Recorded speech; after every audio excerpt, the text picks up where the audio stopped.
An elderly man lay in a hospital bed, instructing Sweetie to look after her sister and mother and support them. The boy himself walked into the room, brought his father his favorite omelet, and also told him that his mother had taken on another part-time job, so there was no need to worry about money. He should focus on his studies instead. His younger sister turned to him and asked him to try the candy she was holding, saying it was delicious, but what mattered most to him was that she was obeying their mother. The decision to go to school forced the main character to move forward, but suddenly one of the students walked in and asked how Sweetie dared to show up here after everything that had happened. On school grounds, the other students constantly teased the boy, not leaving him alone for a single moment. One of the students started yelling at his peer that he was a weakling who didn't need to act like a hero to win a girl's heart, since that was long outdated. For the girl the main character liked, the most important thing was that he not let others down and not worry about her, because now he needed to look out for himself. The conflict between the students continued on the street, and they didn't even notice a car approaching them at high speed. The car was moving at high speed, and the driver didn't even notice the pedestrian on the road right away, but it was already too late. It all happened so fast that everyone around didn't have time to comprehend what was happening and could only watch the events unfold in confusion and surprise, unable to believe their eyes. For Suida, it all ended in a horrific tragedy that changed his life forever and left him with a sense of fear, sadness, and helplessness. The most important thing for the protagonist was whether he could survive and stay alive, despite all the dangers that suddenly surrounded him on all sides.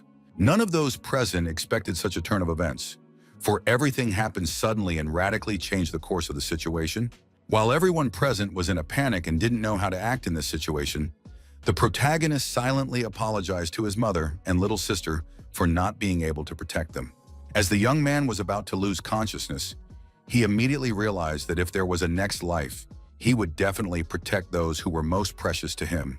The events that followed unfolded on the magical continent of Arkanas, where a new story full of dangers and trials was beginning. There was a place on the continent where all kinds of events were held, and on this day the annual divine blessing was taking place there. According to the rules of this event, children under the age of 6 were to offer the gods the most precious thing they possessed, for this would determine their fate in the future.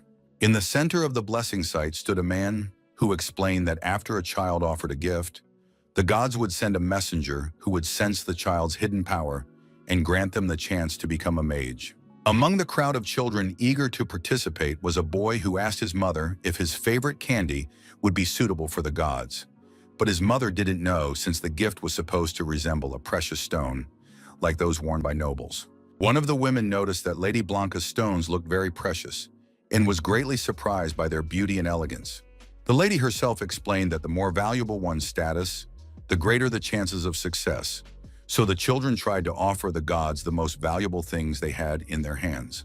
Among those present, there was also talk that the Ryan family had spent all their fortune on this blessing in an effort to ensure their children's success. Despite the fact that people would be talking about them, this family came to the event because it was important to them that their children gain knowledge they could use in the future. For some of those present, it came as a surprise when they heard this, as everyone understood that if their children did not receive the blessing, it would be a disaster. The head of the family, Holt Ryan, risked everything to ensure his loved ones had the best possible future and were given every opportunity for success. In his opinion, his 2 youngest children, Lucas and Julia, were the smartest of all in their family and would definitely receive a blessing from the gods. The tension grew as the host decided who to call next, and all the children watched his every move, waiting for their chance to be chosen. The next one called was Julia Ryan, who immediately stepped forward and prepared to offer her gift to the gods, closely watching the reaction of those present. When the girl approached the altar, she immediately placed a golden crown set with diamonds, closely watching to see how the gods would receive her gift. Something amazing happened around her that she couldn't explain, and she felt a mixture of fear, surprise, and awe. Not understanding what was happening, the young lady thought it might be a blessing and felt a mixture of joy, surprise, and excitement. Julia wasn't the only one surprised when she saw the 7th level for the first time in 20 years. She couldn't hide her admiration. For the Ryan family, it was a miracle, for the girl had finally been able to manifest her power and receive the gods' blessing for the future. Standing confidently on her feet, the young lady raised her head and took a deep breath. feeling the power filling her body and mind. At the same time, the youngest child of the family felt both joy and a slight dizziness from the unexpected events unfolding around her. Despite their excitement, the parents understood that the girl had presented the crown of the Way of Thunder, which, though not worth the family's entire fortune, possessed great power and could bring the gods' blessings. Some of those present did not share in the joyful news concerning the family's daughter, for another child was supposed to present a gift, and it was believed that the son, specifically, should receive the secret treasure. Lucas's father approached him, adjusted his tie, and offered a few words of encouragement to boost his confidence before the important moment. Having received his father's support, the young man realized that his time had come to step forward and present his gift to the gods without a moment's hesitation. Confidently taking the sword from the chest, the young man felt a surge of strength and determination, ready for all the trials that lay ahead of him. When everyone saw the object the protagonist was to offer as a gift to the gods, they were amazed by its magical power and the grandeur that emanated from it. The creator of fire was Vulcan, the god of fire, and Lucas knew this too, so he prepared himself carefully and with respect for the power that belonged to him. Despite his fear, the protagonist walked confidently toward the altar, while his little sister quietly wished him luck and supported him in spirit. Seeing that Ryan, the son of the family, wanted to make an offering, the host was quite surprised, for the sword turned out to be a very valuable object and a rare relic. Those who knew the family understood that the father had staked everything on his son to ensure his success in a future full of possibilities. When the sword was placed in the right spot, something strange and unusual began to happen, surprising everyone gathered around the altar. The event took place outdoors, and everyone noticed that after the young man placed his object, the sky changed color, creating an incredible spectacle. This sight amazed everyone, as no one had ever seen anything like it before, and Ryan, the head of the family, immediately wondered if this could be the 9th level of mastery. The fire burning around the altar was meant not only to illuminate the area, but also to radiate magical energy that could be felt by everyone present.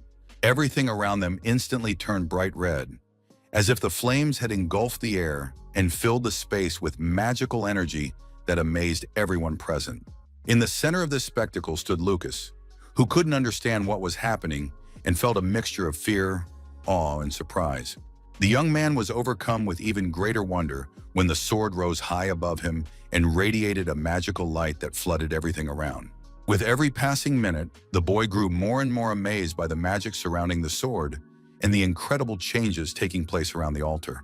Carefully observing everything that was happening, the young man tried to understand the nature of the magic and predict the events that might follow. The protagonist's body was filled with a wondrous energy that surged within him, granting him strength, resolve, and an incredible sense of power. Gradually, everything pointed to the spectacle coming to an end, and those present began to prepare for its conclusion, feeling awe and wonder. The sky, which just a few minutes ago had an unusual color, returned to normal as if nothing had happened, and everything reverted to its natural state. After it was all over, the boy's family was deeply worried about him, while the rest of the crowd couldn't understand why the messenger of the gods hadn't appeared.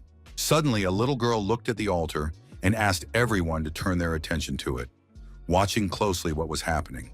What they saw both shocked and frightened everyone, for Lucas was not holding on with his hands and was suspended in the air, radiating magical energy. A few minutes later, the young man was already lying on the floor, feeling exhausted after the incredible ordeal and the powerful magical energy. At the sight of this, Julia dropped her lollipop, and tears of surprise, fear, and awe at what was happening welled up in her eyes. At that moment, the Ryan family rushed to the boy, deeply worried about his safety and wanting to make sure he was all right. Not understanding what was happening, the boy's mother prayed that her son would just wake up and be safe amidst all this magical danger. While the parents tried to bring Lucas to his senses, the host standing near the family suggested that the gods had rejected this child, and that was why nothing had happened. The man's assumption turned out to be true, for it was indeed the family's son Ryan, who had been rejected by the ruler of magic and had not received the god's blessing. Despite the circumstances, the parents held their child tightly, trying to comfort and support him after the failed trial. The following events took place in the domain of the god of fire, where something unusual had already begun to happen, changing the atmosphere and filling the space with magical energy. After the Ryan family presented the sword that had nearly destroyed the Lord of the Element to the altar, he became enraged, for the blade still bore traces of the attempts to destroy it. Standing beside him was his young assistant, who tried to help calm his mentor and soften his anger. In the fire god's opinion, the Ryan family should have been grateful to him for simply destroying the boy's soul without resorting to a harsher punishment.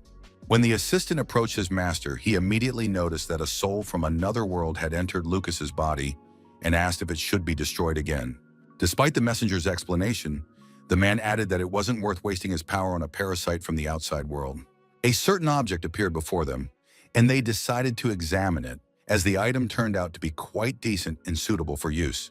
After the annual blessing was over, the boy was in a rather difficult state, feeling fatigue and the effects of the magical energy surrounding him. While surveying his domain, the god of fire came upon a celestial cave where the magic reached incredible power and filled the surrounding space with radiance and warmth. Suddenly, the man's eyes began to shine with a bright light, signaling the awakening of the power and inner energy filling his body. After that, the ruler began to descend cautiously, feeling the power filling his body and preparing to use it for his next actions. Every step the god of fire took was careful, precise, and confident, but his body continued to glow even as he moved, radiating power and majesty. Upon arriving at his destination, the man found the source of power that governed the entire world and radiated incredible energy. Despite such power and energy, the ruler decided to ask why this source did not allow him to move further into higher dimensions and was holding back his development. For this being, conversations with this man were of no consequence, and it immediately took action without wasting time on explanations. Gathering all the necessary strength and power, the creature directed them at the god of fire, preparing for a devastating blow in a decisive battle. After such a strike, which missed the man, the creature began to smile, feeling confident and preparing for the next attack. In the creature's eyes, it was clear that the ruler was beginning to approach it, but something made him freeze, sensing the rapidly growing danger. Despite all his fear, the man began to use all his strength, gathering energy and preparing for the decisive blow.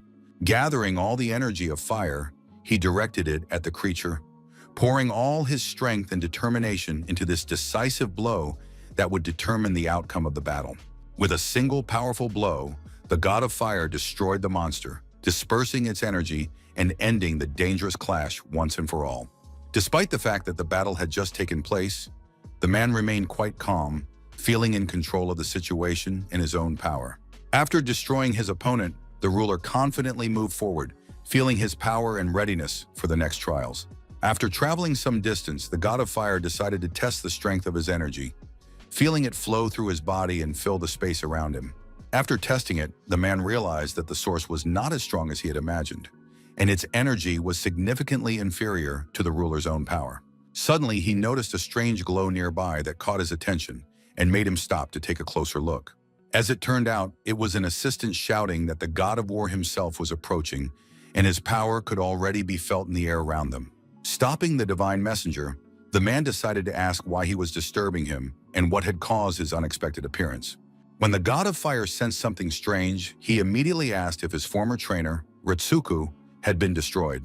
The man's main question was what was happening on the continent of Arcanas, and his little assistant tried to explain everything to him in detail.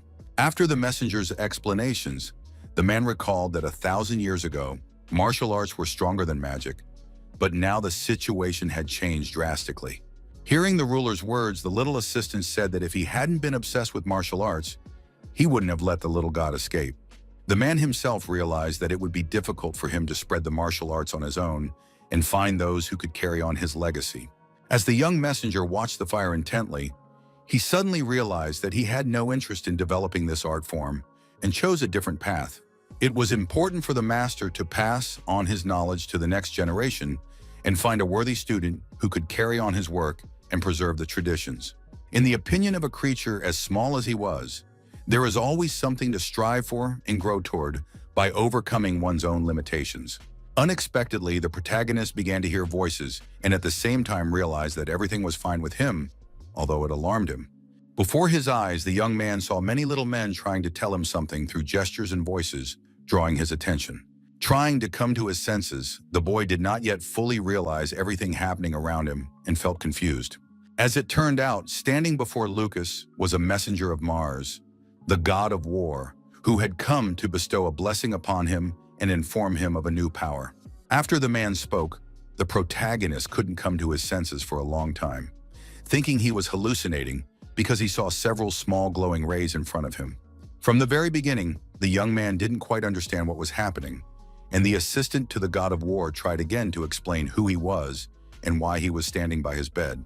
For Lucas, Mars's behavior was quite unusual and frightened him greatly, as he did not understand the messenger's motives. At that moment, the protagonist was knocked down by a blow to the head, feeling a sharp pain and temporarily losing his sense of direction. From this blessing, the young man attained the 9th level, in which there were no limitations on martial arts, and he was also filled with the special energy of autumn. Despite his weakness, the young man tried to stand up, gathering strength and resolve after the ordeal he had endured.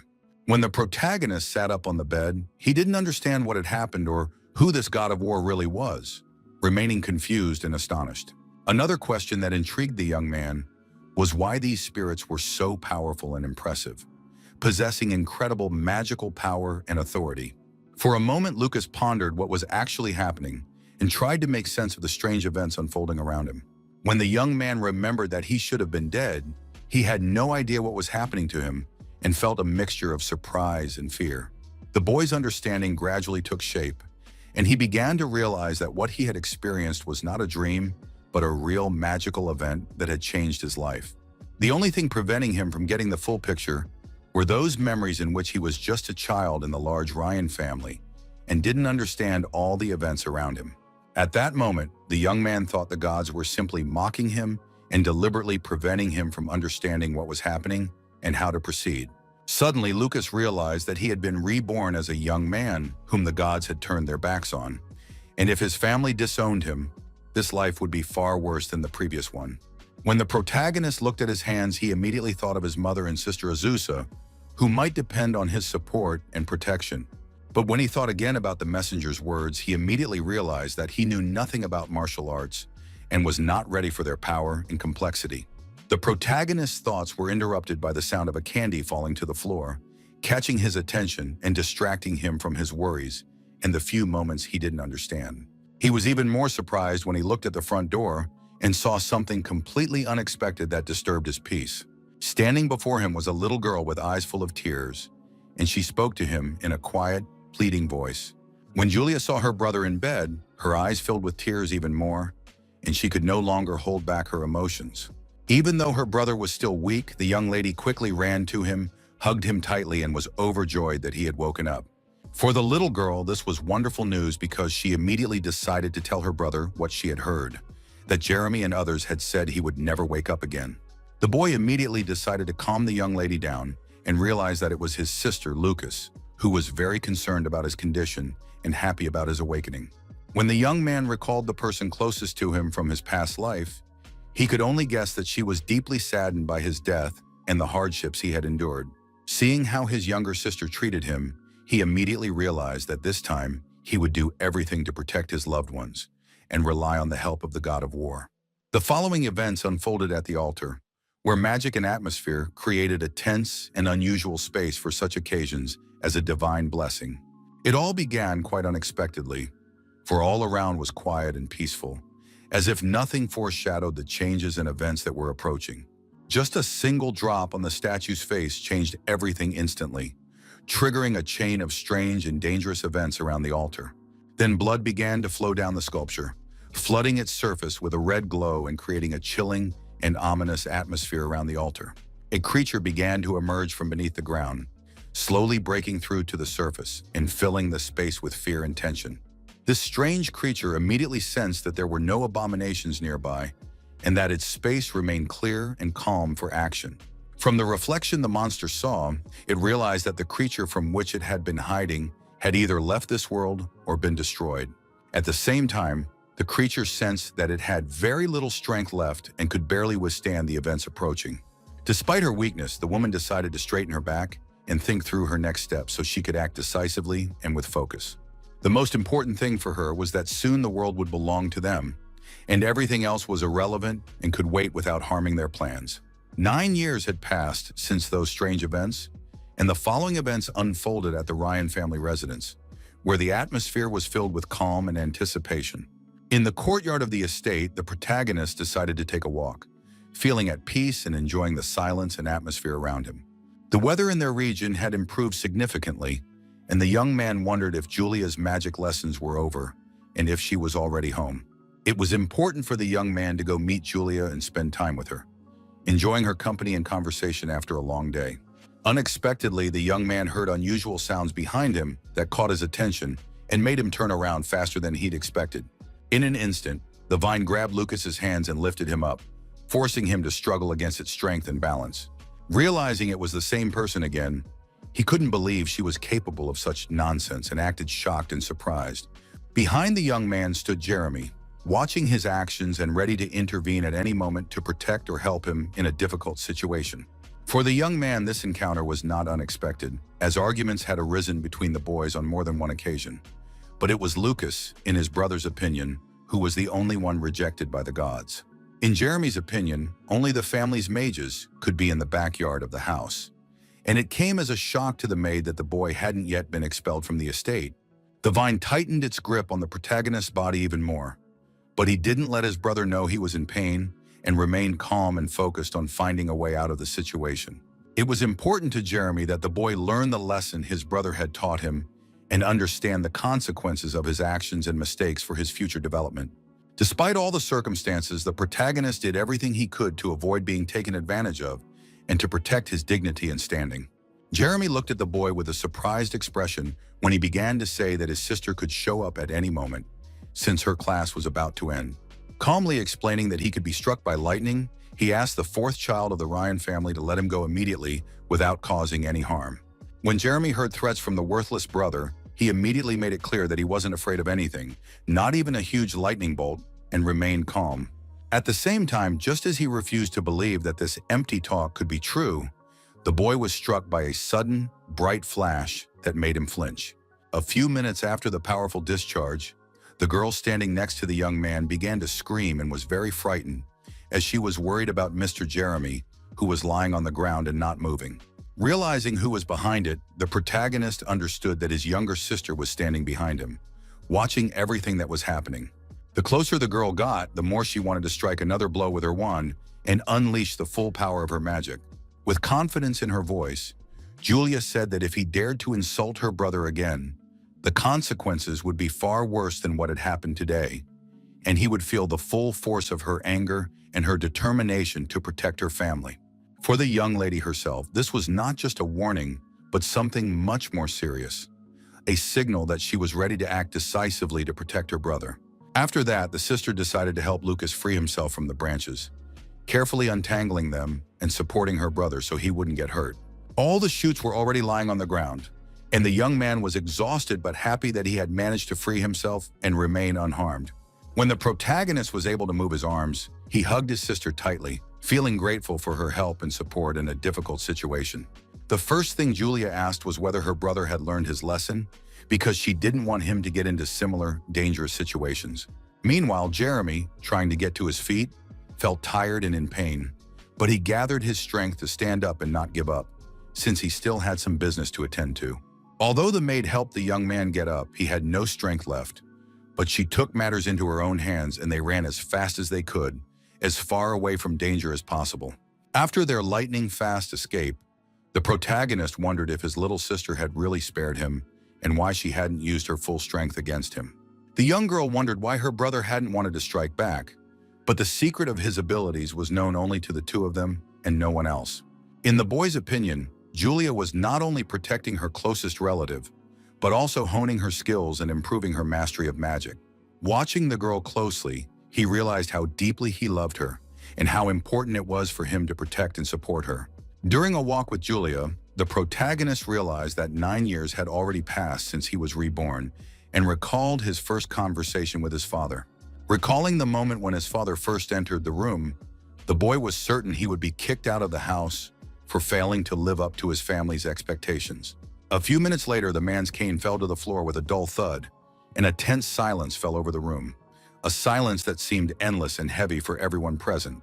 Hugging his son, the head of the family said that the most important thing was his awakening and return to life, and that everything else had lost all significance. After hearing his father's words, he realized that what mattered to his father was not just the status he held, but his own children and their well-being. Despite the fact that his father held a knighthood and was rarely at home, he remained a loving man and a caring father. Even when he learned that his son had begun training in martial arts, he immediately sent a letter advising him to make use of the books from the family archive. After carefully reading this information, the protagonist decided to take action and use the knowledge he had gained to improve his skills. Surprised that his father supported him, he was taken aback, as he had been certain the opposite would be true. If not for these letters, the boy would not have been able to carry out a bold plan he had long contemplated and prepared for, and the knowledge he gained allowed him to act with confidence and determination.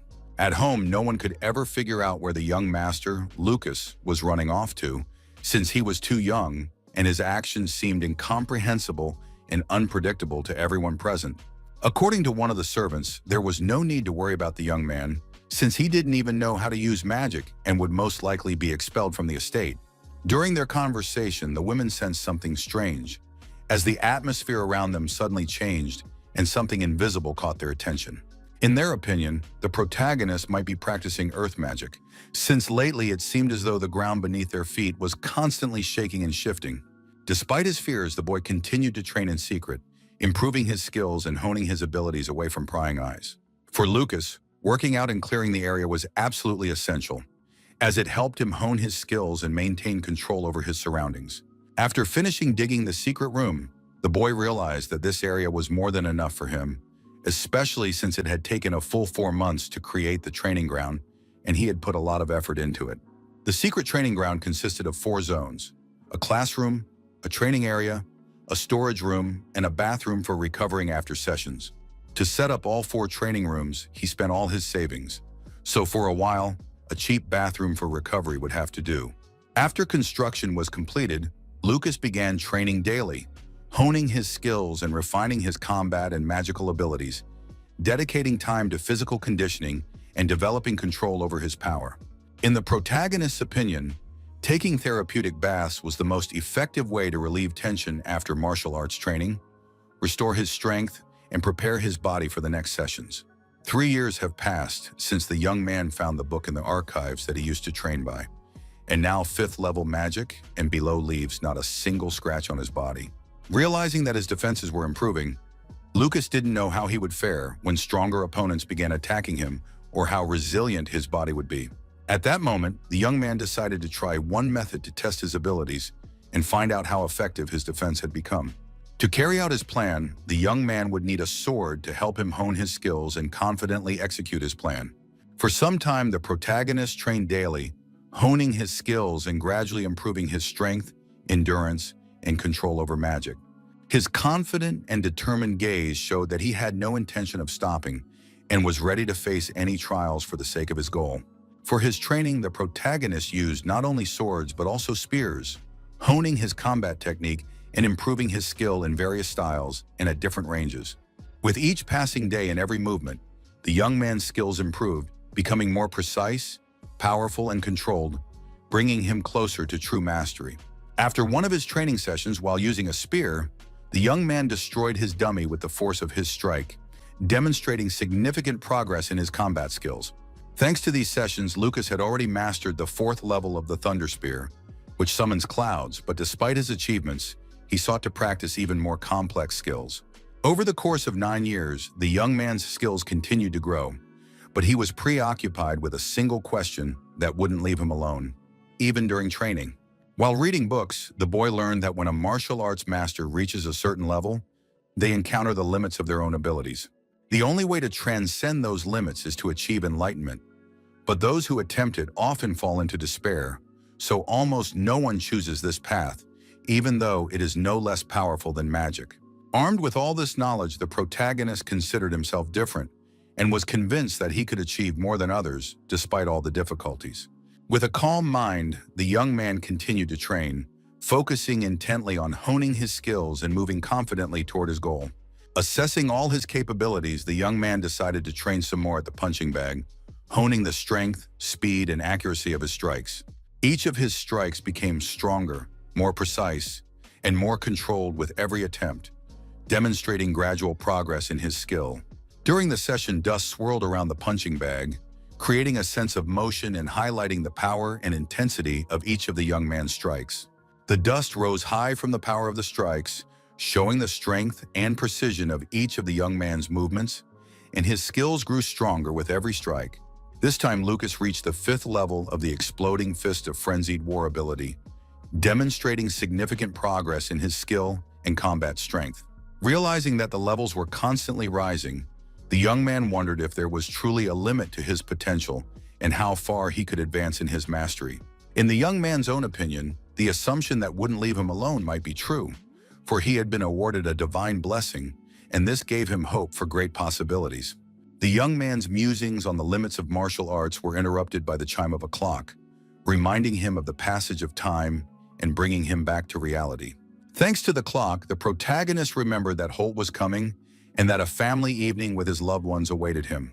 After changing his clothes, Lucas headed to dinner, feeling a slight nervousness and, at the same time, joy at the prospect of seeing his family. When the young man opened the door, he immediately saw the people dearest to him who were already sitting at the table, waiting for him with smiles and warmth in their hearts. For the head of the family, Ryan, it was a pleasure to see his son, since it had been 6 months since their last meeting, so he immediately invited him to join them at the table. Delighted that his closest family members would be gathered around the same table, the young man accepted his father's invitation and walked over to the empty seat with a smile on his face. The head of the family's first announcement was that he had enrolled Lucas in the Allen Magic Academy, which was opening a special martial arts department, and Jeremy didn't like this news at all. Realizing that the path the boy had chosen was quite difficult, he knew his father believed in him and explained that the entrance exams would begin next week. After hearing the news, the protagonist expressed his gratitude for the opportunity to pursue what he loved and continue honing his skills. In the young man's opinion, it didn't matter what world he was in. The main thing for him was to be able to protect what was important, but to do so without standing out or causing major problems. The next thing that surprised Lucas was that his younger sister decided to tell Mr. Ryan something, sparking his curiosity and a slight sense of excitement. For the girl, the main thing was for the man to approve of her desire to attend classes at the Allen Academy and support her in developing her skills and abilities. It came as a big surprise to her father that his 11-year-old daughter also wanted to enroll in the school, despite her young age. But the girl explained that they might have an elite class where age didn't matter. When the young lady handed the letter to the head of the family, she immediately explained that she had already received an invitation from the academy to study there. Taking the letter in his hands and reading it, the head of the family was quite surprised by this turn of events. The girl's reputation was so remarkable that it had reached the level of the Allen Academy, and her parents were proud of this. They also noted that in the near future, they would witness the birth of a powerful mage in the family. After hearing their parents' words of support, the young people were very happy, but not everyone present shared in this joyful news and remained reserved. One of the young men didn't understand why Lucas was being given such privileges, since he didn't see him as a worthy student of the academy. He was only concerned about his own reputation, which could be ruined if his brother actually enrolled in the institution. Unexpectedly for the young man himself, someone grabbed him by the jacket and yanked him sharply toward them, forcing him to turn around and see who it was. Even though the boy was sitting at the table, he shouted loudly, but he was calmed down and asked to behave more politely. None of those present knew why the young man was behaving that way, as he was upset about something and was overwhelmed by his own thoughts and emotions. Sitting next to Jeremy was his mother, Jessica, who was the second wife of the Ryan family, and it was she who was trying to calm her son down. With a small smile on her face, the woman explained that it might happen that his brother wouldn't get into the Allen Academy, and there wouldn't be any problems. A week after the family dinner, it was time to head to the entrance exams for the martial arts department at Allen Academy, where they could demonstrate their skills and abilities. Before sending the children off to school, their mother wished them luck and added that once they had settled in, she would come to visit them to offer support and help them adjust. Almost forgetting, the young lady remembered the gold coins that the head of the family had given his children so they could use them during their stay at the academy. These coins belonged to the Boone dynasty, which declared peace about 10,000 years ago, and their father received them after subduing a magical beast. Before giving the coins to the children, the man explained that the coins depicted Mars, the first emperor, on the front and his weapon on the back. Upon seeing the image on the coin, Lucas recalled that it was the same mighty spirit he had seen before. When all the preparations were complete, the parents asked only one thing, that the children keep the coins as a talisman and remember the family support. The main character felt lucky because he had been blessed to live in a loving and caring family. Despite their excitement, the children confidently set off on their journey, ready for new challenges and adventures with determination and faith in their own strength. A few hours after they set off, everyone realized they needed to set up camp to rest and regain their strength. During the break, Mr. Fondant explained that if they set out tomorrow morning, they would arrive in the city of Daku, where the academy is located, by nightfall. When she heard her husband say they would arrive in the city so quickly, Julia immediately asked what interesting sights there were to see there. The first thing the family's assistant thought of when he thought of Dhaka was the annual kickboxing tournament held in the spring, which attracts many participants and spectators. The next thing that can impress not only the city's residents but also visitors is the cuisine, which is famous even beyond its borders for the variety of dishes and unique flavors. As Fondant talked about the local food, Lucas noticed the first signs of interest and mild excitement appear on his sister's face. Unexpectedly, the young man sensed a strange noise near the camp, and this alerted him, forcing him to listen intently to every sound around him. Thanks to his unique abilities, the boy determined that about 2 kilometers away, 12 horses and 13 people were rapidly approaching the camp. Lucas decided to share his suspicions with his assistant, but the latter made it clear that an encounter with bandits was highly unlikely. The chaotic ambush technique gave the young man not only the ability to defend and attack, but also a strong intuition that never failed him, and he could not be wrong. For the protagonist, the main thing was to act cautiously, since there were only 5 of them, and among them was a child. At his own risk, the boy nevertheless reported that an unknown group was approaching their camp, and they needed to come up with a plan of action as quickly as possible. No one understood what he was talking about, since they couldn't even hear the birds chirping and sensed no threat around them. The first to raise his weapon was Fondant, who didn't quite understand what was happening himself and acted quickly on instinct. When the man stood up and saw that the guards were sitting there doing nothing, he immediately ordered them to prepare their defenses and be ready for an attack. In Fondant's opinion, it was better to play it safe, even if it wasn't clear where the man had gotten this information, to avoid unpredictable consequences. Unexpectedly for everyone, the group quickly arrived at the camp, causing surprise and tension among those present, as the group hadn't had time to come up with a plan on how to proceed. They couldn't believe that the young man's words had come true, and the threat was real, forcing everyone to quickly prepare to defend the camp. With great joy, the men discussed their new victims, for their boss had been right when he said there would be many nobles in the area due to the academy entrance exams. Before they even had a chance to do anything, the bandits had already started planning who they would sell and whether there would be a demand for the young man. First, Fondant decided to ask the people he disliked if they knew what would happen if they interfered with the nobles. No one cared about the rich people. For them, the main thing was how much they would get from selling the 2 children. The first to rush into battle were 2 guards, determined and without hesitation, ready to defend the camp and repel the bandits' attack, using all their skills and strength. Regardless of how the battle would end, the bandits strode confidently toward the nobles, ready for any confrontation and not hesitating to act decisively. The blades of the 2 knives clashed, sparks flying with every movement, revealing the tension and skill of both opponents. One of the guards confidently and decisively struck his opponent, leaving him no chance to escape or defend himself. What surprised the bandits most was that anyone who approached the small camp had absolutely no chance of survival and was instantly struck by the guards. The family's assistant also tried to repel the attack, resolutely joining the fight and supporting his colleagues in defending the camp. Using magic, Julia did everything she could to hasten victory, but Fondant asked the girl to leave it all to him and not to intervene directly in the battle.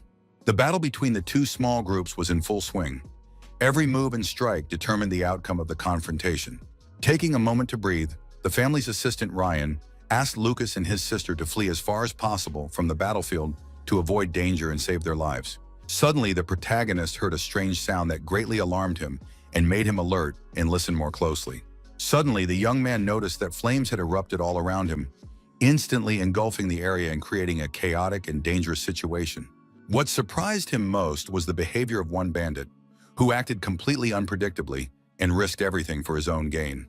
After what he saw, Fondant couldn't understand Could there really be a mage among the group who possessed such power?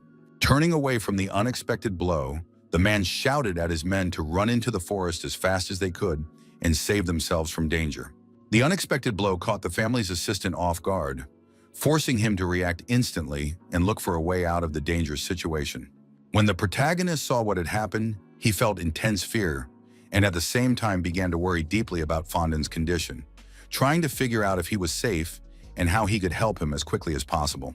The wounded man was surrounded by the gang, who watched to see what would happen to him next, assessing his every move and waiting for a sign of weakness. Despite the fact that his opponent was already wounded, the ringleader tried to do everything to ensure nothing remained of him, for only in this way could he avenge his comrade's death. Although the wound didn't seem too serious, the man didn't give in to the criminal's threats and immediately made it clear that he would protect the children at the cost of his own life.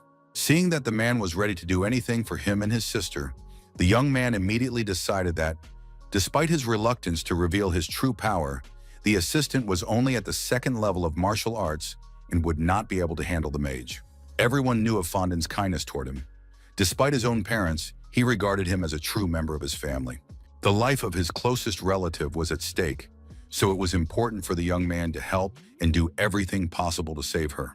On his own initiative, the protagonist decided to help his family. He asked his sister to hide, while he himself headed to the front lines to confront the threat. The young lady obediently followed her beloved brother's instructions, carefully heeding his guidance and staying away from danger. Unobtrusively but resolutely, Lucas tried to reach a secret hideout to avoid arousing suspicion and secure a favorable position for the start of the battle. Despite his wounds and exhaustion, Fondin continued to defend the camp, resolutely repelling attacks and giving the enemy no chance. His strength was fading with every passing moment, slowing his movements and hindering his ability to defend himself effectively. Suddenly, one of the bandits appeared behind him and tried to strike, but his movements were quickly spotted and repelled.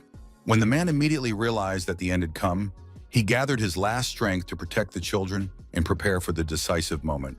A complete silence suddenly fell around the assistant, and at the same time, he felt a strong shock from what was happening around him, as if time had frozen and everything had fallen silent, creating a sense of absolute tension. Everyone present was frightened because they didn't understand what was happening and felt the tension growing with every passing moment, enveloping everything around them. With each successive blow, the thugs completely lost their strength and suffered a crushing defeat, having no chance to resist. No one could even move from where they stood, as if paralyzed by fear and stunned by the power unfolding before their eyes. In the protagonist's hands was a hidden object that allowed him to harness his power and keep it under control. It was fitting for the young man that he had reached the 4th level of the Storm Strike and could now calmly destroy opponents who were weaker than him. No one understood what had happened or who had so skillfully wiped out the men, leaving behind only shock and complete bewilderment. One of the gangsters who had survived became furious and realized that they had been wiped out in a matter of seconds. Fear quickly turned to rage and despair, forcing him to act rashly and rush forward regardless of the danger. Enraged at everyone involved in this incident, the man decided to take Fondin with him and lead him to a safe place, or use him for his own purposes. A large red sphere formed around the family's assistant, capable of reducing the force of his opponent's attacks and creating a protective aura around him. Fondin had no strength to evade the attack, but he was grateful to himself for having done everything possible to keep the children alive and unharmed. A slight smile appeared on the man's face, and he immediately gave thanks for the help provided to him by higher powers. The main character arrived just in time to assist his aide, aiming to destroy the power directed by the opponent, while Fondin remained quite surprised by the situation. Lucas directed all his power toward destroying the force that threatened everyone around him, concentrating his energy with maximum precision and determination to neutralize the enemy. With tears on his face, Fondin felt joy that it was all over. His heart was filled with relief and gratitude that the children and the assistant had remained alive and unharmed. When the thug saw the young man in front of him, he was surprised that his fireball had been blocked, and this enraged him even more, causing him to act rashly and aggressively. But despite these circumstances, the mage was able to attack with an ice ball, using his abilities to control the situation and maintain his advantage in battle. Seeing that the man would not give up, the protagonist made it clear to him that it was all over for him and that there would be no more resistance. With all the strength Lucas possessed, he struck his opponent, applying all his accumulated power and precision of movement. All that remained where the bandit had stood was his horse, which was frightened and frantically trying to flee the chaos that had erupted around them. After it was all over, the young man slowly got to his feet, while Fondin stood there in astonishment, with many questions for him about the power and actions he had just witnessed. Amazed by the boy's talent, the man found it incredible that Lucas had been able to defeat a high-level mage by displaying such incredible strength and skill. But despite this, Fondin remained in shock at what he had seen, unable to believe his own eyes and trying to grasp the extent of the young man's power. The events that had befallen the group were not yet over when the men again heard something strange behind them and sensed tension in the air. Something strange began to emerge from the ground, something none of them had ever seen before, and it immediately captured their full attention, evoking fear and astonishment. Lucas and Fondin had only one question: what had suddenly appeared before them and what danger it might pose? As soon as it appeared before them, the monster began to let out loud screams that terrified everyone present and pushed the tension to the limit. Even though those present didn't know if this monster posed a threat, the protagonist immediately became alert and tried to do everything possible to protect the wounded man. With every step, the creature continued to scream, and the sense of fear among those present only intensified, forcing everyone to watch it warily. Carefully watching the monster, the young man tried to figure out what kind of creature it was and what danger it might pose to him and everyone around. When the creature came quite close to Lucas, he realized he didn't want his sister to see the terrifying creature. So his mission became to destroy it before it could harm or frighten his family. The monster tried to grab the protagonist with its claws, but he managed to dodge in time and avoid danger, maintaining control of the situation. After the young man had avoided the danger, he struck a blow aimed at neutralizing the monster and protecting everyone around him. Despite the blow, Lucas was quite surprised by the monster's strength and reaction, as it proved to be more resilient than expected. Suddenly, the monster launched a fierce assault, and its attack became swift and dangerous, forcing everyone to defend themselves with the utmost caution. To the protagonist's surprise, the creature began using its paws to lift the remains of the slain bandits and examine them, creating a chilling atmosphere among those present. The next thing that struck everyone present was that the beast had become more powerful and stronger, but no one understood what to expect from it. Near one of the monster's eyes was a strange mark that gave it an even more eerie and mysterious appearance. The young man had only one theory: that this mark might be a symbol of control over the dead and indicate the monster's incredible power. No one understood what the monster was about to do or what threat it might pose to everyone present. Despite the fact that the creature had already caused harm, it sought to destroy the living as well, stopping at nothing to claim new victims. Deciding that ordinary attacks were ineffective, the protagonist resorted to more radical methods to neutralize the threat. Refusing to give up, the monster continued to attack, increasing the speed and power of its strikes to overcome its opponent's resistance. When the creature came closer, the young man landed several blows aimed at weakening it and protecting himself and those around him. The closer the young man got to the monster, the stronger its influence and the danger emanating from the creature became. To destroy the monster, Lucas decided to use a power called an aura explosion, which could neutralize the creature and protect everyone around him. From a single such powerful strike, the creature was sent flying far from the battlefield and lost its balance under the force of the attack. But even then, the monster retained a wicked smile, demonstrating its resilience and the danger it still posed. After the battle, Lucas tried to return to his camp and rest a bit from the exhausting struggle and tension. Finding a comfortable spot to rest, the protagonist decided to sit down and catch his breath after everything that had happened. With a calm heart, the boy exhaled, and at that moment, his younger sister approached him with words of concern and curiosity. Julia ran up to Lucas, and he felt incredible joy seeing her alive and well after all the dangers. His heart filled with warmth and gratitude for her safety. Hugging her brother, the girl immediately said that he was really cool because he had managed to defeat all the bad guys and protect everyone around them. After everything was over, Fondin approached the children and asked what had happened to understand the events and make sure they were safe. It wasn't long before the group heard strange sounds again coming from the dark corners around them, causing everyone to be on guard and prepare for a new danger. A horse appeared on the horizon that no one recognized, and it immediately caught everyone's attention with its unusual appearance. A girl sat on the horse in an unusual way. At first, she didn't notice anyone and seemed completely lost in her own thoughts, as if she were in another world. Once the animal had fully emerged from the bushes, everyone present could make out the young lady, who was bound and looked frightened and helpless. Opening her eyes, the stranger was surprised to see a group of people in front of her who were watching her with curiosity and wariness. Meanwhile, somewhere deep in the dungeon, something strange was happening that filled the air with tension and mystery, as if the place itself were coming to life under an invisible force. A young creature sat on the throne and said that number 44 had already been eliminated, smiling enigmatically as if taking pleasure in the events unfolding around it. At that moment, the monster's priority was to regain its strength and once again become a threat to anyone who dared to oppose it. Despite the late hour and her fatigue, Julia decided to ask her companion if her name was really Mayarasta. The girl's name sounded familiar to Lucas, but he couldn't figure out where or when he'd heard it before, feeling a strange sense of familiarity that seemed to touch his memory and his past.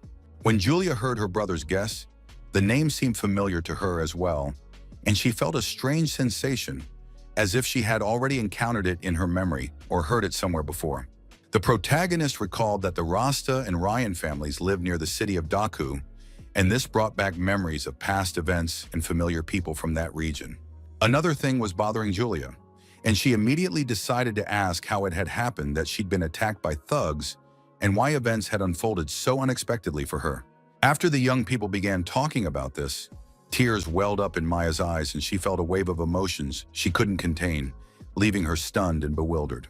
Unable to hold back her tears, the girl recounted how, a few hours earlier, bandits had attacked their carriage and how she had barely managed to survive, left in fear and helplessness amid the chaos of events.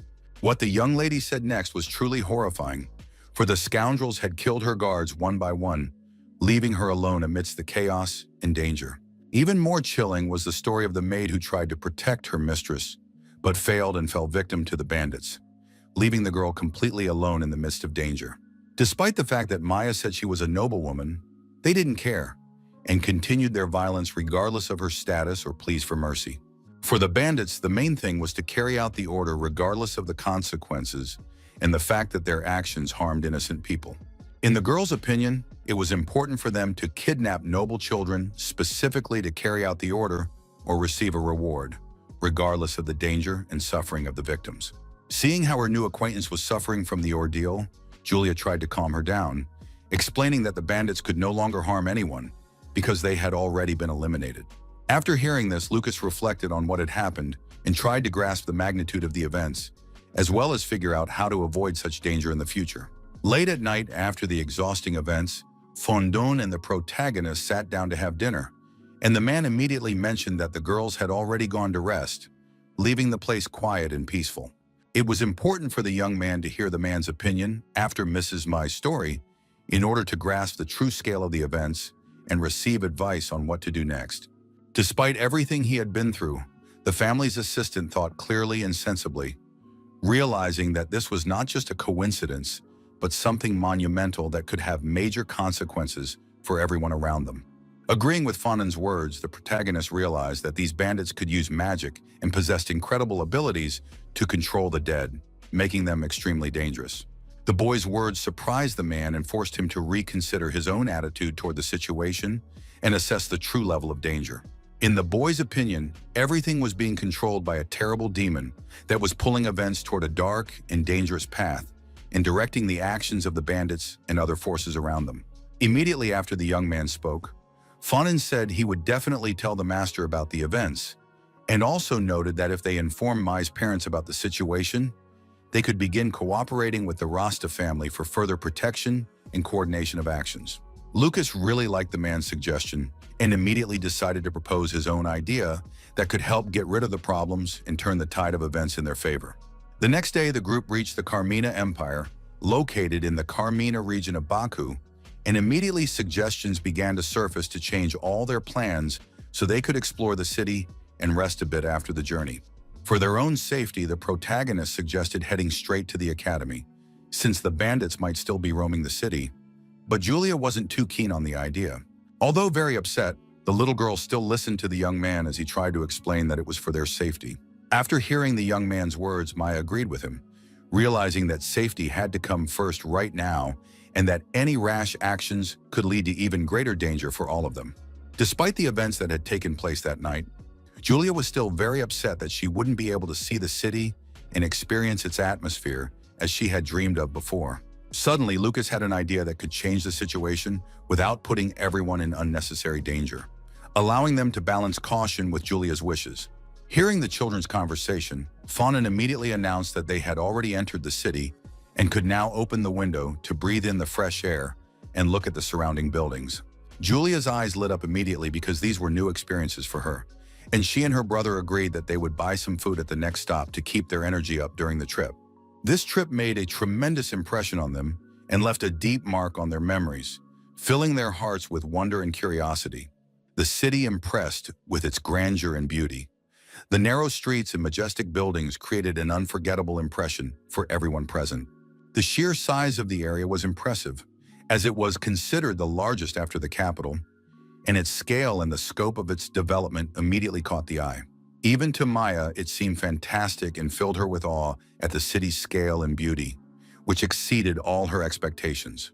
For an 11-year-old girl, looking out the window was a real adventure and an opportunity to experience for the first time the grandeur and beauty of the landscape unfolding before her eyes. Although the young man was already a teenager, he too was amazed by the scale and beauty revealed from the window. When the boy saw the city from the window, he immediately realized that its atmosphere resembled the one he had felt where he had lived in his past life, evoking a wave of familiar emotions and memories. On the way to Allen Academy, they stopped at specific spots, as Lucas had promised, to rest and have a snack, taking their time and enjoying the journey.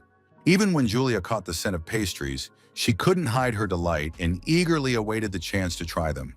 They stopped at a pastry stand to browse the selection and grab a bite to eat before continuing on their way.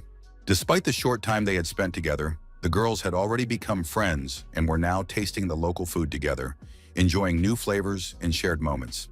During the trip, Lucas kept a close eye on his sister to make sure she was comfortable and safe, noticing her emotions and mood throughout the journey. Although Fawnin couldn't continue guiding his charges, they happily set off on their journey, and Lucas promised to protect his sister and watch over her during the trip. In her own style, the girl began shouting that she would protect her brother and not let anyone harm him, demonstrating determination and courage despite her age. With a smile on his face, Lucas immediately replied that he would count on his little genius, appreciating her determination and willingness to help even in difficult situations. Watching the two closely, Fawnin was deeply impressed by their interaction and how the brother and sister supported each other even in the smallest details. What surprised Maya the most was that the young man was being defended by his younger sister, who was demonstrating courage and determination despite her young age. Setting off on their journey, the young people eagerly anticipated the adventures ahead, opening up new horizons and hoping for exciting experiences along the way. It was fascinating for her new friend to watch the brother and sister, observing their interactions, jokes, and care for one another, which filled her with admiration and brought a smile to her face. Putting recent events aside, Maya Rasta was very happy to have met new friends and to be able to spend time with people who made her feel safe and supported.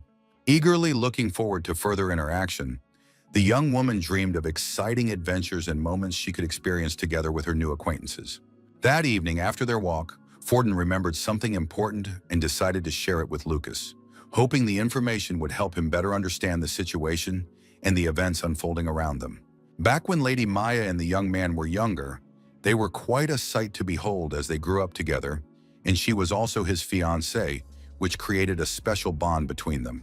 Unexpectedly for the Ryan family, the engagement was called off because the gods had turned away and did not bestow magical talent upon the boy, leaving him without gifts despite the family's expectations. The day came when Julia and Lucas arrived for the entrance exam at the Allen Magic Academy in the southern part of the city of Daku, one of the most renowned schools known for its high standards and traditions. According to the Academy's rules, first-year students must take an entrance exam to prove their abilities and earn the right to study within the school's walls. Based on the exam results, applicants are assigned to different faculties, including the faculties of Earth, Fire, Water, and Air, and those who complete all 6 years and graduate successfully will receive the title of Mage. An announcement over the loudspeaker also stated that there is a special exception for certain students who are granted unique opportunities or special study conditions due to their outstanding abilities.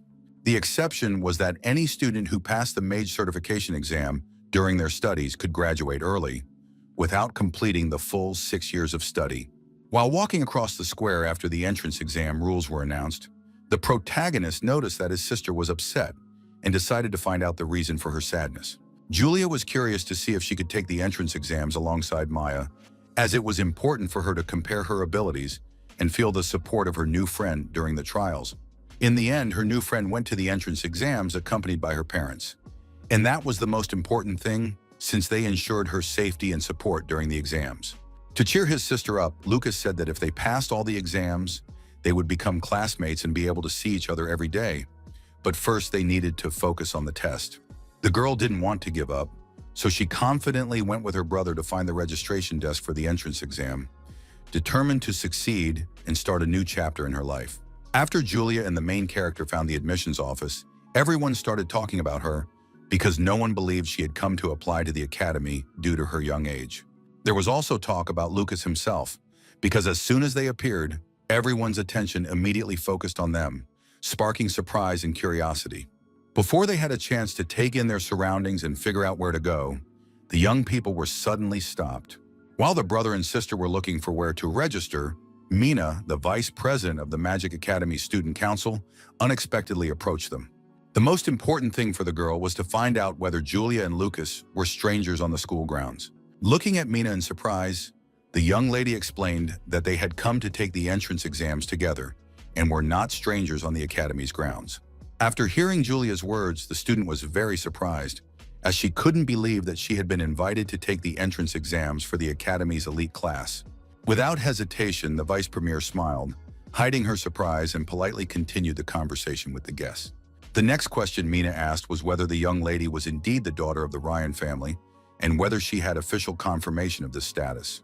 Julia's surprise knew no bounds, as she hadn't expected that there would be students among them who knew her name and would address her directly. Mina didn't answer the question and immediately said she would take them to the registration desk to speed up the process and avoid unnecessary questions and delays. Realizing that the girl had forgotten about Lucas, they immediately decided to remind her of the young man and continue on without delay. The student herself had forgotten about this, so she asked whether Lucas Ryan was really enrolling in the combat arts department and whether he would be able to pass the trial successfully. It was surprising to everyone present that there were still people who were passionate about martial arts and traveled such a long way just to study this discipline. All the students who come to study at the academy in various departments related to magic believe they are superior to martial arts masters. In reality, the mages consider such students to be a bunch of weaklings, underestimating their abilities and deeming their skills insufficient for serious trials. In the eyes of others, Jeremy was considered a weakling because his abilities and skills seemed insufficient compared to the talent and strength of the other students. According to others, defeating monsters is impossible without magic, yet they are in no way inferior to martial arts masters in strength and agility. In the protagonist's view, all mages seemed like insects to him, but if it weren't for his parents' kindness, he wouldn't have wasted his time on any of this. After Julia reminded her that they had come to the exam together, Mina was at a loss and didn't know what to say. Sighing heavily, the student thought that everything had happened because she had said it out loud, and now she didn't know how to fix the situation. Without hesitation, the girl immediately called Lucas to tell him all the details of the registration and make sure they hadn't missed anything.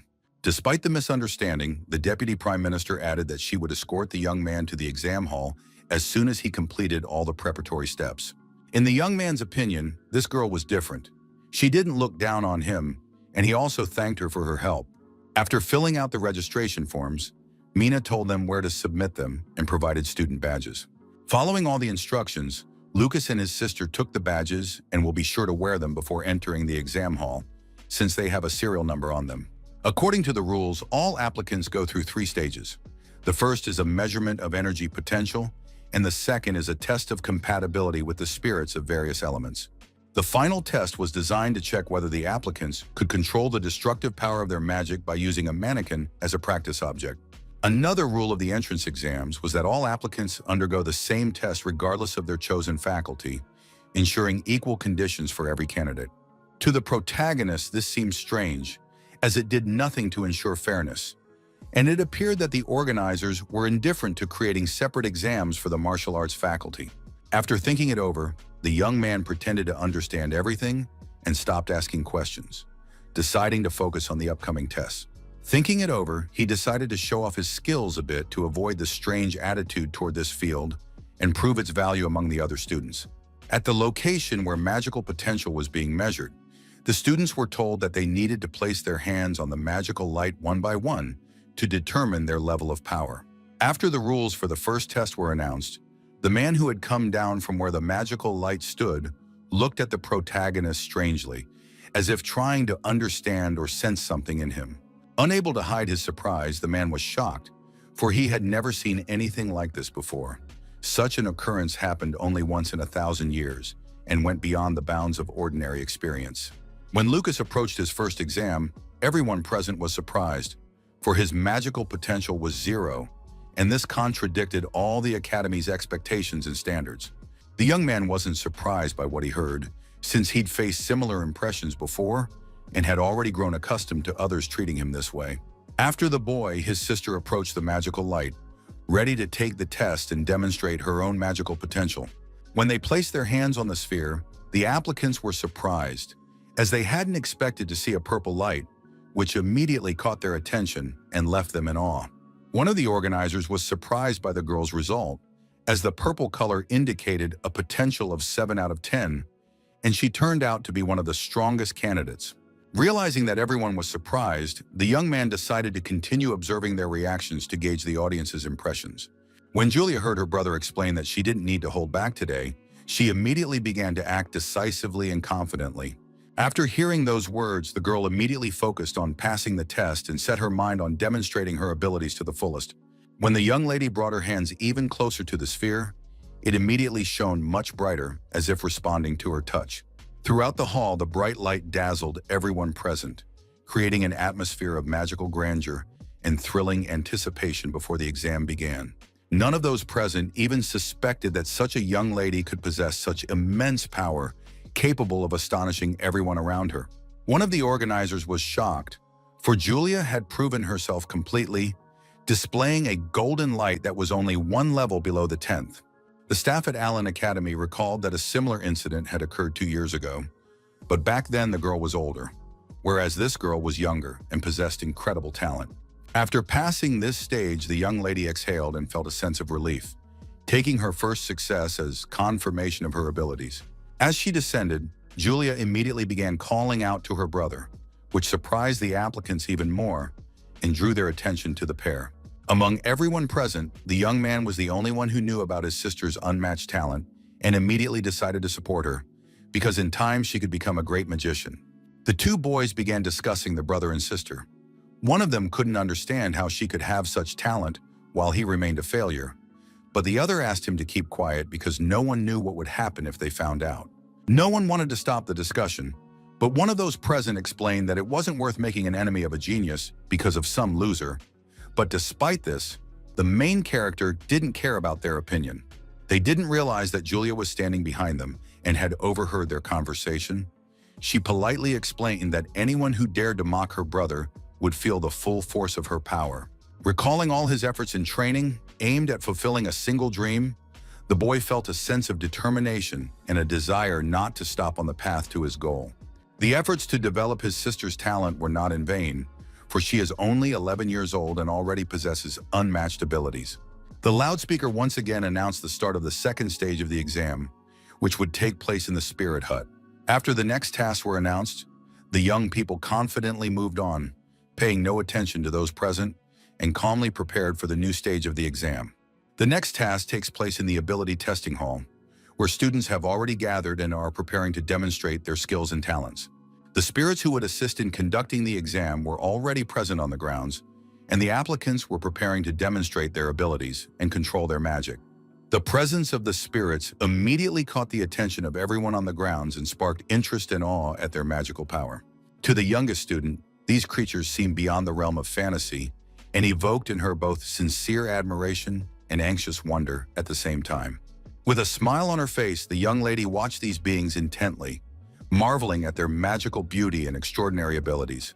What was shocking was that all the elemental spirits approached Julia, which testified to her exceptionally high level of compatibility with all the magical beings in the hall. Even to her own brother, the girl proved to be the most talented among all those present and exceeded expectations regarding the student's abilities. The skills the boy had created, known as the Magic Meridian technique, safely boosted his sister's potential. Though she was still at the second level, it was enough to pass the exam. Julia had the highest match at 9.6, which was the best result among all the applicants present. Unexpectedly, the girl felt invisible among everyone present, even though her abilities had always attracted attention before. All eyes were on the young lady, and everyone wanted to befriend her, admiring her abilities and charming demeanor. Seeing the looks from the future students, Julia immediately ran to her brother and began hugging him, rejoicing in the support and closeness of a loved one.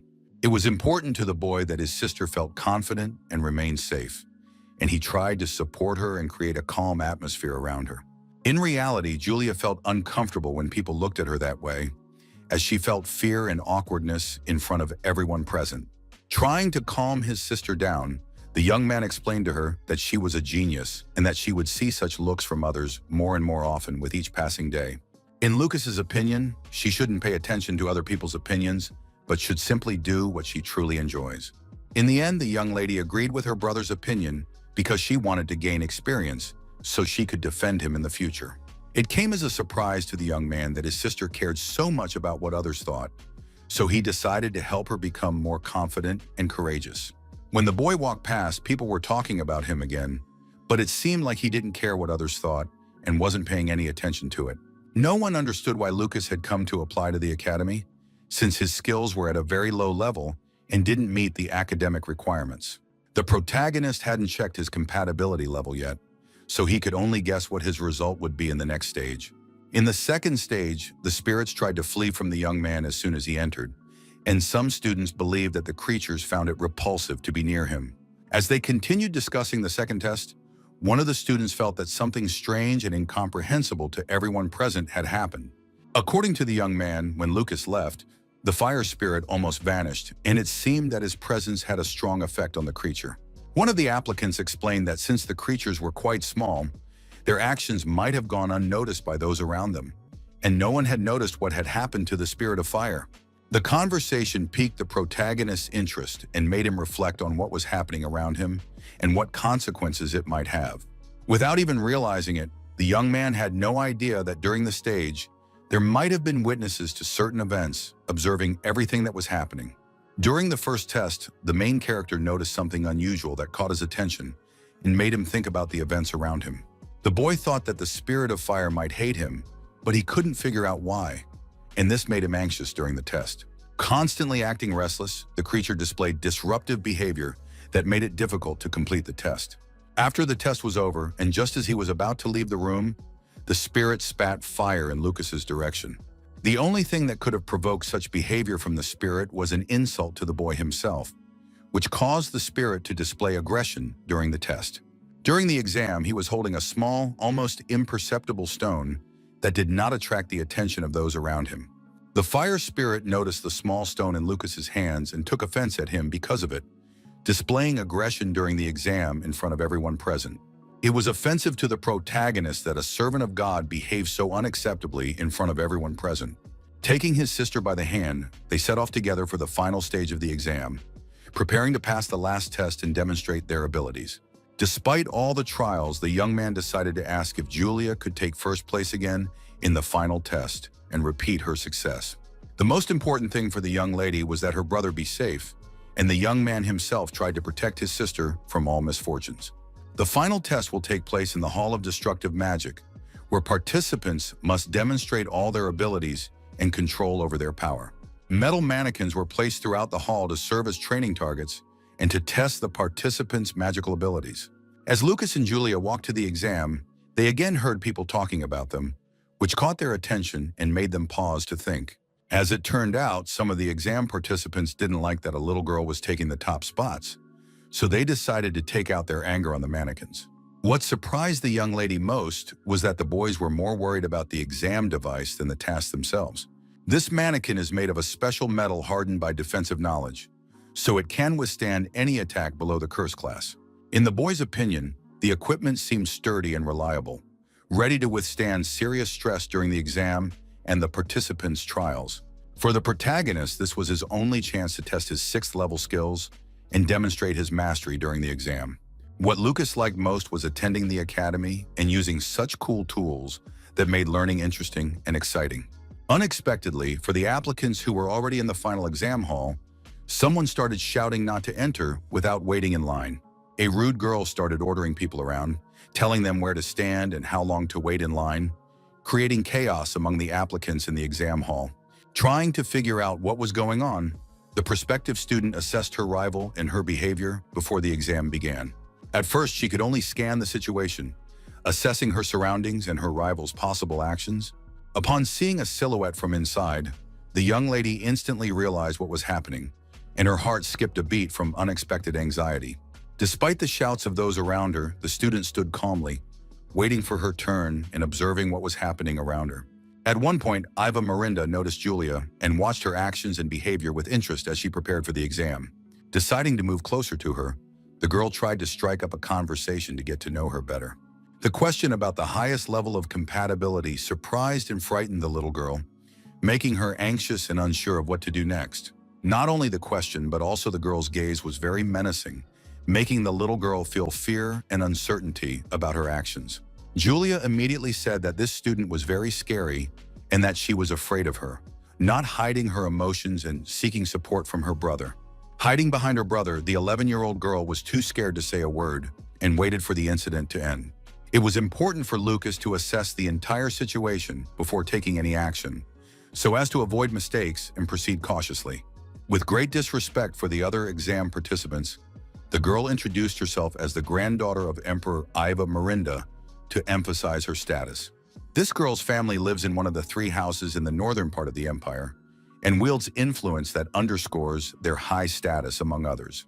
A legendary mage once appeared in this family, further cementing the family's fame and influence among the empire's other inhabitants. The girl's mother, Kiria Ketrin, came from this family, which underscored her high status and influence in society. Realizing that Iva was the daughter of his mother's younger brother, Sina Miranda, he decided to ask how old she was. Although the protagonist wanted to have a calm conversation, the girl continued to answer his questions hostilely, but still said she was 15. In a calm voice, Lucas asked the young lady not to look at him so angrily, since they were cousins. Even when the young man told her they were related, she didn't believe him and decided to humiliate him in front of everyone present. Iva's eyes filled not only with anger, but also with surprise mixed with undisguised curiosity about Lucas and what he had said about their family connection. Using magic, the girl tried to force the protagonist to dance in front of everyone and humiliate him in front of the others. With a smile on his face, the young man didn't understand what the young lady wanted to do, since neither he nor his sister had done anything wrong to her. It came as a great surprise to Ivy that her magic didn't work and nothing came of it, which made her even angrier and caused her to lose control of her emotions. What amused him most was that the girl decided to use mind control magic on the family they had just met, and Lucas immediately asked what kind of upbringing she could have received in the Miranda family. Using her best spell, the girl believed she could control the martial arts master's will and bend him to her will. The next person called to take the final exam was Lucas Ryan, who immediately hurried to the testing hall, preparing to demonstrate all his abilities and skills. After the protagonist left to take the test, Ava approached Julia again, trying to get her attention and make her nervous. She demanded that the 11-year-old girl not act so boldly, since it was the Emperor's granddaughter who was supposed to take first place on this test.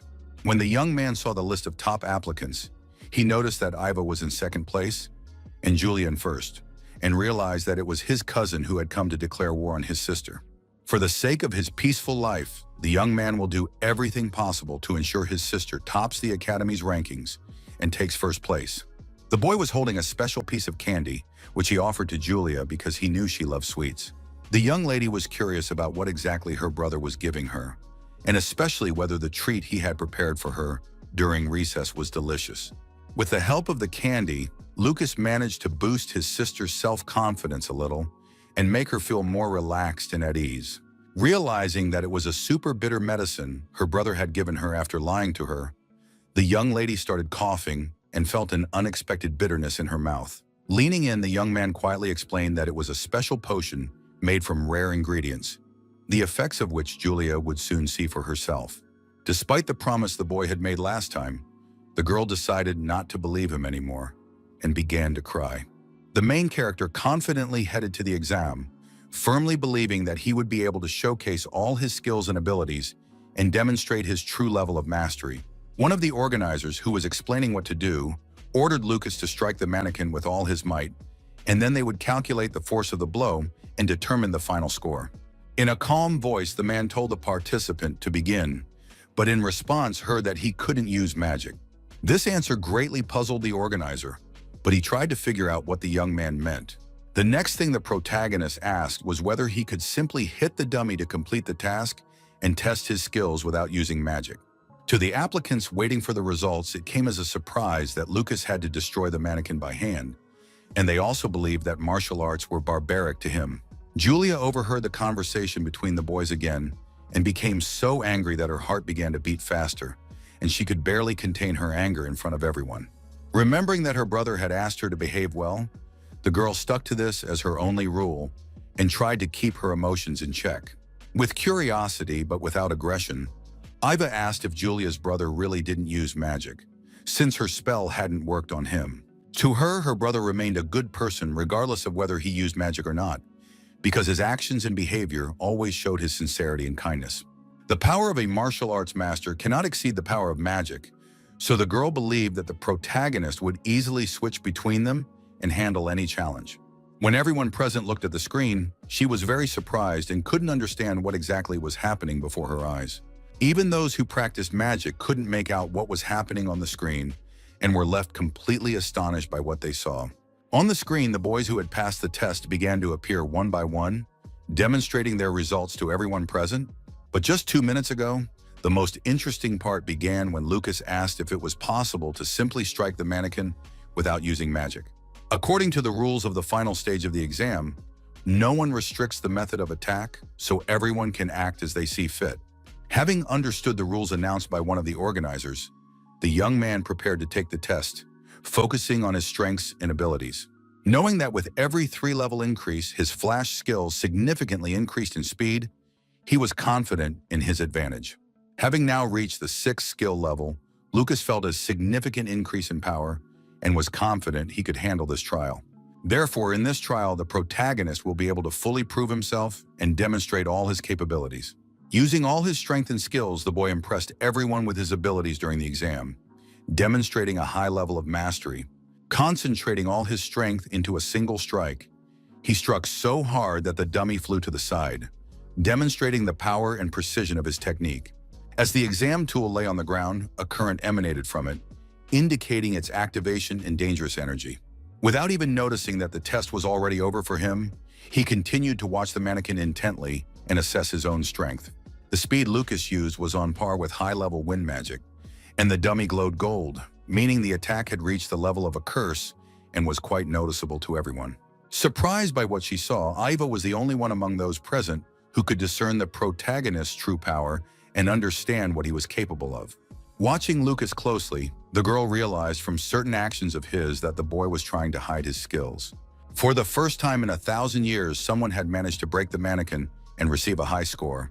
But even under these circumstances, the young man did not remove the remnants of the tool that could be eliminated with magic. On the screen, along with the results, the boy sent greetings to his sister and showed his joy at successfully passing the test. When Julia heard her brother's result, she was immediately happy for him, but Lucas himself managed to avoid unnecessary attention and conceal his powers discreetly. During the exam, fewer and fewer students focused on the protagonist's destructive power, but there was one moment that kept them on edge.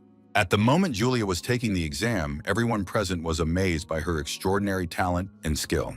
The girl herself was focused on what was most important to her at that moment and on what she wanted to concentrate all her energy. Something amazing was happening around the young lady that caught everyone's attention and aroused admiration. During the exam, Julia used a lightning strike, demonstrating her power and precision in controlling magic. Julia directed all her power at the mannequin to show the power and precision of her strike, impressing everyone present and highlighting her level of mastery. The red strike the girl used was second in power only to the highest level gold strike, so it's no wonder that lightning magic is considered the most effective for attacks. What amazed those present was that with skills like Julia's, students could earn scholarships and achieve high academic results. What surprised the girl standing nearby the most was that during the exam, the young lady's legs gave way, and she was able to perform a complex maneuver effortlessly.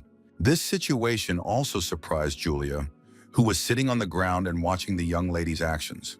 As it turned out, the girl scored 9.5 points, which was the highest score among all participants. Julia immediately shared her fears with her brother, as she had been very frightened while using the red weapon.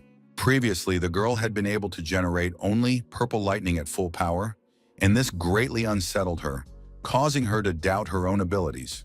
Wondering whether she should tell her sister, she hesitated for a long time, trying to figure out how it would affect her and whether it would harm their relationship before making a final decision. Thanks to the candy the main character gave the girl, she received a temporary boost in power and was able to feel much stronger. In this world, mages and martial arts masters possess alchemical abilities that allow them to create potions and enhance their powers. The difference between mages and martial arts masters is that the former create magical potions, while the latter create alchemical elixirs. Magical potions require special items to use, whereas alchemical elixirs can be taken directly. In the past, many medicines were created, but after a certain incident, the popularity of martial arts grew, and practicing alchemy became much more difficult. Many modern martial arts masters can create potions to store mana, such as those that enhance Julia. To create such elixirs, one must reach the 6th level of alchemy, for only then does access to complex recipes and stable formulas become available. In this era, there is one other person besides Lucas who can create this, and that is the Imperial Minister and the only 9th level martial arts master, Duke Retsuzan, before whom even powerful mages bow their heads to obtain potions for storing mana. In the boy's opinion, if everyone found out that he could create elixirs, it would cause serious problems, so he decided to keep this ability a secret. After completing all the exam stages, Julia and Lucas decided to sit down, relax, and wait for the results to be announced so they could be assigned to their respective faculties and head to the dorms to get some proper rest. Unexpectedly for the brother and sister, they were called over by one of the students who was supposed to announce the results and inform them of their further assignments. With the results in hand, Mrs. Minna was ready to announce them to everyone present so the students could learn their faculty assignments. This encounter came as a complete surprise to Lucas and made him feel surprised and slightly nervous. Explaining that she had come to announce the results by class, the girl informed them that they had earned the top spots in the elite class in the martial arts department. Overjoyed, Julia felt proud of herself for securing first place in the elite class and delighted by her achievements. Even though the brother and sister would be studying in different departments, they were happy that they had achieved what they wanted and realized their goals. When students begin their second year, they must choose the faculty they wish to transfer to and continue their specialization. At Allen Academy, there are 5 faculties: fire, water, earth, wind, and one special one. But after the first year of study, each student is assigned based on their exam results. After reflecting on Mina's words, Julia chose the faculty that suited her best, the faculty of wind. The student from the parliament was the happiest. She had been waiting for the start of classes and was delighted to see her classmates' results and achievements. After the results were announced, the girls headed to the women's dormitory to settle in and rest after a stressful day. The only thing Lucas asked was that they keep an eye on his sister while he went to the martial arts faculty. The rest of the students also decided to review the lists of those who would be studying at Allen Academy, and it came as no surprise to them that Julia Ryan had taken first place. This year's freshmen were considered just a diligent group compared to the little genius who stood out for her abilities. The battle turned out to be a loss for Ivy, but she promised herself she would do everything to become number 1. When the protagonist approached the martial arts department's dormitory, he realized once again that Allen Academy didn't care about students in this field. After a long search for a place to live, the young man finally found one and was able to settle into the dormitory. The building was in an absolutely terrible condition. Its walls were cracked, the floors were rickety, and the roof could collapse at any moment, posing a danger to everyone inside. Despite the living conditions, Lucas realized that he had a place of his own where he could live in peace and no one would bother him. One of the students from the department approached the main character and asked if he was really the one who had taken first place in the rankings. As it turned out, the young man's name was Kai DeRoy, and he would be studying and living alongside Lucas, which would allow them to support each other and adapt more quickly to life at the academy. They got to know each other quickly and immediately began sorting out all the necessary details to arrange their dorm room and settle in. For his new acquaintance, it was incredibly cool when his conversation partner sent the mannequin flying, but the young man himself thought he was just lucky.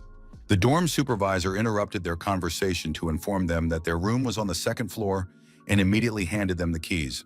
Taking the keys, the students set off to find their room and were happy that they would be able to live together and support each other. Lost in conversation, the guys didn't notice when they came upon room number 205 and immediately realized that this was their new home.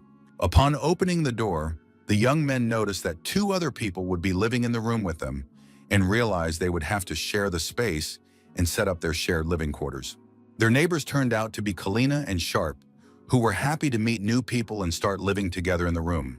For Kai, it was important to know what kind of conditions he would be living in and how convenient and comfortable their room was. Their first impression of the room was terrible and left the guys surprised and a little disappointed. None of them understood what had happened to the room or why it was in such a terrible state. As it turned out, it was unacceptable for Kai to live in such conditions, since he was used to much better comfort and amenities in his previous home. Frightened by the spider, the young man couldn't understand how his neighbors could continue to live here under such conditions and not react to the danger. It became clear to the rest of the students that the guy was a rich kid and the kind of thorn in the side who could annoy those around him with his habits and behavior. Suddenly, Kai pulled some coins out of his pocket and showed them to the others to grab their attention and spark their curiosity. Immediately, the young man decided to explain that he would give the coins to whoever cleaned the room, encouraging others to keep things tidy and work together. Witnessing how his new neighbor carelessly offered a sum far exceeding the monthly salary of an ordinary worker just for cleaning, the protagonist immediately realized that he was indeed the son of the Teroy family, one of the three noble houses in the north.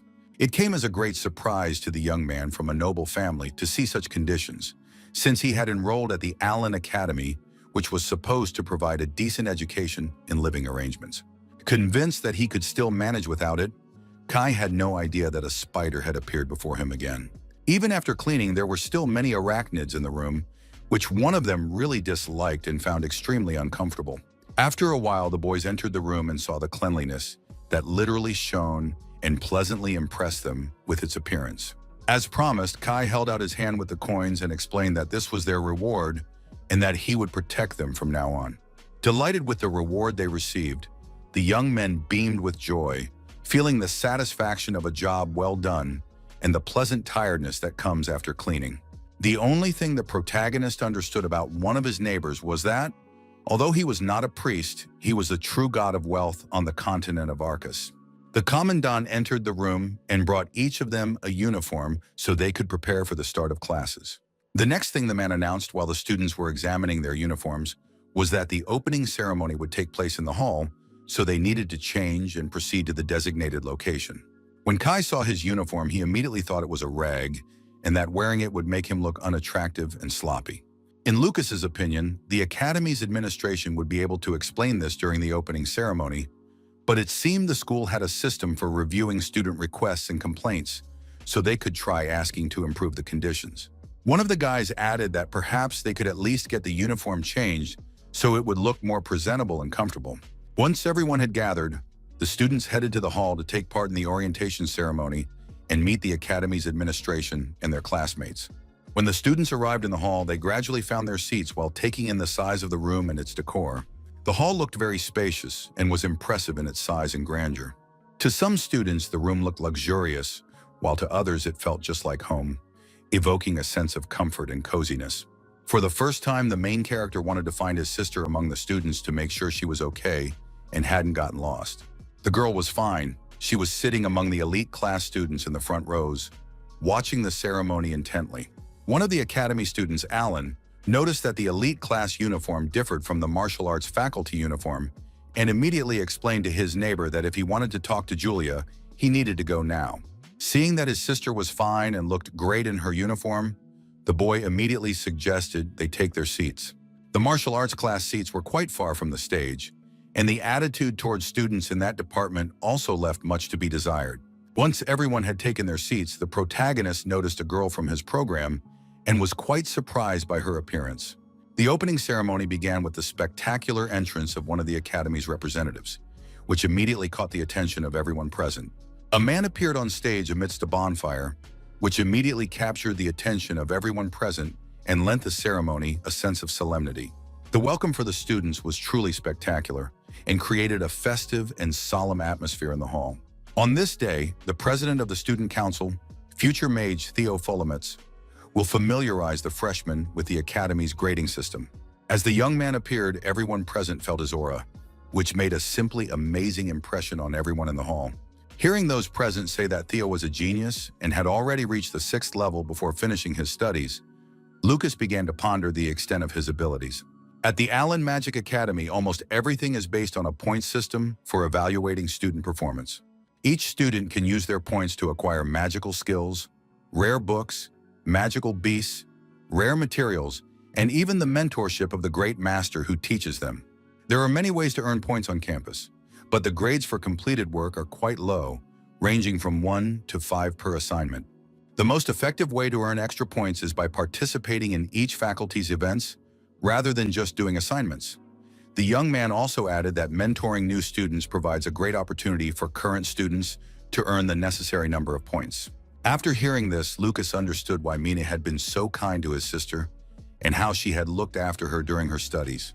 Another interesting point for freshmen is the opportunity to become a member of the student council and thus earn a steady income.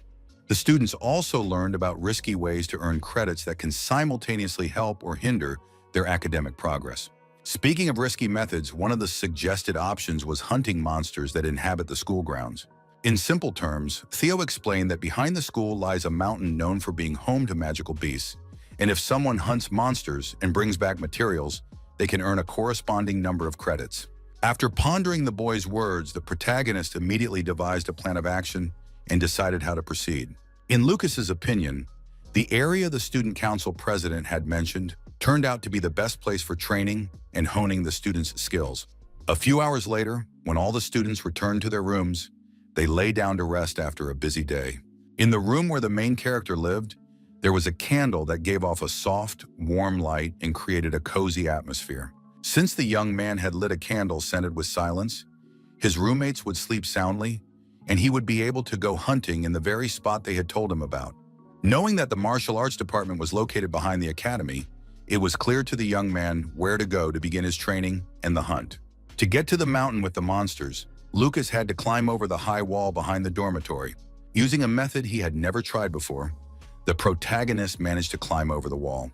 With great speed, the young man made his way to the other side of the school grounds and felt the thrill and satisfaction of a successfully executed maneuver. Skillfully applying the technique, the boy continued moving toward the mountain, feeling in control of the situation and getting closer to his goal. Once on the other side, Lucas kept running at full speed, wasting no time as he approached the mountain with the monsters. It wasn't long before the protagonist came across the first magical beast inhabiting the mountain slopes. When the young man noticed a strange horn on the animal, he immediately decided to grab it and take the chance to earn materials and points. As soon as the boy grabbed the horn with his hands, the creature fell to the ground at great speed and didn't move anymore. Suddenly, Lucas noticed that the animal was missing a body part and wondered what could have caused such a loss and posed a danger to others. The first creature the protagonist encountered was a large horned toad, which became his first challenge during the hunt on the mountain. Realizing he had obtained the beast's poisonous horn, he immediately recalled that it was used to brew potions and could earn him a lot of points. Rumor has it that the Allen Academy houses a legendary collection on martial arts, so the young man wants to earn enough points to acquire the skill of the so-called god of this art. Lucas had very little time, but first he decided to locate the magical beasts in order to plan the hunt effectively. Using another skill, the protagonist focused entirely on his task and didn't let himself get distracted by extraneous things. To do this, the boy used the starry eye skill, which allowed him to determine the distance between himself and the nearest beast. The next creature Lucas encountered after tracking was a first-level shelled rat. Unexpectedly for the animal, the young man decided to attack it to obtain the desired materials and points, while carefully watching its movements and avoiding danger. It was important for the protagonist to eliminate as many creatures as possible to obtain more materials and points for developing his skills. To his surprise, the boy spotted a second-level one-eyed flying mouse and destroyed it in a matter of minutes, earning materials and points. The fourth magical creature was a third-level fire leopard, which demanded maximum concentration and skill from Lucas. Delighted that he had managed to gather a lot of materials, the protagonist knew that he could exchange some for points and use the rest for alchemy. After a short rest, Lucas noticed that it had become unexpectedly quiet around him, which made him wary. For his own peace of mind, the young man decided to check if there were any magical beasts nearby, but their presence was barely detectable, which only heightened his anxiety. The only thing the young man could surmise was that a powerful beast might be nearby, and that its presence was scaring away other creatures. To test his guesses, Lucas decided to focus on searching for the beast using another technique. The first thing the young man sensed was that there was a cave nearby, and it was likely from there that the threat originated, forcing the other creatures to flee the area. The most important thing he managed to figure out was that there was a magical beast inside the cave, and it was the source of the danger. If the protagonist's senses were correct, the distance between them was 1 kilometer. But there was one caveat. If the beast had also sensed him, it could become dangerous. Arriving at the spot where he sensed the animal might be, the young man confidently stepped inside and saw a wolf staring intently at him, ready to attack. Standing before the young man was a 6th-level ice flame wolf, defending its lair from unwanted guests and ready to attack. Realizing how the animal was defending its territory, Lucas immediately understood how to proceed to avoid danger and achieve his goal. Each of them studied the other closely, assessing his intentions and strength, listening to his movements and behavior to anticipate the opponent's possible actions. With a smile on his face, the young man declared himself ready to begin the fight and was determined to use all his skills and strategy. Lucas was the first to strike, carefully choosing the moment to attack in order to test his opponent's strength. From the very beginning, the wolf understood that he would do anything to protect his den, so at the first opportunity, he fired a blast of ice at his opponent. Not expecting such a turn of events, the boy didn't have time to strike, and his hand instantly turned to ice. Not only intelligent but also cunning, she always anticipated others' actions, using the situation to her advantage and controlling the course of events. Even though his hand was covered in a layer of ice, the protagonist still managed to land a blow. At that moment, the young man landed a follow-up blow, trying to capitalize on his advantage and prevent his opponent from recovering. From the impact, the wolf flew to the side, demonstrating the strength and precision of the protagonist's attack and forcing him to assess his opponent's next moves more carefully. Regretting that he hadn't devoted enough time to training, he was unable at this stage to ensure the beast was completely destroyed. Even though the wolf had fallen from the powerful blow, Lucas knew it was capable of more, so he asked it to get back up. With great effort, the animal got to its feet, but weakness and pain were evident in its movements. It staggered but did not look away and was ready to continue fighting. Exhausted but determined, the beast filled its jaws with fire and waited for the right moment to deliver the decisive blow. With a single powerful lunge, the wolf delivered a devastating blow to his opponent. The enemy's body shook from the force of the impact, and his eyes, burning with fury, never looked away. Everything around them burst into flames and the fire rose high above the ground, illuminating the night with yellow and red tongues of fire. Amid the flames stood the enraged beast, ready for the next strike. His eyes, burning with fury, did not look away. After that powerful blow, the wolf howled in pain and fury. His body trembled and his eyes burned with the bright fire of determination. Having dodged the unexpected explosion, the protagonist turned and found himself behind the beast, ready for the next move. At his own risk, the young man decided to deliver a mighty blow, full of strength and determination. Just as the young man launched his attack, the animal turned to face him, ready to meet his resolve. In intense pain, the wolf began to howl. Its body trembled, and a voice burst from its chest, piercing the night with a loud cry full of rage and despair. But despite this, he managed to attack his opponent with fury. His body trembled with the effort, and his eyes, burning with rage, never looked away. To completely destroy his opponent, Lucas quickly launched a follow-up attack with all his might, the fire in his eyes never wavering. From such a powerful attack, the wolf was sent flying to the side. His body rose into the air, and his eyes widened in shock and pain. The beast remained lying on the ground, its eyes burning with rage and hatred, its body trembling with tension, but it remained ready for battle. As he approached the animal, the boy noticed that the wolf belonged to a rather rare species, and its appearance differed from that of ordinary wolves. When the protagonist stood too close to the beast, its anger grew. Its body trembled with tension, and its eyes, burning with fury, did not look away. Overflowing with rage, the wolf focused, and two elements, fire and ice, began to gather in its jaws, ready to explode. Watching the beast closely, Lucas waited for the right moment to make his next move. At that moment, the animal launched an attack with both fire and ice, and the air around them filled with incredible energy. The biggest surprise for the young man was that during the strike, steam rose around him, rising from the ground and mixing with the air.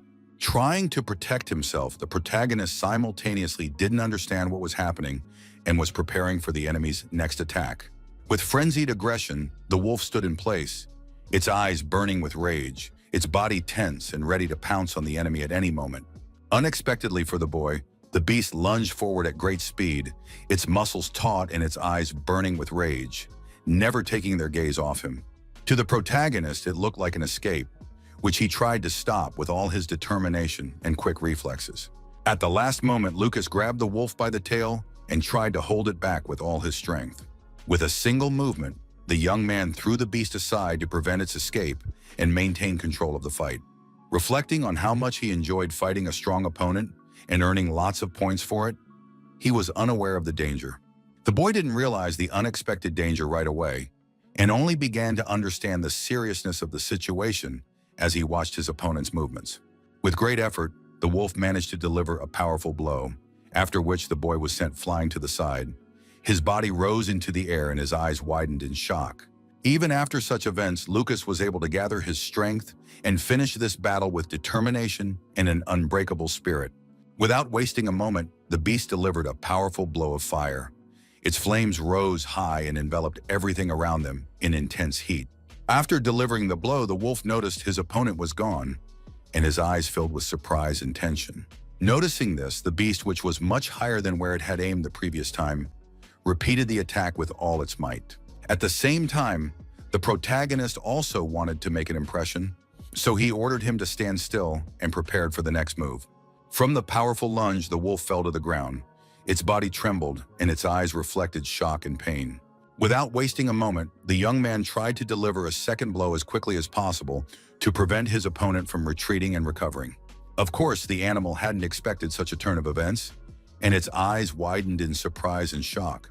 To save itself, the wolf decided to resort to radical measures and act as decisively as possible. As it tried to get up, the beast staggered and shuddered with pain, but its eyes, burning with rage, never looked away. The protagonist closely watched everything happening with his opponent, analyzing his movements and preparing for the next step. To his surprise, Lucas couldn't understand what was happening to the wolf. Its behavior had become unpredictable and its movements chaotic. Two spheres appeared near the protagonist, one red and the other blue, slowly spinning around him and radiating energy. The first thing the boy thought when he saw the two spheres was that they might be the beast's cores and that they carried dangerous power. Sometimes magical beasts in this world are born with magical cores inside their bodies, a rare substance containing the beast's life energy. If even a single drop of blood touches a beast's core, it will recognize the person as its master. So the protagonist decided to ask if the wolf would become his familiar. With a smile on his face, Lucas decided this was his chance to gain such a powerful ally and loyal friend. At that moment, the young man realized this was an unexpected windfall, for few mages possess 6th level familiars. In the boy's opinion, a wolf isn't a very intelligent animal, for not every truly powerful magical beast would submit to a human willingly. Without hesitation, the protagonist did everything necessary for the animal to recognize him as its master and accept his power without resistance. The next step was to give these two orbs to the creature he wanted to tame in order to complete the establishment of the bond and subdue its power. The final stage of taming the animal was returning the spheres to the center of its body, which completed the process of establishing a connection and subduing its power. Suddenly, Lucas heard someone calling him and addressing him as master. The voice sounded close by and made him listen more closely. After scanning the area several times, the young man still couldn't figure out who could be calling him or where the voice was coming from. When the beast spoke again, the boy realized that he was able to understand the wolf's words and grasp their meaning. To improve their mutual understanding, Lucas decided to name his charge Yule so they could communicate more easily and feel a connection between them. What interested the protagonist most was whether the land guarded by the beast would belong to him and whether he would receive anything from his hunts. The wolf himself watched his master closely, listening to his every movement and action, trying to understand the man's intentions and emotions. At that moment, Yule tried to establish a trusting bond between them and show that he was ready to obey and cooperate. The next thing the wolf did was decide to show his treasures and thus prove that he was clever and intelligent. Descending deep into the cave, the beast led his master to his secret hiding place, where he kept his most valuable possessions. With every passing minute, they went further and further, delving deeper into the darkness of the cave and drawing closer to the secret hiding place. The closer they got to the mysterious place, the stranger the sensations the young man felt, and an unknown excitement gripped his body. After the boy saw what Yule had hidden, he was greatly surprised. He was most struck by the bones of a mighty monster, the hide of a 6th-level beast, and even precious stones. For the protagonist, it was astonishing, but he had to find everything necessary to earn extra points. What surprised the beast the most was that the boy started looking for something, but immediately explained that these weren't his treasures. So captivated by the find, Lucas didn't even notice what his assistant was pointing at. For lying before him were cores, almost all at least 3rd level and 2 6th level. Stepping closer to the young man, the wolf explained that he had eaten the water and fire element cores to raise his level. To level up, one must eat the core of a magical beast of the same level or higher, which meant that Yule had defeated at least 2 opponents of the same strength, and that was quite impressive. At that moment, the boy decided that his familiar deserved a reward and gave him a few more orbs. The beast was pleased with Lucas's decision, and its eyes sparkled with joy and gratitude. Later, the boy explained that he had given him medicine that affects magical beasts, so he needed to rest and guard the treasures. Delighted with his first mission, the beast showed that his master could rely on him, trust his strength, and count on his help at any moment. Thinking about what to do next, Lucas considered his next steps and planned his actions, carefully analyzing the situation. Since the protagonist didn't have time to look for other beasts, he decided to return to the dormitory. The young man's morning began with a trip to class, where new lessons and introductions to his classmates awaited him. Gradually, students began arriving at the martial arts department's classroom for their first class.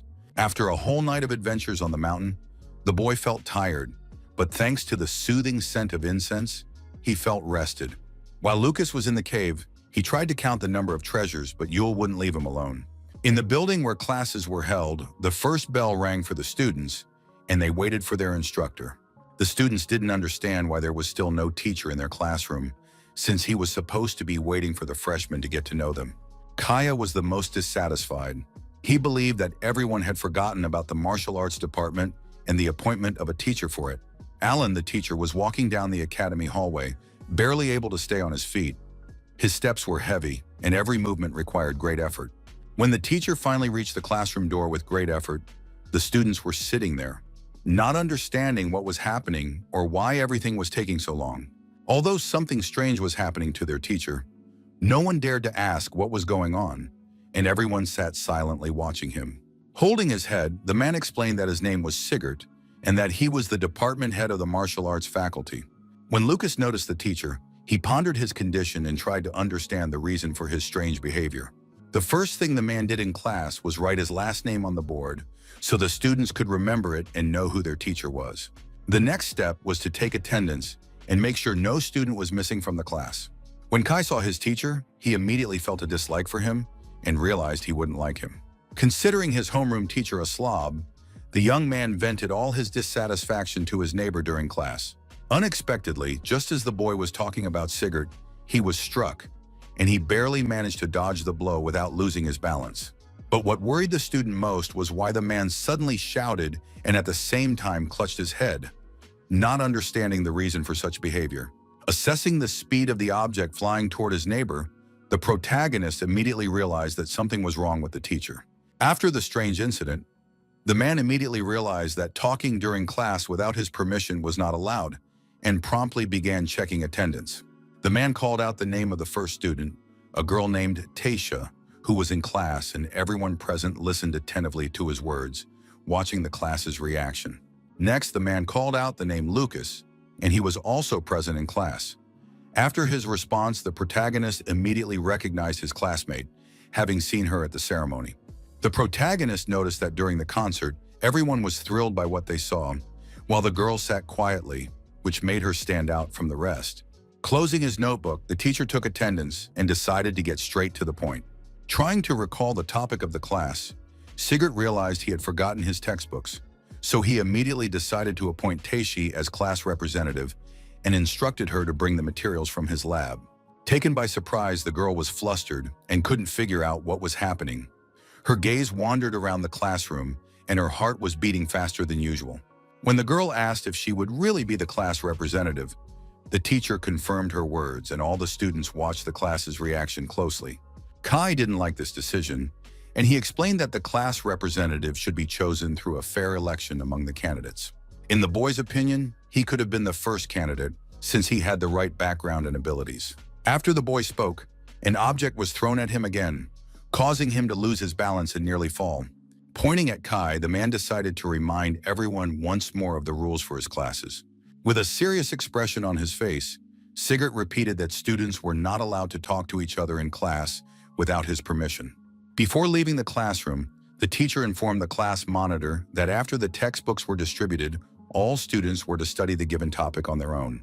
Delighted that she had not only passed the entrance exams but also become class president, the girl decided to seize this opportunity and change her life. To the students, their teacher seemed strange, and to some, even cruel. His manner of behavior caused surprise and anxiety in the classroom. When Lucas looked closely at the man's gait, he could only guess that he had suffered a serious injury.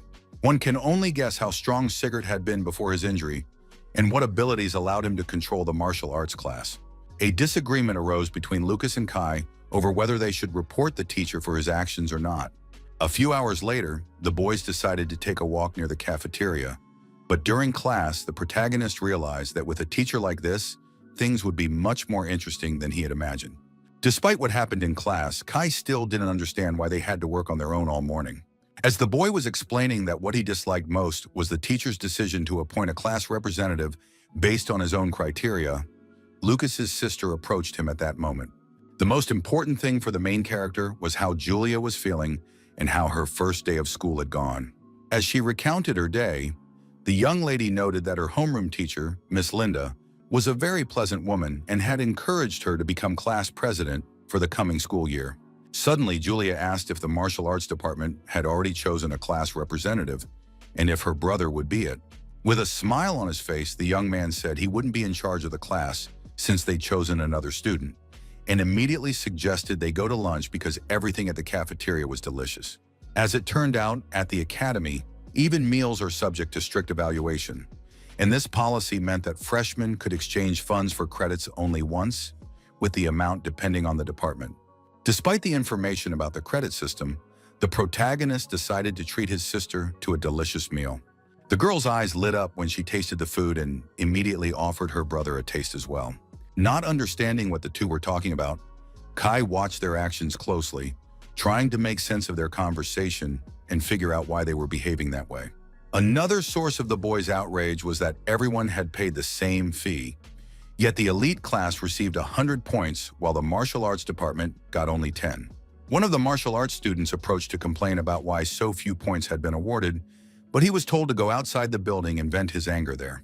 According to a staff member, status didn't matter, but the dismissive attitude towards students who were supposed to be earning points was quite obvious. Realizing that their field was being treated with neglect, Kai began to feel that after entering the academy, he had lost his rights. When the young lady noticed the new acquaintance's gaze, she immediately offered him a taste of the food. The young man's reaction was very emotional because he saw that the girl was exceptionally kind. During lunch, the group had no idea about future encounters and continued to enjoy the food, conversation, and friendly atmosphere. The main character sensed someone approaching them and tensed up, preparing for a possible interaction or conversation. Maya approached their table. She was very happy about the new meeting, and her face beamed with delight and joy. The meeting turned out to be very unexpected, as Julia wanted them to study together and immediately suggested having lunch together. After thanking her for the invitation, Maya declined and mentioned that, as a token of gratitude for being saved, she had baked cookies that the little girl really liked. Lucas tried one too and immediately sensed the incredible taste of the cookies. His face lit up with delight, and the aroma lingered in his memory for a long time. The girl was very embarrassed by the unexpected praise and didn't know how to react to such warm words. Kai joined the tasting and immediately said that the cookies were incredibly delicious. Without hesitation, he decided to get to know the charming lady. The conversation between the two didn't last long, but it stayed with them for a long time and left a pleasant impression on both of them. In Lucas's opinion, you can run into many acquaintances in the cafeteria, and chance encounters always pleasantly surprised him. What alarmed him most was why Mrs. Minna was taking such close care of his sister. The young lady had no connection to the young man from the martial arts department, and she wasn't interested in anything about his studies. On more than one occasion, Theo had used his good looks to attract the girl's attention and try to get to know her better. Realizing that even in such a situation, his neighbor was flying with the help of fire magic, he understood that to everyone else, the young man remained extraordinary. To get the upperclassmen to notice him, the young man decided to use 6th level magic. Until the protagonist heard a strange muttering from one of the students, he too considered himself very cool. Suddenly, a man walked past the group, tripped over a rock, and it rolled forward, nearly hitting someone nearby, causing surprise. The sound caught Lucas's attention. He had been completely lost in his thoughts and instantly looked up to see what was happening around him. Seeing Professor Sigurd, the young man wondered where he was heading in such a state and what could have caused his strange behavior. The man was in poor condition, but he walked confidently toward his destination, ignoring the difficulties and fatigue. When the teacher left the cafeteria, he headed outside the building, barely able to stand, and intently watched the path ahead of him. Opening the door in front of him, the man tried to stay on his feet, but it was difficult for him. The academy teachers, Alan, were already in the office, and they immediately realized that Sigurd had arrived last again, slightly late for the start of class. One of those present believed that the martial arts department administration could have replaced the man, but after what had happened, there was nothing that could be done. After taking a vacant seat, the professor's behavior improved slightly in the director's presence, and he became more restrained and attentive to everyone present. The woman watched the teacher closely and could do nothing, feeling powerless in the face of his actions. After all the teachers had arrived, the director proposed to begin the meeting, and everyone present took their seats, ready to discuss important matters.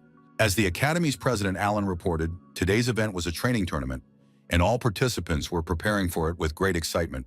As it turned out, in the territory of the Carmina Empire, which is frequently subjected to attacks by magical hordes and magical beasts, the ability to train such creatures is in high demand, and all first-year students will participate in the tournament. 200 first-level magical beasts have been allocated for the tournament's preparation, and the tournament itself will last 6 days.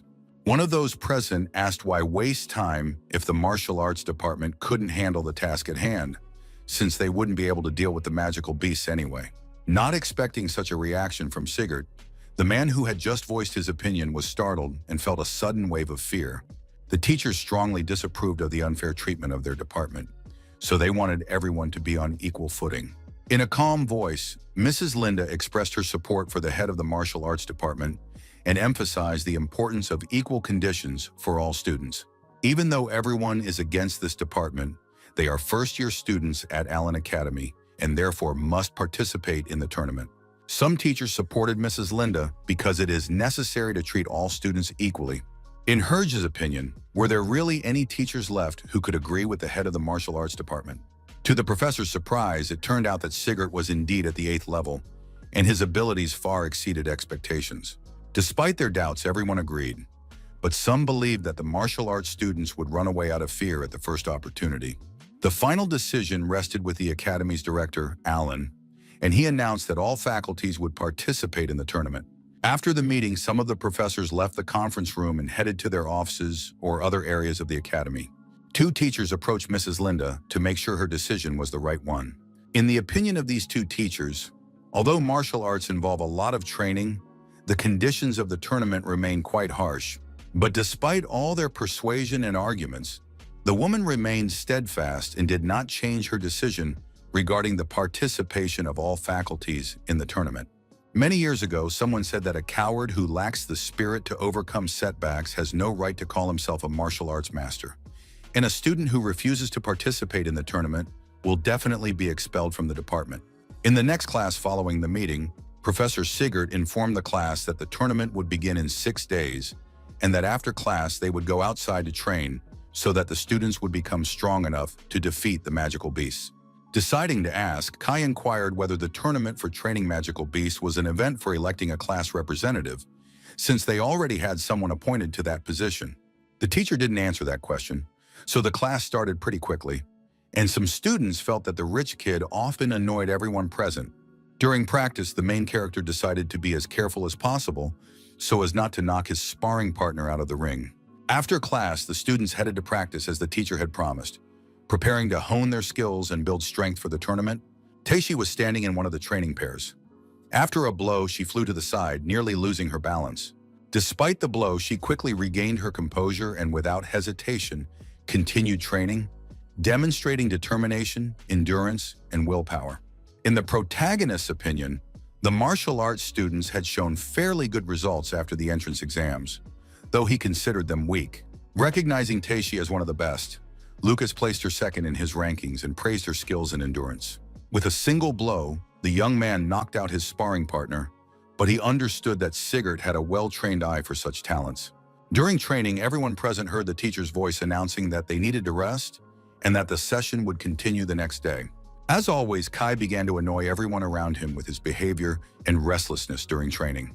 As promised, Collins would bring food for his neighbor since they were heading to the cafeteria, and it came as a surprise to Carl that the boys had struck a deal again.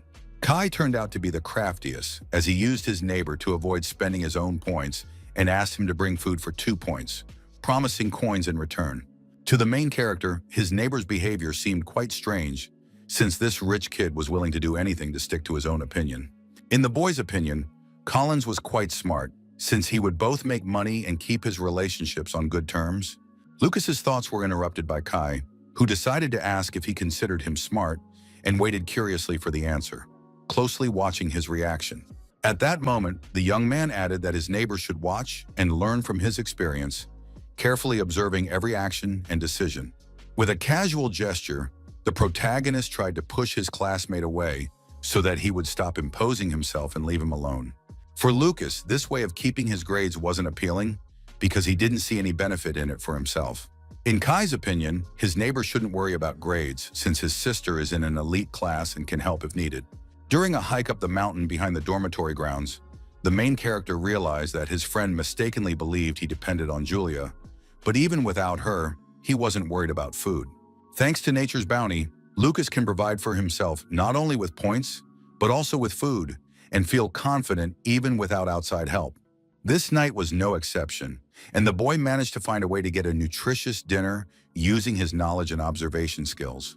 It was important for the young man to accompany his sister, since she was still too young to act on her own, and if not for that, he could have trained during dinner. The only thing that alarmed the protagonist was that Deputy Prime Minister Mina was again trying to get close to Julia, and on this day he couldn't afford to let his guard down. If the girl showed even a hint of malice, the young man would certainly make her regret it and show her the consequences of such an act. The young man was distracted from his thoughts by his tamed beast, which walked past, forcing him to pay attention to the world around him and shift his train of thought. When the wolf saw the meat roasting over the fire, he immediately took an interest and approached, never taking his eyes off the appetizing prey. Despite his desire to eat dinner himself, he offered Yulia some, and to the boy, the beast seemed quite cute. The wolf ate what he was given with great appetite and realized that being a familiar wasn't so bad as long as his master shared free food with him.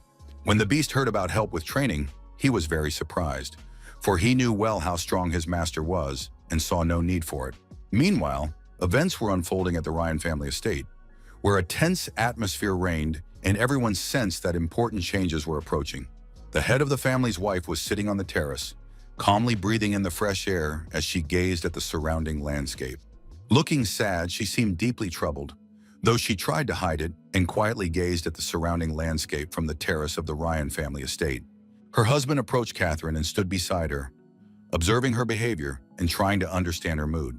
Realizing she couldn't hide anything from her husband, she admitted that she was indeed thinking about her children.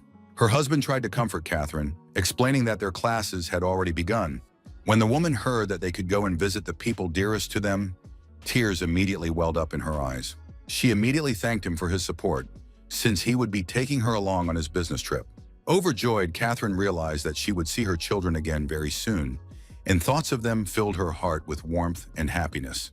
At that moment, strange events were unfolding at the Grind family estate, causing unease and forcing everyone present to watch their surroundings intently.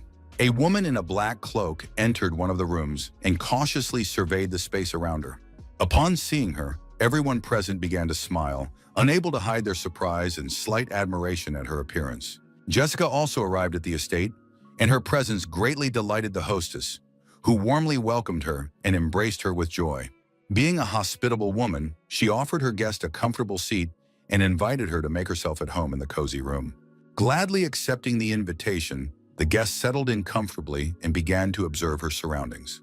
Next, Mrs. Grind offered a glass of wine, after which everything around seemed to begin to glow with bright colors. Jessica didn't refuse such a gesture, as she enjoyed spending time with this person and relishing the conversation. Before everyone present began celebrating, the hostess needed to add the finishing touches to make everything look perfect. Once all the necessary preparations were complete, everyone present enjoyed a pleasant evening in the cozy, festive atmosphere. The guests eagerly awaited the opening of the main reception and the start of the official part of the celebration, watching the hostess's preparations. When all preparations were complete, the hostess announced the start of the most exciting part and drew everyone's attention to the event. After the official part began, Mrs. Grind announced today's games as a miracle of alchemy and a bloody dream, capturing the attention of everyone present. Listening attentively to the rules of the game, the evening's guests tried to understand all the nuances and specifics of the event. Jessica was particularly attentive, listening intently to the rules and trying to memorize every detail of the game. The next day, Taishi thought they would have training again that morning and began preparing in advance. Some of the boys considered Mr. Sigurd a slave driver, simply because after the last training session, their bodies ached so much that they couldn't even sleep. Understanding her classmates' condition, the class representative tried to reassure them, explaining that it was necessary to become stronger. Noticing the girl, the boys immediately began to assure her that they were fine, which greatly surprised her. In agreement with Kai's words, everyone present unanimously declared that he was the strongest in their class and deserved recognition and respect from his classmates. Only the protagonist knew why his classmate had actually become stronger. For every evening, he inhales a soothing essence that enhances his strength. In Tisha's opinion, everything was going well with these four boys, and at this pace, they would be able to withstand more intense training and become strong martial arts masters in the future. At that moment, Kai and Lucas began their training with maximum concentration and energy. With every movement, the boys' skills improved, and their confidence in their own abilities grew noticeably. During the next training session, the protagonist decided to take a break from one of the techniques, observing the other's form and regaining his strength. Using one of the moves, the young man aimed it with maximum precision at his opponent, who barely managed to stay on his feet. At that moment, while Kai stood waiting for the next strike, Lucas confidently directed another move straight at his opponent. Each of them tried to refine their strike and improve their accuracy and reaction speed during training. As the training continued, the student noted that his opponent had quite good technique and demonstrated quick reflexes. The protagonist also noticed that his classmate was trying hard and doing his best to improve his skills. Watching the students train, the academy director, Alan, closely observed their movements and technique. At that moment, Lucas sensed that someone was watching them and instantly tensed up, ready for an unexpected turn of events. It was important for the young man to find out who was watching them, and he focused all his attention on his surroundings. An old man was sitting on a hill near a tree, never taking his eyes off the young men as he closely watched their every move. Realizing that he was the one being watched, the protagonist sensed that the man was closely tracking his every move and not letting him out of his sight. Noticing Lucas's strange behavior, Kai instantly decided to attack, but the protagonist managed to dodge. Suddenly, the young man fell face first to the floor, feeling as if the world around him had instantly turned upside down. When the student got up, he immediately asked the young man not to dodge the blow, and now they would fight until one of them won.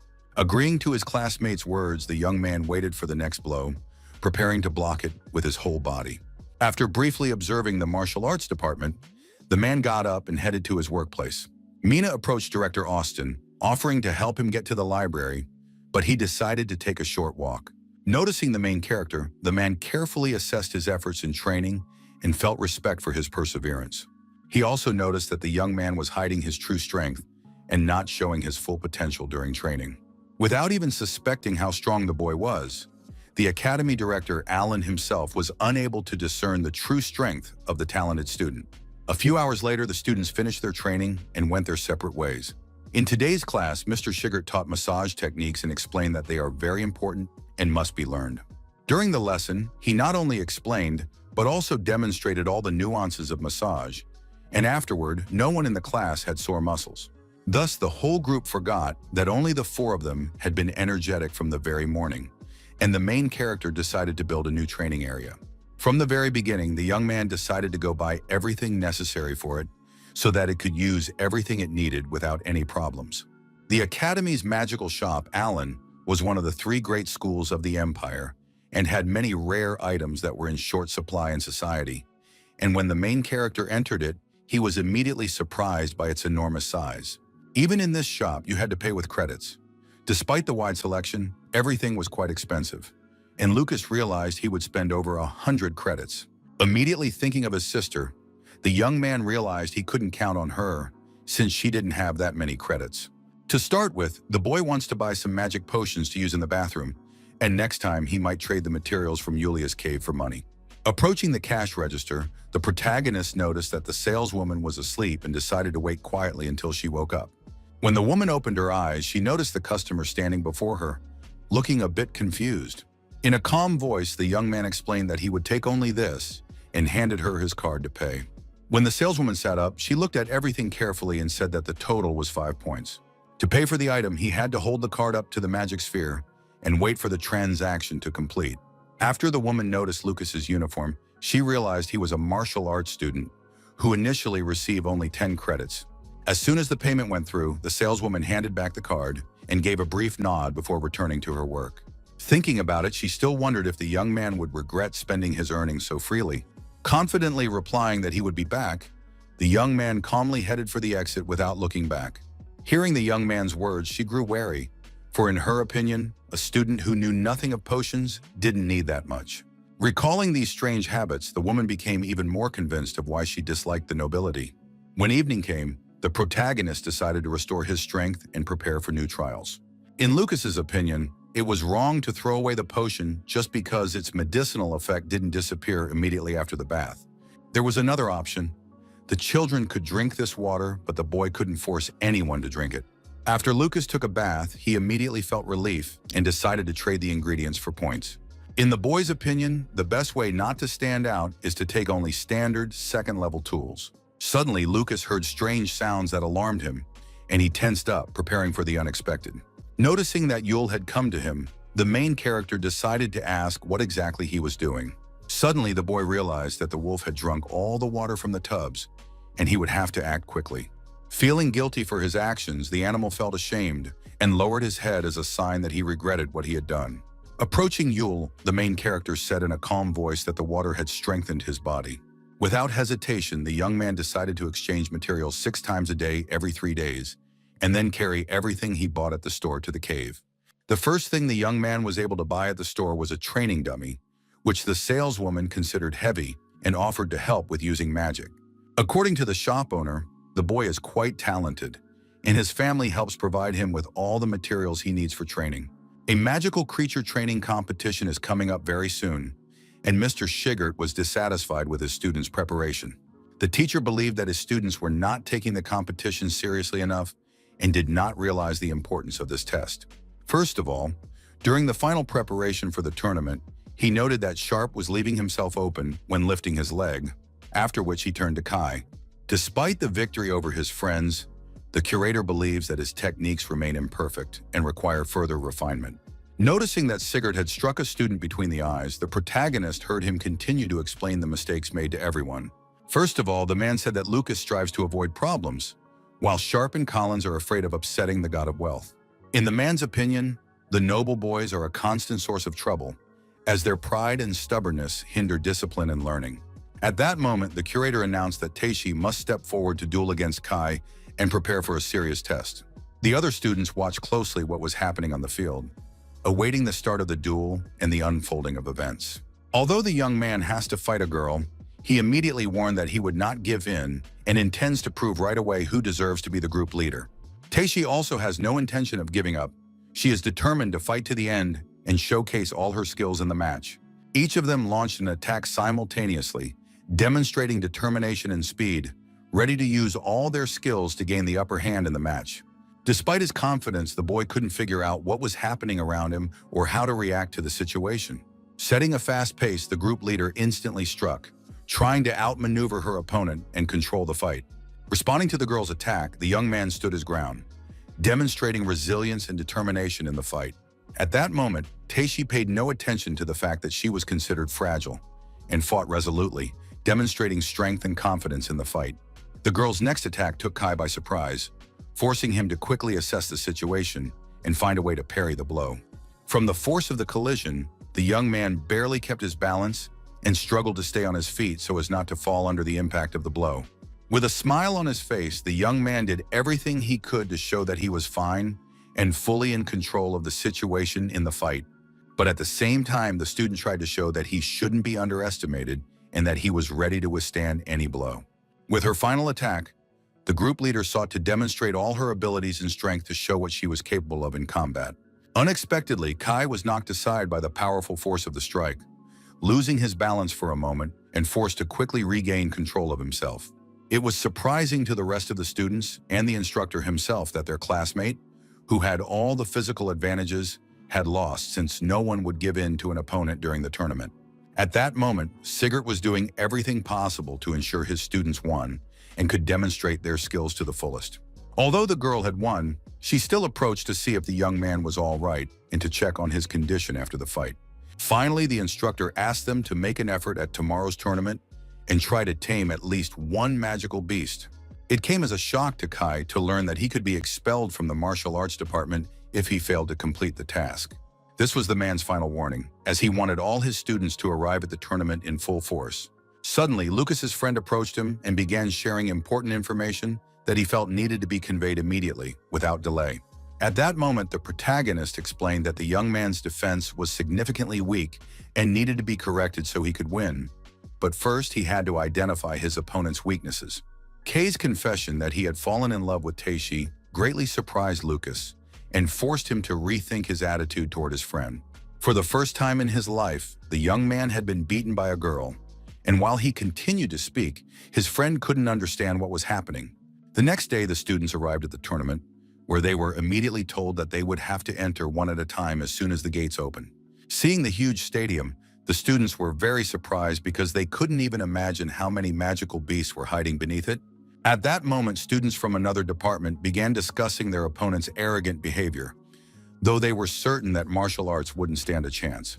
To the surprise of these students, Sigurd immediately spoke up because he was convinced that his discipline was the best and deserved respect.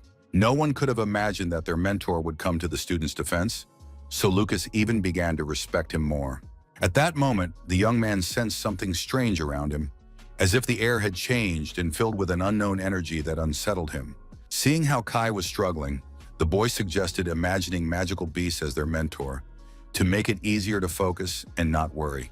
Accepting the boy's words with satisfaction, the student immediately felt a slight sense of relief, and it was as if the tension around him had eased a bit before the tournament. When the man overheard their conversation, he was greatly surprised that the students could speak so openly about him without fear of consequences. In the protagonist's opinion, low-level beasts wouldn't be able to break through the defenses, and if they focused on defense, they would definitely win. A crane appeared before the students, where they saw the tournament organizer announcing additional rules of the game. According to the rules of this competition, whoever tames 10 magical beasts will receive the maximum points, and if they destroy them, they will lose all their points. 10 minutes are allotted for the entire event. Additionally, if injured, one must call a teacher from outside. The tournament began, and the first pair entered the competition area. The students watched closely, preparing for their own turn. The first contestant was Julia, who was trying to get a sense of the layout of the area behind the barrier. Realizing that 50 animals were in a small space, the girl continued to look for a way to successfully pass the test. Among the animals present were magical beavers that moved nimbly through the water and tried to hinder the participants. Seeing an animal in front of her, the girl remembered that she had caught one like this before, so she decided to use her power right away to quickly finish the challenge. Moving closer to the animals, Julia directed a bolt of lightning at them, trying to quickly subdue the beasts and not waste precious time during the trial. All the magical creatures were struck by the lightning the student had directed at them, and in an instant, they were defeated. Meanwhile, one of the organizers explained that all the beasts were coated with a special potion, and when an animal was subdued, bright smoke would rise from its body. During the trials, the teachers monitor each student's condition through magical circles outside the barrier, as well as tally the results and assign scores.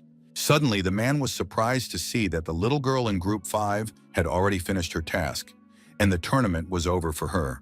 Julia easily exited the tournament and was glad that everything had ended well, while the next participant was already being called. After the test, the girl approached her homeroom teacher, who praised her for completing the test in 3 minutes, which was amazing. Overjoyed, the young lady asked where the martial arts area was, as she wanted to see how her brother was doing. After explaining the situation, Mrs. Linda said that Lucas's group was in Hall 10 and they were performing last, so Julia would have time to grab something to eat. While the girl was talking to the teacher, another girl was watching her and hated both her and her brother. For this student, the main question was whether Lucas Ryan would be able to show the same outstanding results as he did on the entrance exams. 2 hours later, the two young men who had been mocking the martial arts department each received 1 point and were worried that students in lower grades might outscore them. It was noted that, in addition to the elite class students, even the master's students received 1 point each. After this information was announced, Kai became even more anxious because he really wanted to stay in the martial arts department.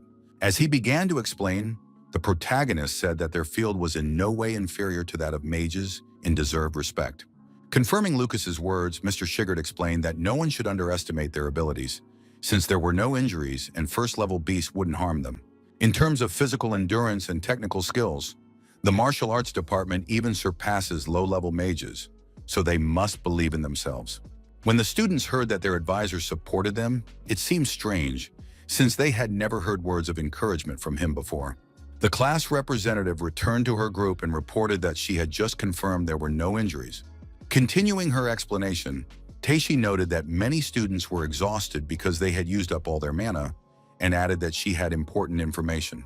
For safety reasons, the barrier restricts the animal's movement, making it impossible for them to surround a student. Therefore, if students are worried they won't be able to win, they can run away and look for a weaker animal. She also explained that they shouldn't overexert themselves and should take it seriously. That way, they could earn points. Immediately thanking her for the information, the martial arts students showed their respect. But for Taisha, it was simply part of her duties as class representative.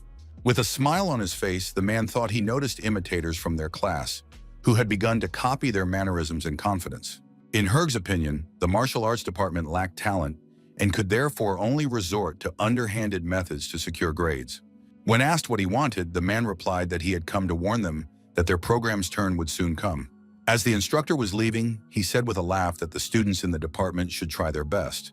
Otherwise, their program might disappear altogether. Pondering the man's words, Shigert said nothing, but his expression grew more serious, and even the students nearby noticed it. Hirig doesn't care about the future of the department, but he believes it would be better if it didn't exist at all. Having witnessed the conversation, the protagonist was deeply impressed by the man's behavior. His words and tone left a deep impression on the young man's mind. After this conversation, Lucas recalled that Garega behaved just like the people from his past life. Realizing he needed to prove that the martial arts department was one of the best, the protagonist decided to be the first to participate in the entrance ceremony. With a sad expression, the group supervisor informed him that if he was worried, he could switch places with any of the other students. When the teacher heard that it was a matter of principle for the boy to go first, he was surprised, but he understood that this would give him a chance to show his skills and prove that the martial arts department deserved respect. While planning his performance, Lucas decided to go first to demonstrate his skills and prove that the martial arts department deserved respect. Confidently and decisively, the young man said he would definitely get high scores and show everyone who looked down on them that their program was worth it.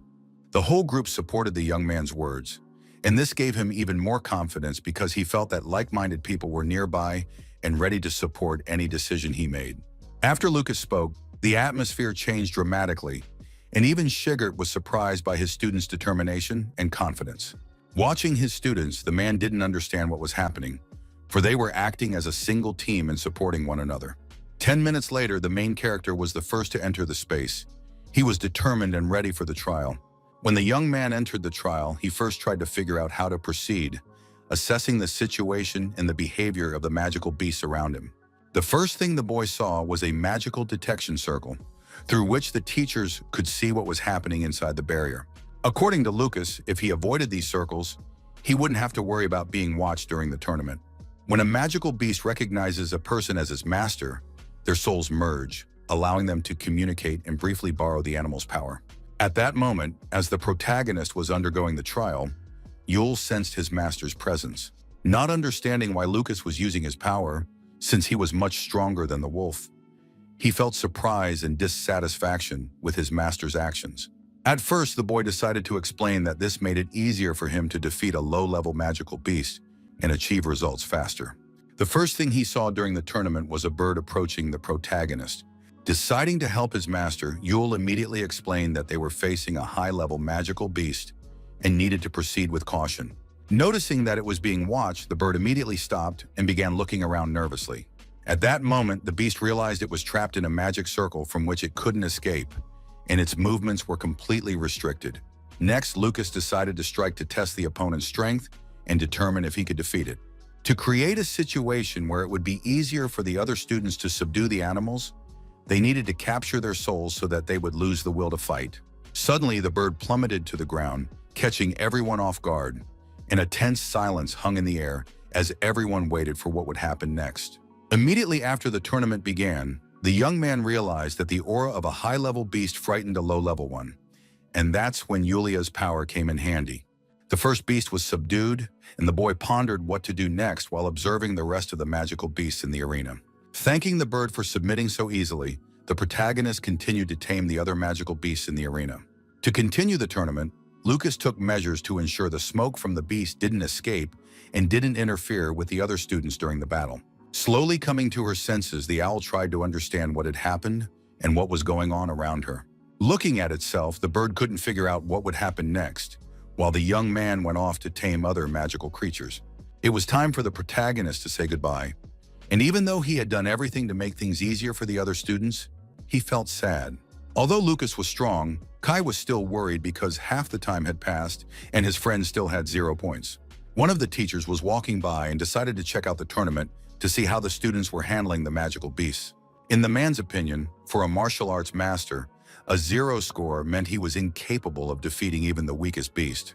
Even students from different departments confirmed that there was a big difference between the mages and Lucas's field of study at the tournament. Despite all the chatter between Herg and the students, Curator Shigart listened to what was going on. Julia interrupted the conversation and asked that no one dare mock her brother, because even if he cannot use magic, he remains extremely talented.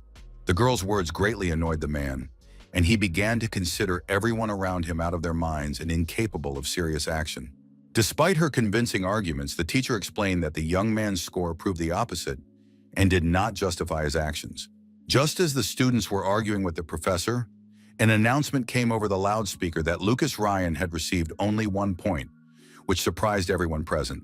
This news stunned Herg, while his classmates, on the contrary, were delighted that the young man would still remain in the department.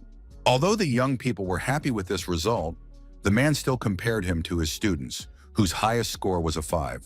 One of the observers was deeply shocked that the protagonist's scores began to pile up one after another, and the situation at the tournament was rapidly changing. Despite Garega, the students rejoiced at every score the main character earned and supported him throughout the competition. After hearing about the number of points, the man became even more furious because in his class, that was the highest score, and he couldn't accept it. When the young man managed to intimidate all the beasts, he immediately sighed with relief, knowing that his classmates would be able to pass the test and earn points. The only thing left to do was to get the highest score and prove his skills at the tournament so that all his classmates could see his mastery. The more points the young man wanted to earn, the harder he tried to tame the magical beasts and prove his abilities. With every passing minute, the boy received 1 additional point, and his score gradually rose. There was still time left before the end of the trial, and Lucas already had 9 points and was working hard to achieve the best possible result. Not expecting such a turn of events, the boy noticed that the bird had suddenly returned to the ground and was intently watching his movements. The final point was awarded, and in the end, the protagonist achieved the highest score, surprising everyone present. After the results were announced, Lucas Gehrig was not only surprised, but also alarmed, as he hadn't expected the young man to earn the highest score. Once again, the tournament organizers announced the rankings of those who had passed the test, and the protagonist found himself among the best. Despite her nervousness, Julia was overjoyed to see her brother, as she had been very worried about him and could now calmly watch his successes. After the tournament ended, one of the observers was surprised because the martial arts department had received a perfect score. When the young man met his sister again, she immediately told him that she had believed in him and was confident that he would be able to demonstrate his abilities at the tournament.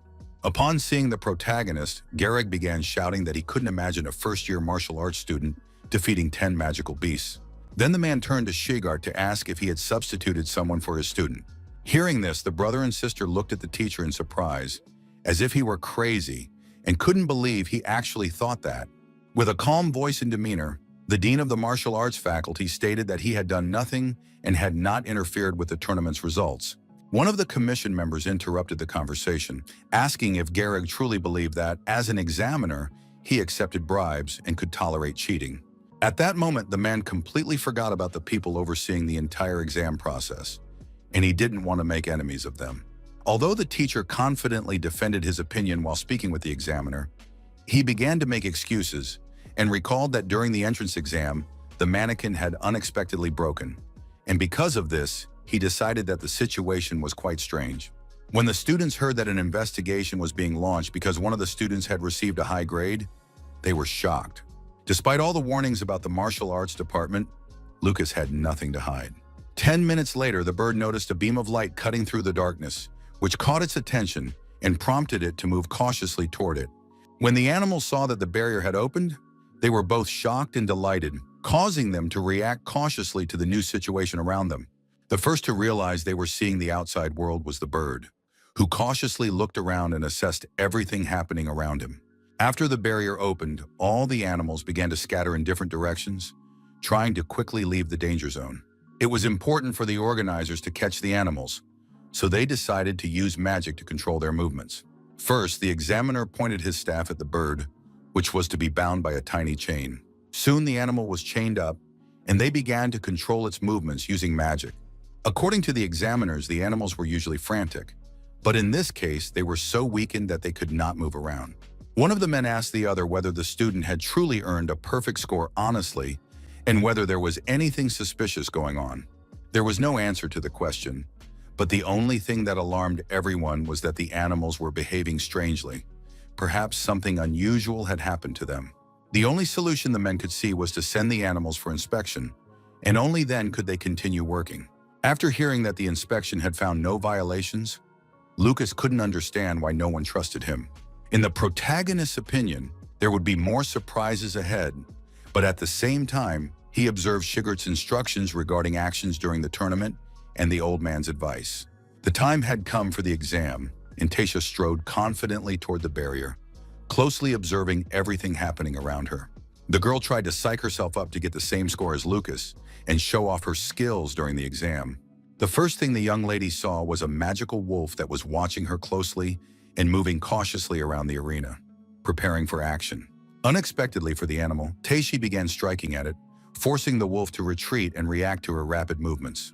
From the very beginning, the girl understood that if she couldn't handle it in 30 seconds, she would stick to the plan she had discussed with the team the day before. As she approached the animal, the young lady couldn't make sense of what was happening, since this was her first time dealing with such a situation. The wolf, upon seeing the group leader, began talking about the monster that was her companion and asked if it was still within the barrier's territory. Just as Teishi was about to strike, she suddenly saw that the beast had submitted to her and stood still before her, as if acknowledging her strength and superiority. This came as a surprise to the girl, since a third-level beast had surrendered so easily and offered no resistance to her actions. At that moment, the class representative couldn't tell whether it was just a coincidence or if there was something much more serious behind it. Realizing that the martial arts department might be stronger than the mages, The student felt a surge of strength and confidence in her own abilities.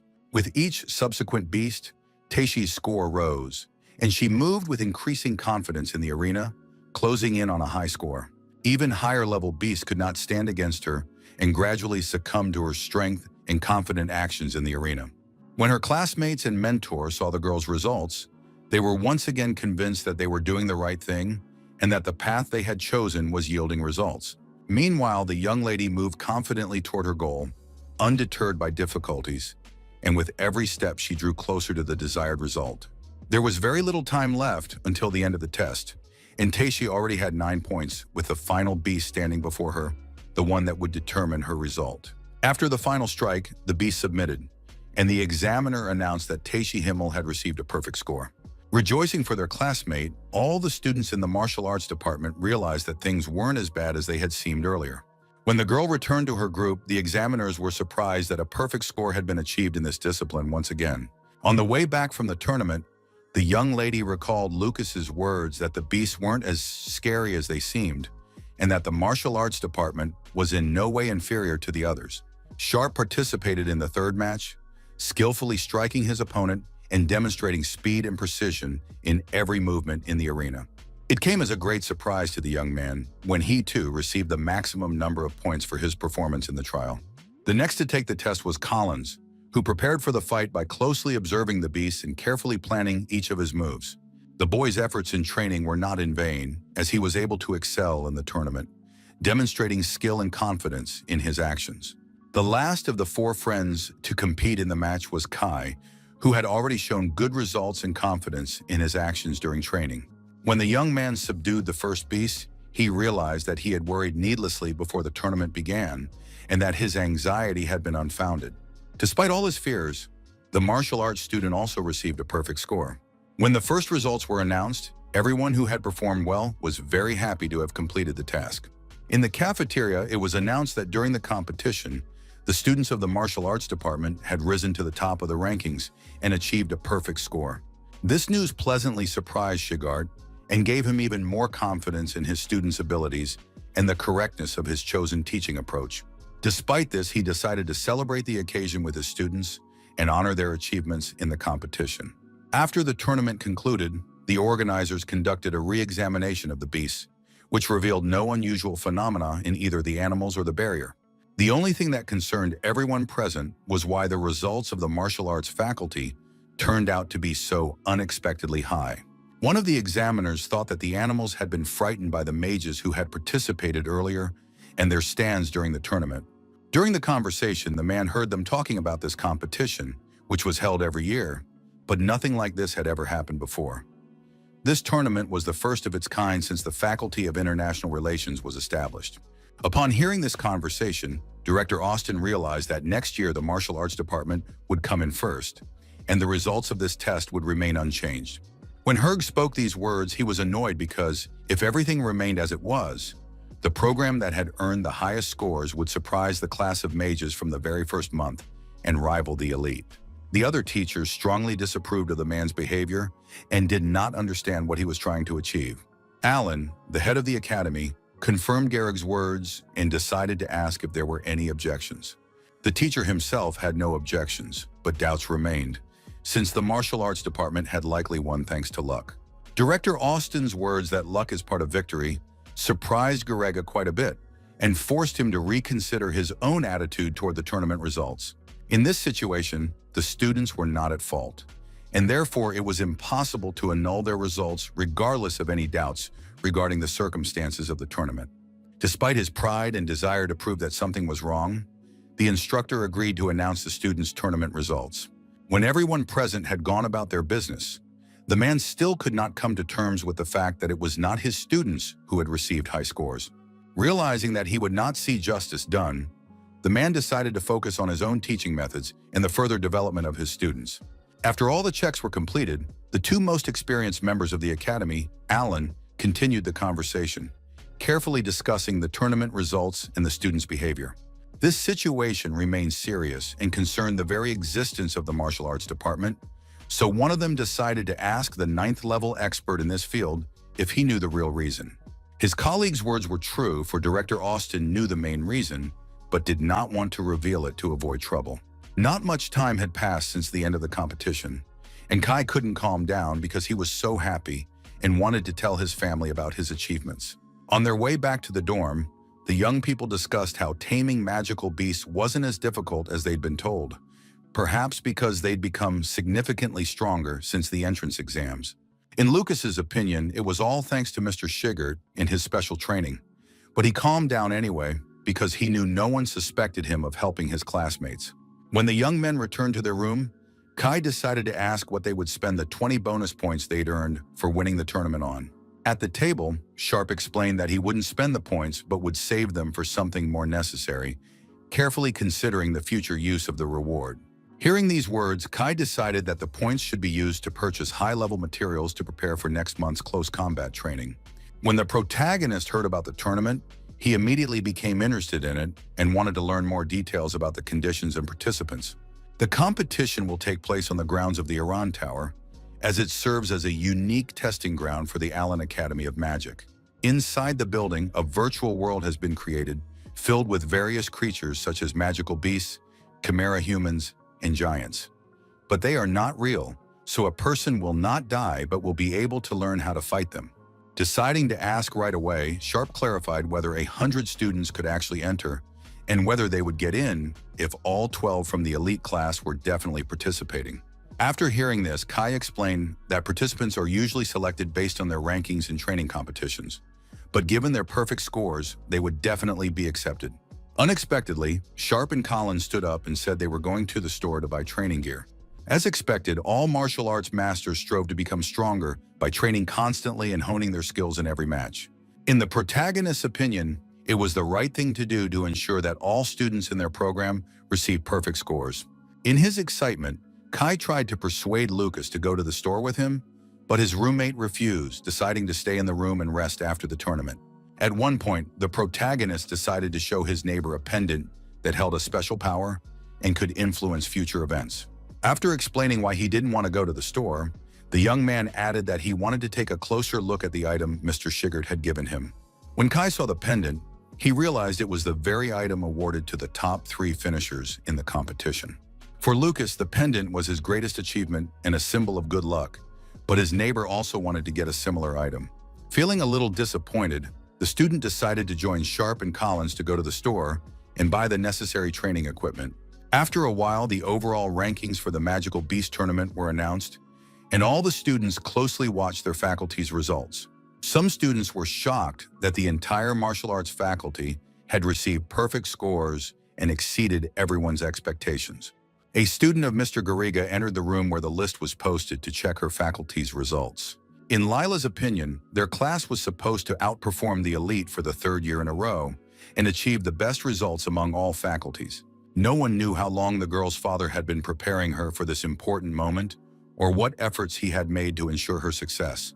At that moment, one of the students' knives ended up near the scoreboard and accidentally brushed against the list, causing everyone present to watch the situation with alarm.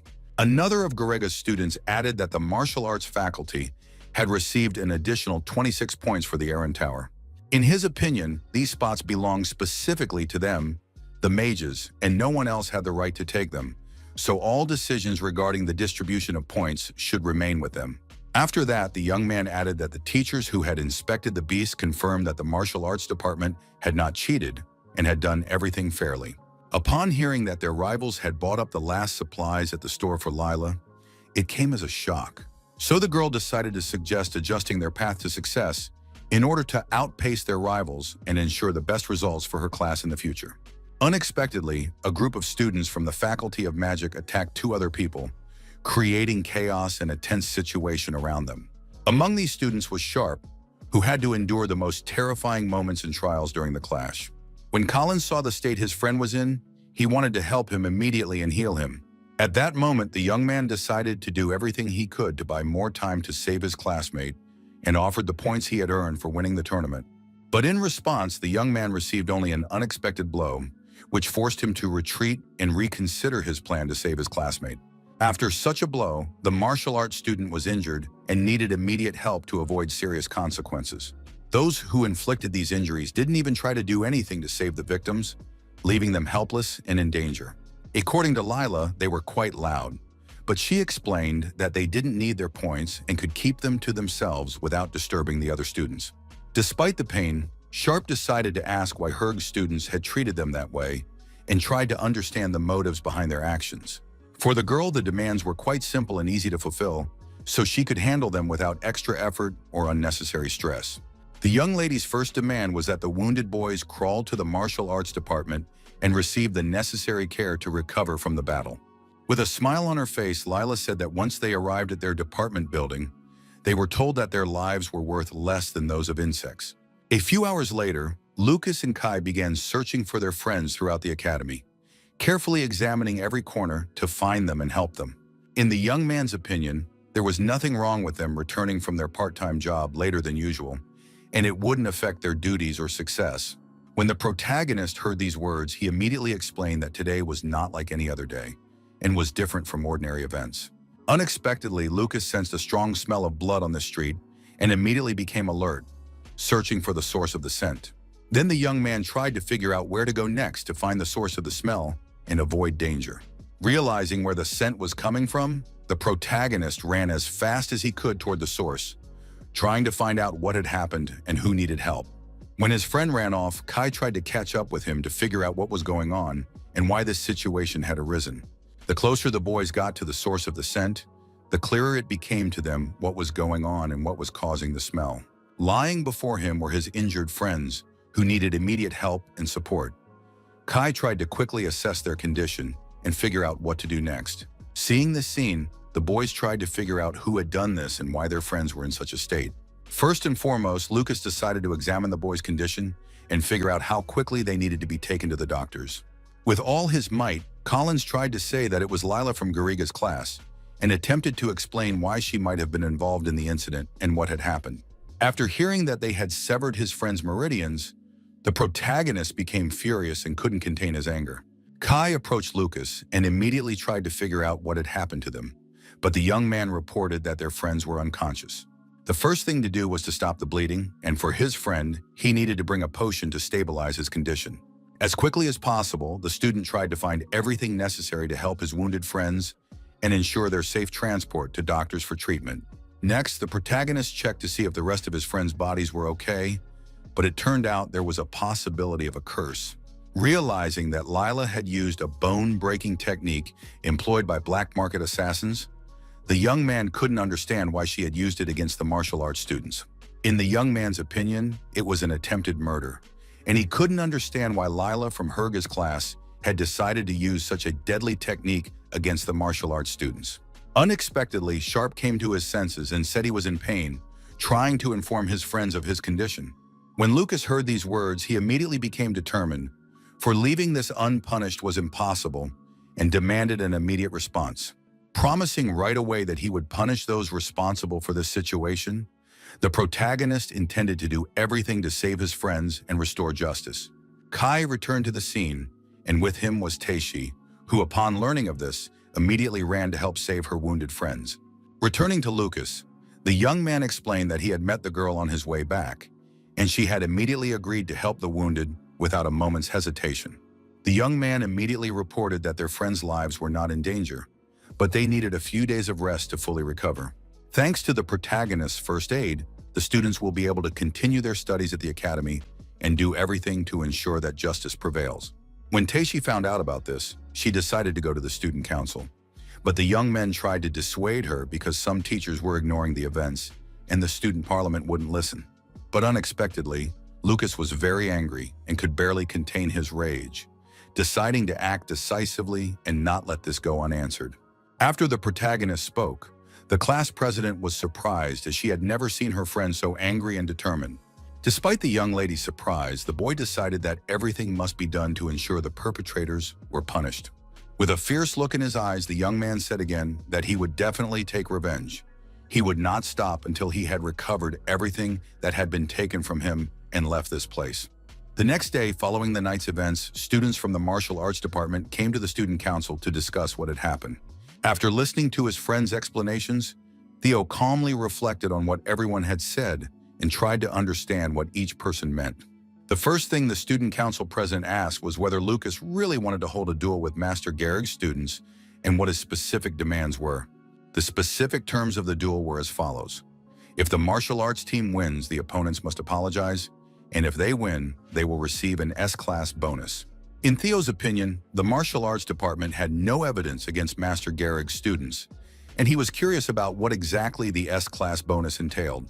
Unexpectedly, the pendant that Lucas's advisor had given him ended up in the hands of the student council president, and he was examining it closely under the lamp in the office. Not expecting this, Kai watched in surprise as the boy threw the pendant at their feet.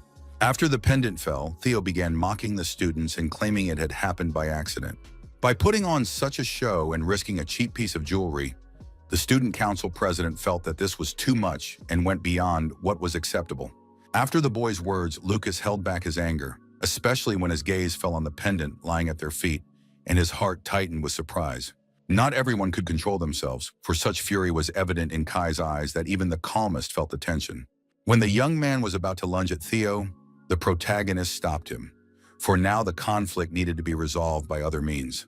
In a calm voice, Lucas asked what he thought would be a fair bet so that everything would be equitable for the show's participants. Carefully considering this complex question, Theo sought the best course of action to maintain his authority in the eyes of those around him. The first thing that came to mind was that it had to be something unique and different from anything he had seen before. Calmly and confidently, Theo replied that it could be the right to enter the Aaron Tower, which immediately caught the attention of the student council president. The students were utterly astonished, for they now faced a choice. It was crucial for them to do everything possible to get into the tournament, and also to ensure that the guilty parties were punished. After hearing all the conditions, the protagonist, after consulting with his friends, agreed to them and decided to devote himself entirely to preparing for the upcoming duel. After this conversation, the duel was scheduled for 2 days later, and this caught the attention of the entire academy, as all the freshmen were unhappy that the martial arts department had taken up so many spots near the entrance to the tower. Many supported Mr. Gehrig's class, and the man himself rewarded the 3 students who had attacked Sharp and Collins. Despite all the recent events, Shigert said nothing and simply increased the workload on the field. He understood the situation unfolding because he knew his colleague, who would stop at nothing. The day of the duel arrived, and a large crowd gathered at the scene to watch the showdown between the martial arts department and Mr. Gehrig's class. Among those present were those who wanted to support the 3 friends, and thanks to them, the event was successfully organized. Despite the fact that it was their fault, Lila declared that the rivals could ask for forgiveness loudly, and perhaps she would forgive them. According to Lucas, they still don't know how this duel will turn out for them or what consequences their confidence in their own victory will have. An announcement came over the loudspeaker for both sides to begin preparing for battle, and Kai was the first to step forward, ready to put an end to this. Ready for battle, the opponent stood confidently in place, closely watching Kai's movements and waiting for the moment to attack. The start of the battle was announced, and the participants immediately rushed into the fray, moving quickly and tracking every move of their opponent with the utmost attention. At the start of the battle, Andre decided to use an ice storm to immediately gain the upper hand over his opponent. Despite the ice storm, Kai confidently parried the attacks and gradually gained the upper hand over his opponent. When Andre saw that his opponent had parried the blow, he was very surprised and tried to understand how such a powerful strike had failed to affect him at all. Surprised that the mage had failed to harm him, Mr. Shigert's apprentice asked if that was all he was capable of. After the young man had destroyed everything in his path, he slowly approached his opponent, closely watching his movements and preparing for the next strike. At that moment, the boy didn't understand why everyone was so enthusiastic about mages, since in his opinion, they were incapable of anything. Listening closely to everything his opponent said, Mr. Gehrig's student tried to anticipate his actions to find a weak spot to attack. Not understanding why Kai was showing off so much, and had fallen into a trap from which he wouldn't be able to escape, Andre was devising his entire plan for victory. Unexpectedly, Mr. Shigert's student felt something unusual happening to his legs, which forced him to slow down and move forward more cautiously. At that moment, the young man immediately looked down at his feet and was very surprised to find that they were frozen to the ground. The ice continued to restrict the boy's movements, and his opponent coldly informed him that there was no escape, and he was completely at his mercy. Having confidently bid farewell to the noble student, the mage prepared to deliver another powerful blow. Even though he couldn't move his legs, Kai remained on guard for any turn of events, closely watching his opponent's movements. Using his weapon, and attempted to cast a spell to destroy his opponent and gain the upper hand in the battle. Trying to see if his opponent had realized where he was, Mr. Gehrig's student inflicted even greater damage on his opponent. When he saw the state Kai was in, he added that this happens to anyone who dares to provoke a mage. Despite his condition, the student tried everything he could to free himself and avenge the attack on his friends. While Kai was trying to figure out how to free himself as quickly as possible, Andre began to taunt him, saying that if he was going to give up, he should say so louder. As the rest of the tournament participants watched the first round, Lila remarked that if a person is a loser, they will never change. The next thing the girl added was that by admitting defeat, the opponent would be able to forgive her and get a chance to make things right in a future battle. For the protagonist, these words were just empty talk that didn't change the situation or influence his actions. Despite being frozen to the ground by ice, Kai decided to ask if ice magic could freeze the lava in the mountains of magical beasts. When everyone present saw what Mr. Shigert's student was trying to do, Lila immediately tried to prevent such a turn of events. Before the explosion, Andy managed to shout for his classmate to run, and in the next moment, a powerful flash erupted at the scene. Despite these events, Kai tried to stay on his feet and make out his opponent through the thick smoke. When Mr. Gehrig's student saw the lava jelly in his hands, he realized that this young man was ready to do anything just to get revenge. While the boy was trying to figure out why they had set off this explosion, his opponent crept up from behind and prepared to strike. At that moment, Andre tried to strike as quickly as possible, but his opponent managed to dodge and wounded him. The student hadn't expected such a turn of events and paused for a moment, stunned by his opponent's speed and agility. The sorcerer was knocked aside by the blow, and everyone present was shocked to see that the martial arts master had wounded the sorcerer. What surprised the students most was that Mr. Shigert's legs were covered in burns, yet he continued to stand and prepare for the next strike despite the pain. It was impressive that the young man decided to cause an explosion to escape the ice prison, and he succeeded, earning the admiration of those present for his courage. When the smoke cleared, Kai recalled Lucas's words that when an enemy casts a spell and is confident of victory, weaknesses immediately appear. It also came as a surprise to Andre when he was wounded by the martial arts student. He hadn't expected his opponent to be able to attack him so quickly and accurately. Despite feeling unwell, Mr. Gehrig's student decided not to waste time and launch an attack, believing his opponent would be unable to withstand his strength. The most unexpected thing for everyone present was that they once again saw a mysterious object in Kai's hands. With the help of this tool, Kai tried to end the battle as quickly as possible and gain the upper hand over his opponent. Despite the fact that the object had exploded and an ice mage stood opposite him, Mr. Shigert's student had a plan that allowed him to continue the fight. The boy's hands began to turn to ice again, but despite this, he continued to fight for victory, and because of this, everyone thought he was crazy. During the fight, Kai explained that he disliked ice mages simply because they never saw things through to the end. After the young man spoke, Andre began shouting for his opponent to back off and tried to hold back his next attack, carefully assessing the situation on the battlefield. The blow was powerful and sent the opponent flying backward, leaving everyone present stunned by the force of the attack. As he flew through the air, Mr. Gehrig's student tried to say something, but the force of the blow prevented him from speaking clearly. Once he landed, the boy realized that his opponent had shattered his shield with brute force and was confident he would defeat the martial arts student. The winner of the first match was Kai, who demonstrated courage and agility and secured a decisive victory over his opponent, impressing everyone present. After the victory, the young man was glad that he had managed to prove the strength of his discipline, and no one could say that their department was weak. Realizing that Teishi was next to enter the fight, the young man wondered if she would be able to handle her opponent, if she would need help, and if everything would go well during the match. After making sure the girl was okay, the protagonist noticed that the second round was already beginning, and the participants were preparing for a new clash. The first thing the student heard was that her friend had won because he was from the noble Taro family, so it was clear to Tara that this wasn't a fair victory. Tisha's words struck a chord with her, because in her opinion, no one wanted to admit that the boy had won fairly. The young lady's thoughts were interrupted by an unexpected blow, which she managed to dodge with confidence. Seeing a strange object on the wall, the martial arts student immediately realized that if she hadn't reacted in time, its force could have destroyed her completely.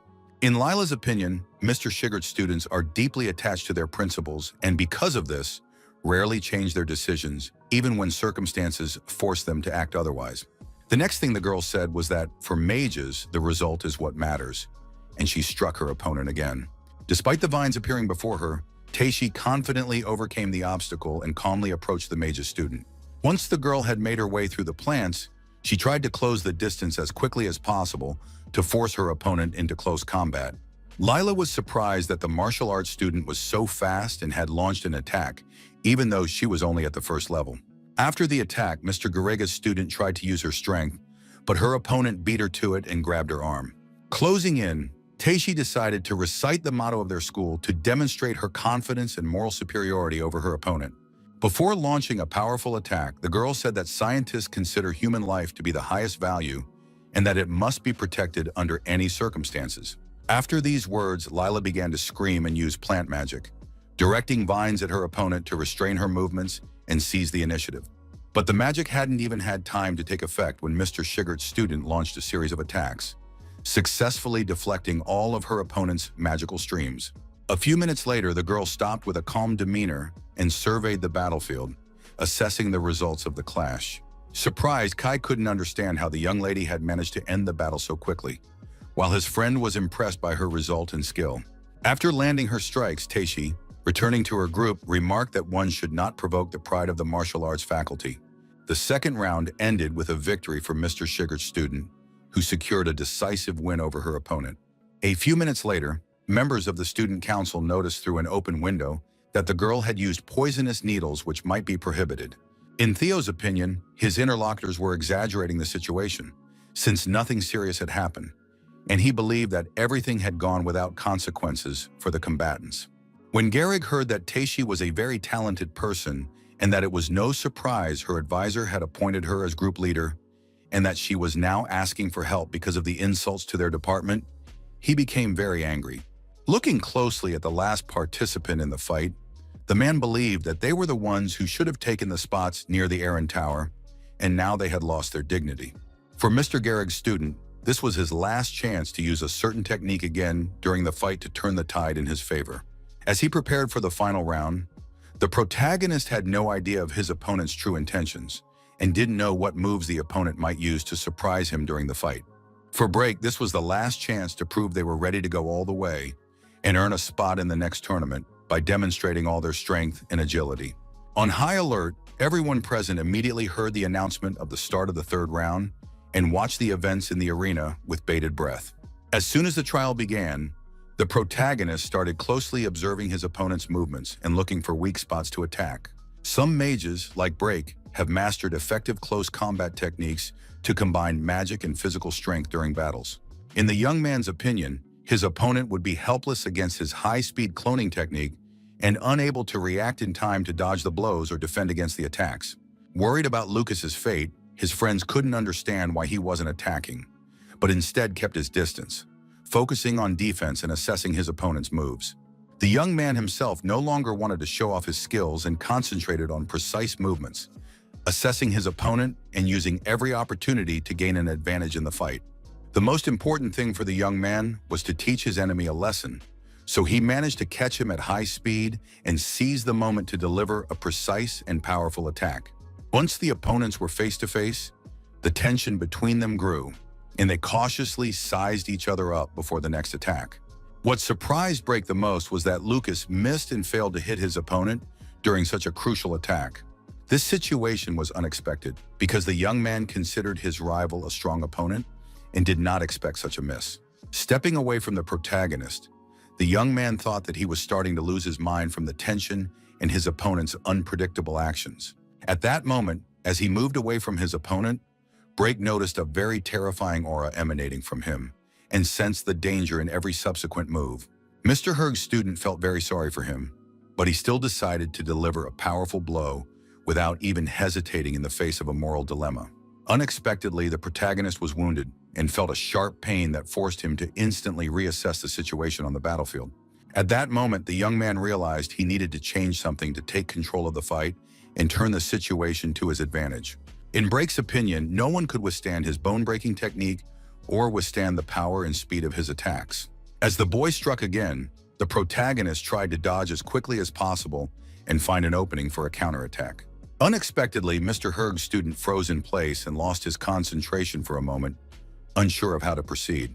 Trying to explain, the protagonist added that the boy wouldn't be able to win without taking any damage and would have to account for all of his opponent's attacks during the fight. Kai was worried about his friend's fate, as he could see that this round was proving to be more difficult than it seemed at first glance. The most interesting thing for Break was the trick Lucas used, but as it turned out, it was a fake. When the guy tried to land another powerful blow with his weapon, the protagonist managed to grab it and said it was time to end the fight. The next thing the protagonist did was grab his opponent's hand and realize that he'd had enough of playing games and it was time to end the fight. At that moment, the protagonist explained that it was time to show what he was capable of and use all his skills and strength to end the fight with a victory. Even though he was just a freshman, Lucas decided to create a powerful shockwave to stun his opponent and demonstrate his strength. When Break saw what the young man had done, he was surprised, because he knew his opponent was only at the first level and had created the shockwave with just one foot. Thanks to the powerful gust of air, the protagonist didn't have to worry that anyone might notice them, and he asked if his opponent was ready for a real fight. Despite his previous results, Break decided to use his magic sword to try to turn the tide of the battle in his favor. Just as Mr. Herg's student was trying to find his weapon, Lucas had already landed a powerful blow, causing his opponent to fall to the ground, losing his balance. After such an attack, the student suffered a serious injury and felt intense pain, which forced him to retreat and rethink his battle strategy. The young man screamed in pain, but this did not stop his opponent, who was ready to do anything to take revenge. Despite the injury he had already sustained, the student had no time to recover before the protagonist continued to deliver powerful blows without pause. Regardless of his opponent's condition, Lucas decided to take drastic action, leaving no chance for retreat or the opportunity to stop. With just a single attack, the young man struck his opponent, who was already wounded. From such a powerful blow, the boy instantly lost his balance. He was thrown to the side and barely managed to stay on his feet, struggling against the force of the blow. As Lucas moved closer to his opponent, he recalled his friend's words that they didn't know how to use magic, but this attack had damaged their meridia. Having witnessed the entire fight, Mr. Herg was shocked, as he hadn't expected his student to lose to the martial arts department. With every blow, Brain begged for mercy because he didn't want to suffer any more damage. In front of everyone present, the boy bowed his head and admitted defeat, feeling sadness and disappointment, but he was forced to accept the loss. After listening carefully to his opponent's pleas, Lucas accepted his decision and chose not to resist, allowing him to leave. The faculty advisor did not approve of the student's decision, as he believed that, given his abilities, he could have easily won the round. His colleague's reaction greatly surprised Shigart, as everyone could see how badly his student was injured. Feeling disheartened, the man realized that if the student continued to fight while injured, it would cause problems for the martial arts department as well. The entire department rejoiced at the tournament victory. They felt proud of themselves and proved to everyone who had looked down on them what they were capable of and that they should not be underestimated. In his excitement, Kai immediately asked if they could defeat the mages in a duel, not noticing that something strange was happening around them. Despite the fact that Brain himself admitted defeat, he still decided to attack his opponent and continue the fight. At that moment, the protagonist was warned of the danger. He instantly dodged the blow, while his opponent tried to get closer. Moving with great speed, Lucas positioned himself behind Mr. Gehrig's student, ready for his next move. Even though this technique was forbidden, the protagonist decided to use it so that his rival could feel firsthand just how powerful it was. When it was all over, Brain felt as if he had been broken from the inside and didn't understand what had happened to him. With tears in his eyes, the boy fell to the ground, feeling the pain and despair that overwhelmed his heart. The final blow came from Lucas, who said that when his opponent used a similar technique, he didn't think the same thing would be done to him. On the big screen, the examiner explained that Break had unexpectedly attacked the young man after his defeat, but the protagonist handled it perfectly and emerged victorious. This news came as an unpleasant surprise to Iva, because she didn't like that her cousin had achieved such high results in his studies. When Julia saw the angry girl, she wanted to ask if everything was okay, but then she remembered that this technique looked like the destruction of the meridian described in ancient books. She recalled that no martial arts master in the empire had been able to master this technique in 100 years. The conclusion of the tournament gave the faculty a boost of joy and pride in themselves and their achievements. In Tayshia's opinion, if anyone looked at her, she would immediately challenge them to a duel without hesitation and without regard for the consequences. Next, the girl explained that she felt stronger than usual, and this gave her confidence in her own abilities. In her excitement, the student wasn't watching where she was going and accidentally bumped into Shigert without noticing him in time. The first thing the man asked was why they had gotten so cocky and let their guard down after the tournament without thinking about the consequences. Starting to make excuses, the group leader explained that they had won the magical beast taming competition and that everything was fine with this tournament. The supervisor immediately made it clear that the only reason for the faculty's victory was that the beasts had been stressed out by constant attacks over a long period of time. Simply put, the students had just gotten lucky and had taken advantage of circumstances that had worked in their favor. When explaining the situation, the students insisted that they had won the duel on their own merits, but Shigert calmly pointed out that only 3 of them had actually won. The man then asked the students if they wanted to rely on the higher powers of this world instead of developing their own skills. In the curator's opinion, even if the students were nearly destroyed like Sharp and Collins, they are ready to give not only revenge, but also their lives for others. Believing this to be a good life, they will never become stronger because they do not dare to step outside their comfort zone. If the students think the way Shigert said, they should leave the department immediately to understand that true strength demands more. The man's words deeply affected Tayshia. She was ready to prove that she could become stronger no matter what. Hearing the curator's words, the protagonist realized he was right. A martial arts master must be confident and train constantly. Unexpectedly, the woman waiting for the martial arts curator asked him to pull himself together and calm down. In response, the man explained that he didn't want his students to end up the same way he had and asked what was expected of him. Without explaining anything, Mrs. Linda handed the man a letter. He took it in surprise, not understanding what was inside or what to expect. Returning to the room, Brake felt terrible because something resembling a meridian destruction technique had been used against him. The carriage arrived at the academy library. Alan had brought a teacher who had important business and caught the attention of everyone present.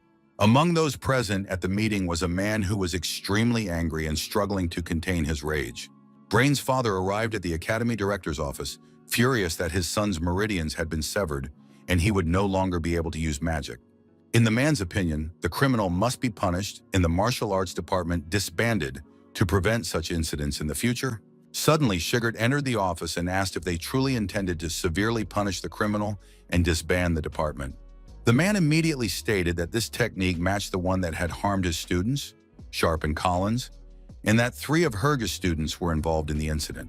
At that moment, the dean of the martial arts department requested that one instructor and his students be punished according to academy regulations. Even during his conversation with the director and the student's father, Herge tried to avoid punishment, believing that his colleague would prove his student's innocence. The only thing that bothered the man was why this information had surfaced now and why he was only finding out about it at this moment. He immediately told Shigart not to distract attention, since the issue at hand was that a prohibited technique had been used during the tournament, injuring a student. At that moment, the faculty dean explained that the information was unconfirmed, but the technique itself was definitely beyond the capabilities of a freshman. The student's father agreed with the man's words because he knew the protagonist and understood that the boy could not have mastered this technique without magic. In the director's opinion, even a high-level martial arts master would have struggled greatly to perform this technique. At that moment, Garrick added that the only person capable of such a feat was Shigert himself, and no one else possessed his level of skill or ability to influence a fight so effectively. The man immediately had the idea that the curator himself might have used this move on the student, and he shared this with everyone present. With a touch of irony, the martial arts faculty instructor remarked that if forbidden techniques were allowed, he would have used them on his colleague right away. After hearing all the instructor's speculations, the director turned to Shigert and asked if Brake's condition wasn't related to the prohibited use of techniques, then what was the cause? No one knows the exact reason, as the man himself believed he got what he deserved, but the director decided to question his student anyway. When the curator asked about the incident, Lucas confidently asserted that he hadn't used any techniques that weren't his own, but then unexpectedly shared a theory. According to the young man, Brake paid large sums to black market assassins to learn how to injure people. And because of this, he was quite well known in certain circles as a troubled aristocrat. The protagonist also mentioned that perhaps someone was concerned that information from the black market might become known to the outside world. One possible scenario was that an influential figure had used the duel as a cover to launch their own actions. Hearing Shigert's words, Academy Director Allen fell deep in thought and began analyzing what he had heard to understand the true causes of the events and the possible consequences for the Academy. At that moment, the father of the wounded student began shouting that no one should be misled by rumors and demanded the truth about what had actually happened. Trying to calm the man down, Herg explained immediately that this was only a hypothesis and urged him not to jump to conclusions until all the circumstances of the incident had been clarified. Another teacher confirmed his colleague's words, as this version seemed more plausible than the one suggesting the freshman had used forbidden techniques. In any case, there was someone at the duel who could have done so. They also warned that it was best not to provoke this person's wrath, as it could lead to serious problems. After the meeting ended, the principal decided to go to the library to find answers to the questions that were troubling him. After spending some time among the books, the man found what he was looking for and realized that this information could change his perspective on the events. Seeing the condition of the book, the professor realized that someone had recently borrowed it, and this only confirmed his suspicions regarding the events that had taken place during the duel. The man immediately decided to open the book and review the information he needed to get the answers he was looking for. The pages of the book described the very technique that had previously been banned and had caused much controversy among mages. When the director saw that the hand position resembled that of the person who had used the forbidden technique at the tournament, he immediately began comparing the technique with the description in the book. He spent a long time studying the information he had discovered, trying to understand all the details and consequences of using the forbidden technique. Meanwhile, on the Mountain of Magical Beasts, specifically near the hot springs, the protagonist was finishing treating his friends and monitoring their condition after the battle. To start with, Lucas decided to pour a special potion where his classmates were sitting to help them recover after the grueling battle. The water around the young men began to glow even brighter, enveloping them in energy and accelerating their recovery after the battle, helping to restore their strength and overall physical condition. Collins felt quite unwell during this procedure, and it caused him discomfort as he regained his strength. Sharp felt the same way as his friend and experienced the same discomfort during the recovery process. Realizing that the boys were in pain, the protagonist asked them to bear with it a little longer since there was very little left. At that moment, the young man explained that martial arts masters can heal on par with mages and possess recovery techniques no less effective than magical abilities. A few days after those events, a carriage carrying Julia and Lucas's parents arrived in the city of Daku to check on their children and discuss what had happened at the tournament. When the woman stepped out of the carriage, she realized that a great deal of time had passed since their last meeting and that the events had drastically changed the circumstances around them. She then looked around the place where they had stopped and immediately realized that nothing in the town had changed. Unexpectedly, her husband approached Catherine and began talking about the events that had taken place during their long absence. She assured him that she was fine, as she had recalled some past events and managed to recover some of her memories, which helped her feel more confident. While talking to her husband, the woman was so engrossed that she didn't even notice another person approaching them unnoticed. With tears in her eyes, Catherine couldn't believe that this was really true, and that the events she had only dreamed of were actually happening. Xian stood before the couple, silently observing their reaction and waiting for a word or action from them. First and foremost, the man was the woman's younger brother and Ivy's father, who hadn't seen his sister in a very long time and now had the chance to meet her again after so many years. It all began 17 years ago, when events from the past influenced the lives of the main characters and determined their future relationships and fates. At that time, all the monsters unexpectedly attacked the Empire's territory at once, causing chaos and panic among the inhabitants and the state's defenders.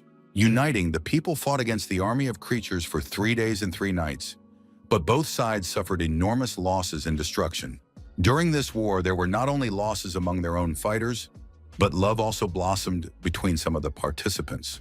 Catherine took part in these horrific events as a brilliant mage, demonstrating her abilities and helping her allies in the fight against the enemy. At one unexpected moment, when the girl needed help, she met the young commander of the Knights, Holt Ryan, who appeared just in time to save her. He couldn't ignore the gaze of the young lady he had saved and felt his heart fill with warmth from her gratitude and trust. With tears in her eyes, Catherine looked intently at her savior and felt gratitude and relief that his help had come just in time. Even in the face of death, they vowed to spend their lives together as one and support each other through all trials. But her father, Duke Marinade, was opposed to this marriage and disowned his daughter, while Catherine, in turn, severed all ties with her family. Despite the severed family ties, the girl's brother did not understand what was happening and could not grasp the reasons for the conflict between his father and sister. It was only many years later that their children were able to meet at the Allen Academy and continue their family ties despite their parents' past disagreements. She was surprised by her brother's words about their children, since their father had once mentioned that Julia was a very talented mage with great potential in both academics and martial arts. At one point, Sen suggested visiting their home, since deep down their father wanted to meet his daughter, but for the woman herself, this evoked mixed feelings. Unexpectedly, the man sighed, and a shadow of doubt and reflection about the past and the future that awaited their family after the meeting appeared on his face. When Catherine saw the strange expression on her brother's face, he immediately warned her that only she would be allowed to enter the family home at first. Hearing this, tears welled up in the woman's eyes, and she immediately realized that her husband would not be able to go with her and that she would have to face the coming events on her own. Another shock came when Holt unexpectedly explained that it was time for him to return to the front and he would not be able to stay with Catherine any longer. For the woman, this was yet another blow, intensifying her feelings of loneliness and anxiety as Holt's departure forced her to be left alone again with her memories and emotions. Despite his own feelings, the man was glad that his beloved would be able to join her family and explained that he would return to her as soon as the campaign ended. No matter how much it hurt Holt, he walked away resolutely and couldn't even turn back to say goodbye to his wife, leaving her alone with her emotions and feelings. After her husband left, Sen recalled that despite his pride, the head of the family had facilitated the reunion between father and daughter, but the Duke had not forgiven her for marrying a martial arts master. With sadness, the brother hoped that someday a person would appear who would lift the ban on martial arts and help change attitudes toward their masters. Meanwhile, events were unfolding at the Allen Academy, where Lucas and his sister were heading to lunch and discussing past events and plans for the future. Even though the boy had been training hard, he still caught a cold, but his thoughts were interrupted by Julia, who said that Kai was buying food for someone. In the boy's opinion, once Sharp and the others recovered, he would make them buy something for him and use their help in the future. To Lucas, this seemed like a good idea, and he smiled a little, imagining his friends fulfilling his request and helping him. Upon seeing the protagonist, some students thought he was just lucky because an assassin had attacked Break before the duel, giving him an unexpected advantage. When Julia heard someone say that he might have gotten lucky 3 times, she raised her eyebrows in surprise and couldn't hide her astonishment.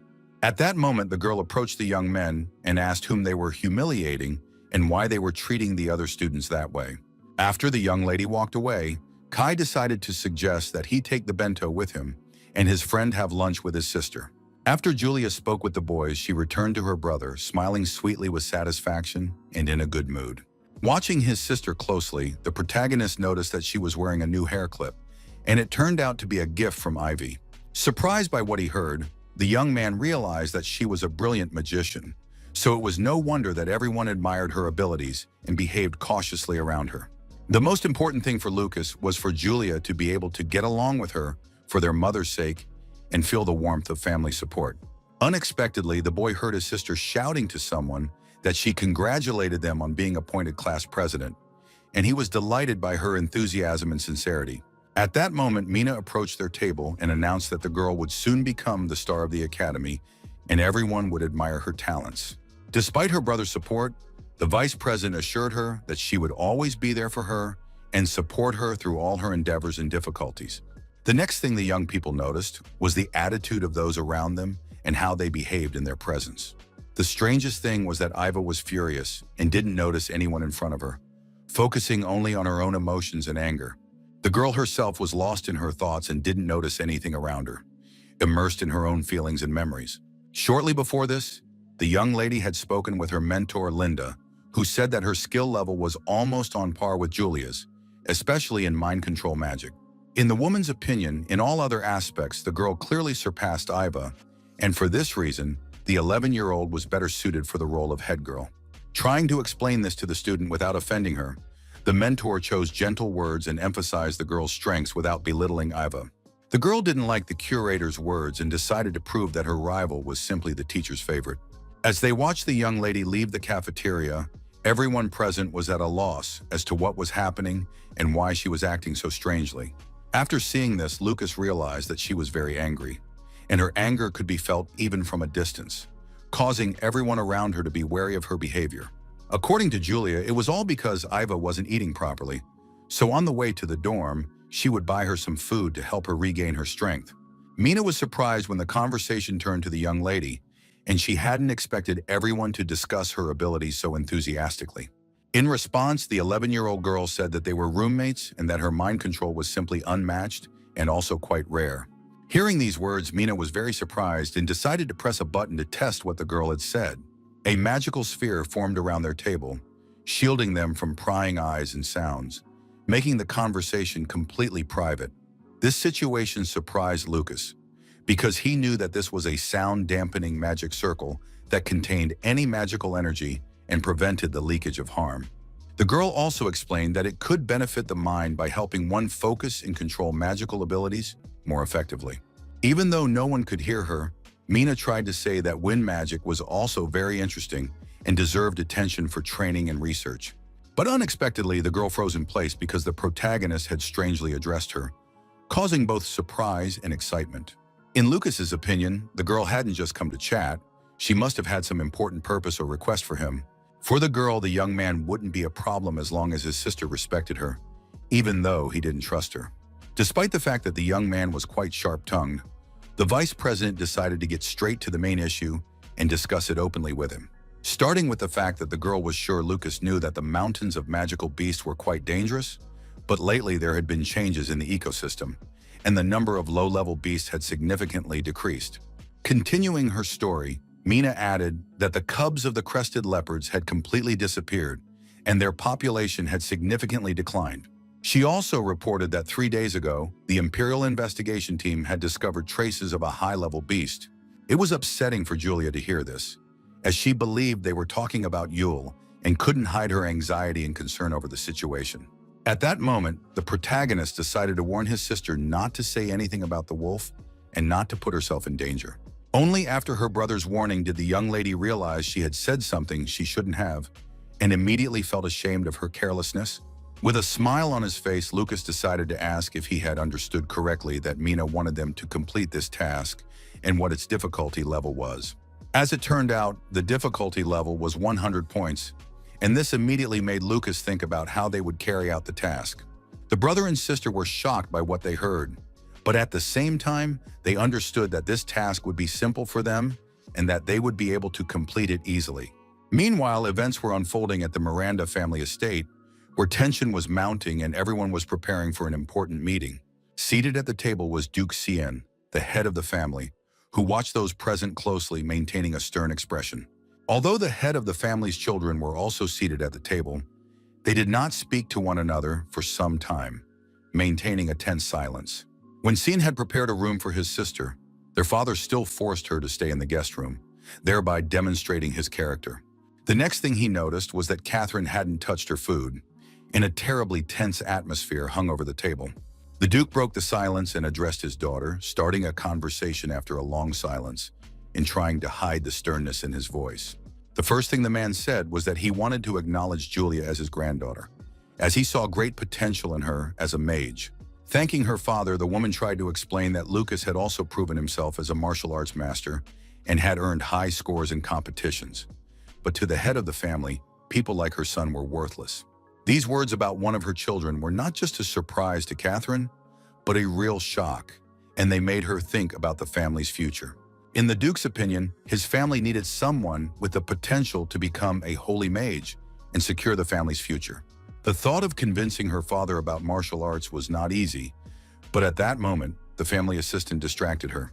Holding the envelope Catherine had given him, the assistant reported that the investigative team sent to the Mountains of Magical Beasts had sent new information. The first thing that came to mind for the two closest people to her was why the investigative team had begun the inquiry and what consequences this might have for them and those around them. When the envelope with the letter reached the Duke, he read it carefully and pondered the contents of the new information and what steps to take next. The next thing that worried the brother and sister was whether the children at Allen Academy were safe and what had happened to the mystical beasts. Trying to reassure his children, the man explained that as long as the teachers and his staff were at the school, the students were in no danger. Finally, the head of the family explained that they needed to wait until the situation was resolved before visiting the children.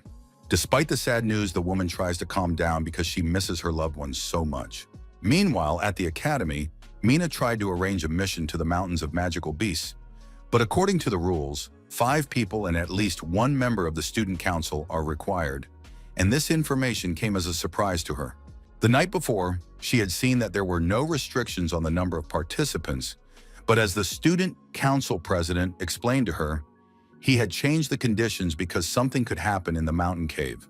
According to the vice president, Theo, on the contrary, changed the rules because he thought she wouldn't be able to find the necessary number of participants for the team. At that moment, the protagonist realized that Mina didn't like to socialize and would have a hard time finding 5 people, and at the same time understood why she had become so close to his sister during their admission to the academy. Even though the girl wanted to go, she decided to decline this task to avoid potential dangers. Julia and Lucas decided to help the vice president since everything was already clear and didn't require further explanation. At that moment, the girl thanked them for their help, but felt guilty, realizing she was using them as pawns. While waiting for all the mission members, Mina gathered her strength and prepared herself for the difficult journey to the Mountain of Magical Beasts. Wearing a protective suit, Kai approached the vice premier and spoke to her politely, choosing his words carefully.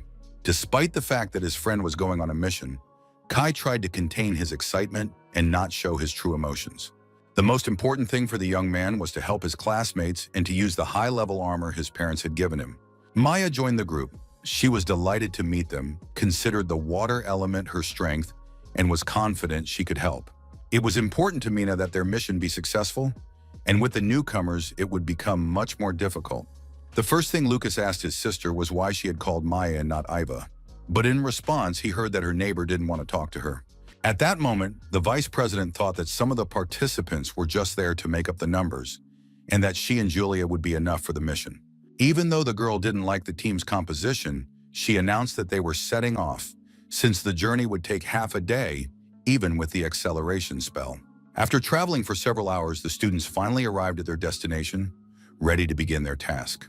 Next, the students from Allen Academy found a cave that could be the starting point of their mission. When the students saw a flag near the cave's entrance, they wondered if Imperial investigators were indeed conducting an investigation there. The banner clearly bore the Miranda family crest, and there were signs of a struggle nearby. Realizing that Mina and her friends hadn't found the lair, Yulia, Julia, and Lucas sighed with relief. Suddenly, the protagonist noticed something strange that immediately caught his attention and made all his senses go on high alert. At that moment, the young man shouted that danger was closing in on them, and everyone would have to act quickly to survive.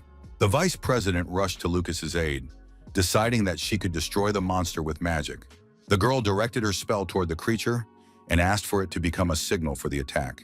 Despite the attack, Lucas managed to dodge and avoid the blow, which could have caused serious harm to him and his friends. While Mina was trying to say something to the students, the magical beast suddenly lunged at her, trying to attack her. At that moment, the girl noticed the danger, but couldn't turn away from the blow coming at her. Kai rushed to the girl's aid and, using his shield, managed to block the blow that was coming at her. With a smile on his face, the young man told the young lady that she could leave the close combat to them. While Kai was talking to Mina, the beast tried to pounce on him, but he didn't react quickly enough. Lucas rushed to his friend's aid and managed to stop the beast before it could do any harm. Believing it wasn't worth showing off his strength and coolness in front of others, the boy warned that they shouldn't draw unnecessary attention. At that moment, Maya joined the group and decided to use a water barrier against the threat. The threat loomed over the students from 2 creatures at once, and they had to act instantly to avoid an attack and serious injury. The coordinated effort seemed interesting to her because a lot of time had passed since the entrance exams, and this reawakened her interest. After explaining to Julia that the beast feared wind and storm magic, he instructed her to use that against it. The 11-year-old student's determination unexpectedly caught her attention and made her look more closely. Directing her thunder magic at the monsters, the young lady dealt a powerful blow to the threat.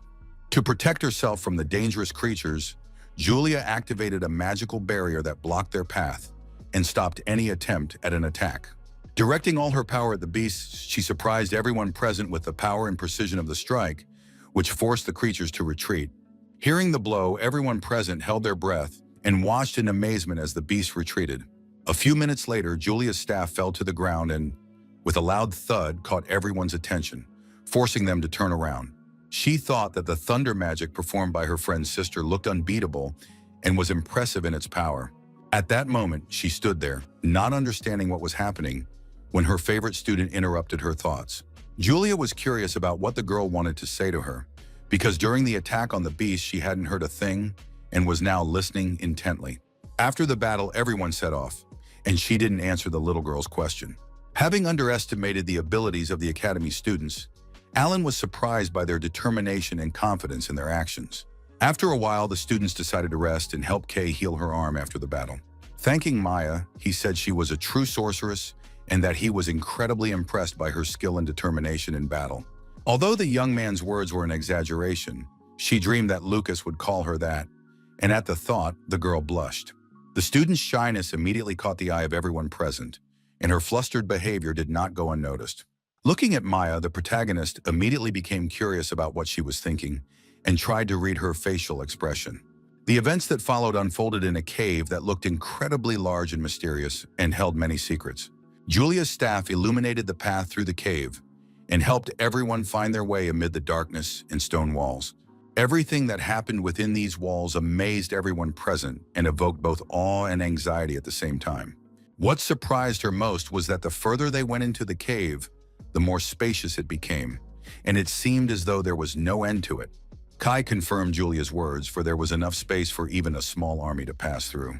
Lucas immediately noticed that the cave looked unnatural, giving the impression that it had been dug out and was teeming with magical beasts. After the students moved on, the vice president asked them to be careful and watchful along the way. After walking a little further, the group came under attack by monsters and had to defend themselves immediately. Julia immediately unleashed her thunder magic to destroy the creatures and protect her friends from the dangerous attack with a powerful strike. The magic proved unbearable for the monsters and forced them to retreat, leaving behind only chaos and fear. At that moment, Mina explained that the creatures had been in the cave for a long time. Their vision had deteriorated, and they hunted their prey solely by sound, which is why she had stunned them. Immediately, Kai explained that if they were to destroy the magical beasts one by one, it would take too long and become dangerous. At that moment, he proposed a plan that could help them deal with the attacking magical beasts. A few minutes later, a dust storm rose up in front of the girls, obscuring their vision and creating a sense of chaos. As it turned out, Kai had spotted several monsters running after him in response to his voice and was trying to lure them away from his friends.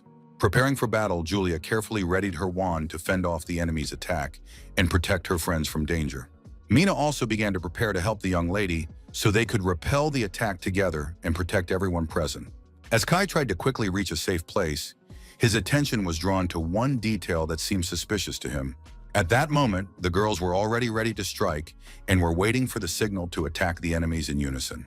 The magic the students unleashed instantly reached the enemies and struck them with its power and precision. After the attack, a powerful explosion engulfed everything around them and forced the enemies to retreat.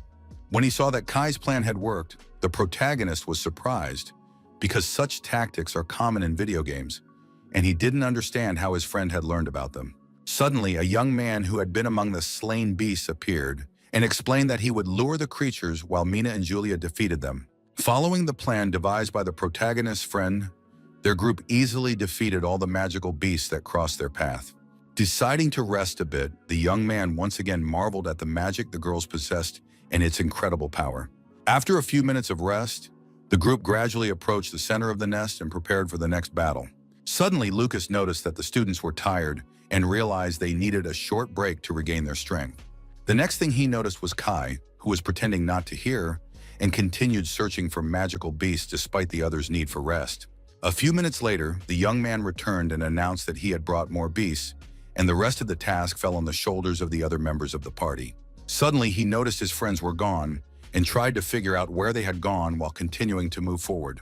Despite their friendship, Lucas believed that the boy had summoned these animals himself. And even explanations didn't change his mind, since Julia's strength was at 0 due to exhaustion. Unexpectedly, Maya became determined that if Kai was still breathing, she would definitely save him. At that moment, the girls sensed something strange and saw that something incomprehensible and alarming was happening above them.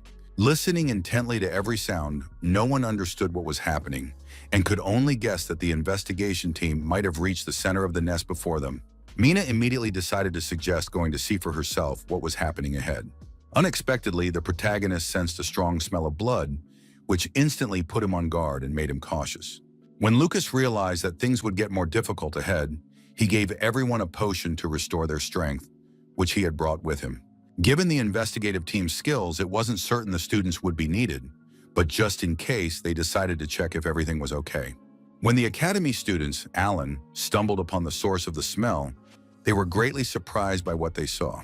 At that moment, Mina ordered everyone to leave the cave immediately because the group had been wiped out and something strange was happening in the area. Suddenly, Lucas heard those same strange sounds again that had echoed a few minutes earlier and instantly became alert. Seeing rocks falling from above, the students were shocked and couldn't understand what was happening. A giant monster appeared before the group, immediately threatening everyone present with its incredible strength. Mina was overcome with surprise and couldn't hide her reaction to what was happening. The mutant's grandeur was incredible and impressed everyone present, simultaneously evoking a sense of awe and a feeling of imminent danger. The magical beast's eyes glowed with intense hatred and radiated such power that everyone present was overcome by fear and a sense of danger. Even Mina, who had been studying at the academy for several years, was stunned and couldn't hide her surprise. A minotaur of enormous size and catastrophic power appeared before the students, filling everyone present with fear and anxiety. Lucas couldn't believe that such a powerful enemy would appear on an ordinary student mission, and this surprised him. At that moment, the young man tried to save the vice president, who was in danger, and act quickly. Trying to parry the Minotaur's blow, he caused a bright flash that illuminated everything around him and forced the enemy to retreat. Small shards instantly appeared around the protagonist, flying in all directions and heightening the sense of danger. Suddenly, Lucas noticed the creature becoming completely covered in ice, its movements growing stiff, and the air around them filling with cold and anxiety. Julia ran to the center of the action and immediately asked if her brother was okay and who had cast an ice shield over the magical beast. Seeing the cause of this situation, the protagonist immediately explained that Mina hadn't done it and tried to calm everyone down by explaining the situation. At that moment, everyone present noticed the person in the magical beast's hands who had managed to cast the ice shield upon it. The Minotaur's attention was fixed on the Imperial investigator who had prevented the monster from destroying everyone present. Despite his injuries, this heroic man managed to save the students from certain death and did not leave them at the mercy of danger. At that moment, the man ordered the group to move away from the danger as quickly as possible and seek help from the Imperial Army. The next thing the investigator reported was that the ancient seal had been broken, posing a serious threat. But in an instant, the mutant decided that he must destroy the one who stood in his way and hindered him, increasing the force of his blow and the threat to everyone around. Despite all the information provided, the man remained a lie to the Minotaur, and he began threatening the students that he would destroy them as well. Julia was the first to refuse to let people die, and she immediately began looking for a way to protect everyone. A vial of potion that her brother had given them before they entered the place where they were now stood fell from her hands, and after that, the girl watched the Minotaur's reaction closely.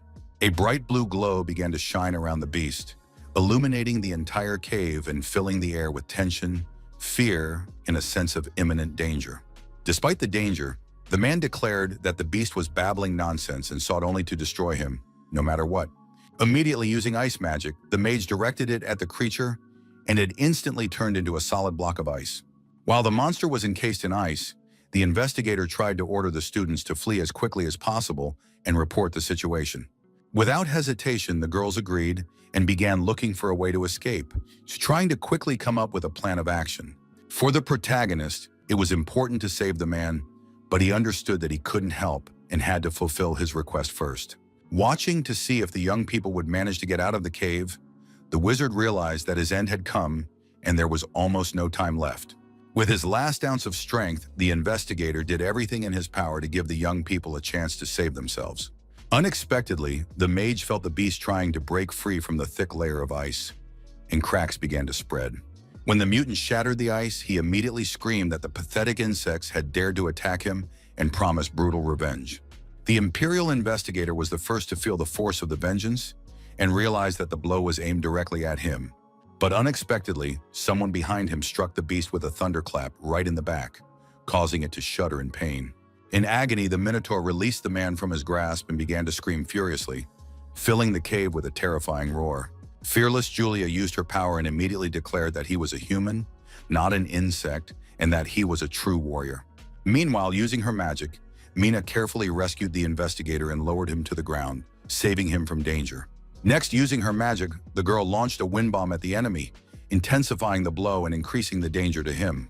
In the vice president's opinion, there was no point in fighting if they had already bought enough time to escape and save themselves from danger. Deciding to hold off the Minotaur, the protagonist ordered Mina to inform the outside world of the danger and the need for help. Discussing the disaster-class monster, the students concluded that a freshman wouldn't be able to handle it, and the girl rejected that decision. After pondering the young lady's words for a few seconds, the young man realized it wouldn't be easy and that he would have to give it his all. Unexpectedly, a powerful blast struck near the students, sending up a thick cloud of dust that blinded everyone present. Out of the dust emerged a Minotaur intent on destroying everything around it and anyone who crossed its path. Despite the danger, the boy continued to insist on his plan and asked that they leave the beast to him so that the others could retreat. Immediately shouting for the freshmen to step back, Mina explained that as the oldest and a member of the student council, she was responsible for them. When the protagonist saw how the girl was protecting them, he immediately realized that his thoughts about her selfishness were wrong and that she truly couldn't bring everything to life. The vice president's reaction was surprising, as she didn't know that Maya possessed the magic of communication, which allowed her to contact Kai and ask for help. The conversation was interrupted by the roar of a monster approaching them, filling the air with menace and fear. Realizing the beast's power, Mina explained that their teamwork wouldn't matter because defeating the mighty monster was impossible anyway. When Lucas got closer to the Minotaur, he asked the girl to believe in the power of their team and not to lose hope. At a brisk pace, the protagonist ran toward the beast, leaving the young lady alone in her place, filled with fear and tension due to the looming danger. The hope that the students would not lose to such a beast gave them confidence and compelled all participants to act decisively. Just as the protagonist approached the beast, a mighty weapon appeared in his hands, ready for battle. The Minotaur struck the ground with a mighty blow, but the boy managed to step back and avoid the danger. What surprised the beast most was that his opponent had managed to dodge the powerful attack. Continuing the fight, Lucas tried to repeat his attack with all his strength and precision to overcome his opponent and gain the upper hand in the battle. The most important thing for Mina was for the young man to keep distracting the beast so that, when the opportunity arose, she could land a decisive blow. To the beast, the students were nothing more than insects trying to stand up to its strength and power. While the young man tried to find a way to evade the monster's attack, he watched in amazement at what was happening around him. Hearing from Julia that everything was ready, the protagonist decided to give the girls a chance to show off their magic. When Lucas stepped back, the young lady ordered the beast not to touch her brother and immediately directed a thunderbolt at it. The Minotaur certainly didn't expect such a powerful blow, which struck him and knocked him off balance. Trying to find the weakest spots, the protagonist did everything he could to land a precise blow and weaken his opponent as much as possible. The moment the Minotaur felt the girl's power, Lucas immediately landed several blows on the opponent's vulnerable spots. In pain, the Minotaur screamed even louder, his cries echoing across the entire area and terrifying those nearby. After striking the beast's weak spots, the protagonist warned the girls that they could launch their attacks without hesitation. Julia was the first to aim her staff at the mutant, ready to deliver a powerful magical strike. Mina was next, preparing a powerful attack using air magic to increase the pressure on the enemy. Trying to direct their strikes at the enemy simultaneously, they acted in unison to amplify the attack's effect. From both sides, the magic of the two elements was directed at the Minotaur to inflict maximum damage on him. From the powerful attack, the beast flew to the side and crashed into the ground with a thud, unable to withstand the force of the blow. The monster hadn't expected such a turn of events and was momentarily disoriented, not understanding what was happening. In response to the Minotaur's words that once his leg healed, everyone would regret it, Maya declared that she would not let that happen. At that moment, the girl directed a powerful stream of water at her opponent, using the power of magic. In an instant, the water engulfed the beast completely, immobilizing it and preventing it from escaping the trap. After delivering this blow, the young lady watched the monster's movements, carefully assessing its next moves. The next thing Maya noticed was that a massive weapon, ready for use, was right in front of her. Seeing the beast rise, everyone thought its leg had healed, but they quickly realized that water meant nothing to it. At that very moment, the beast began to scream that it would destroy everyone and lunge forward, closing in on Maya. To protect her friend from the powerful blow, Julia directed her magic at the beast while it was still wet and vulnerable. The most important thing for the girl was for the Minotaur to pay for the destruction of innocent soldiers and feel the consequences of his actions. Despite the powerful blow, the monster roared again, as if the pain had only fueled its rage and forced it to attack even more viciously. Realizing the situation instantly, he understood that dousing the Minotaur with water had amplified the thunderclap and made it even more dangerous. Under the force of such a powerful attack, the beast began to lose its balance and fell heavily to the ground as if all strength were leaving its body. After the powerful blow, the monster remained lying on the ground, unconscious and powerless, unable to move. Realizing the effectiveness of the strategy, Lucas saw that it was perfect for the model student and allowed her to act safely and confidently. To put an end to the threat, the protagonist delivered a final blow to the monster, preventing it from harming anyone else.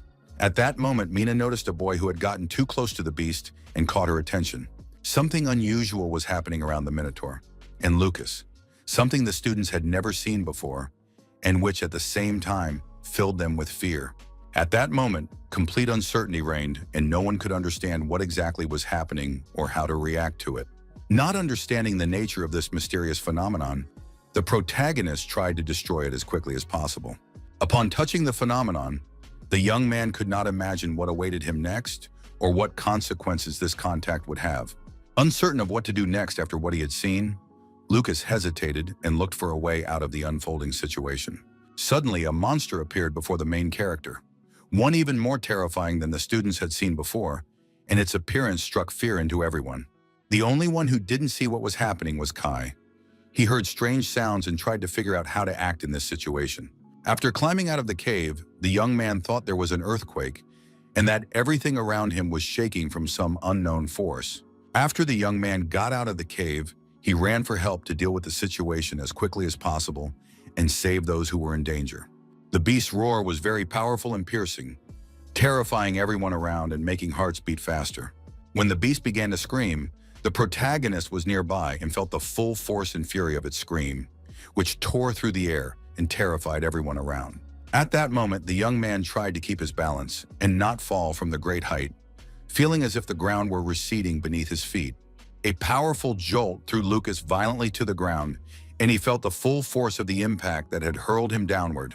Despite the circumstances, the young man tried to figure out what had happened and how to act to protect everyone who was with him at that moment. Suddenly, the young man felt that he had been wounded by the sound waves of his own voice, for the beast had become much stronger and more dangerous. The next thing the protagonist paid attention to was whether the rest of the students were okay and if anyone was in danger. During such a powerful scream, Mina cast a magic circle of silence to reduce the sound's intensity and protect those around her. In this situation, the magic circle didn't help, and the girl fell to the ground, wounded by the powerful force of the sound that had attacked her. Maya was also injured. She lay unconscious on the ground and couldn't regain consciousness from the force of the impact. It came as a real shock to him that his sister was in the same condition as the rest of the students.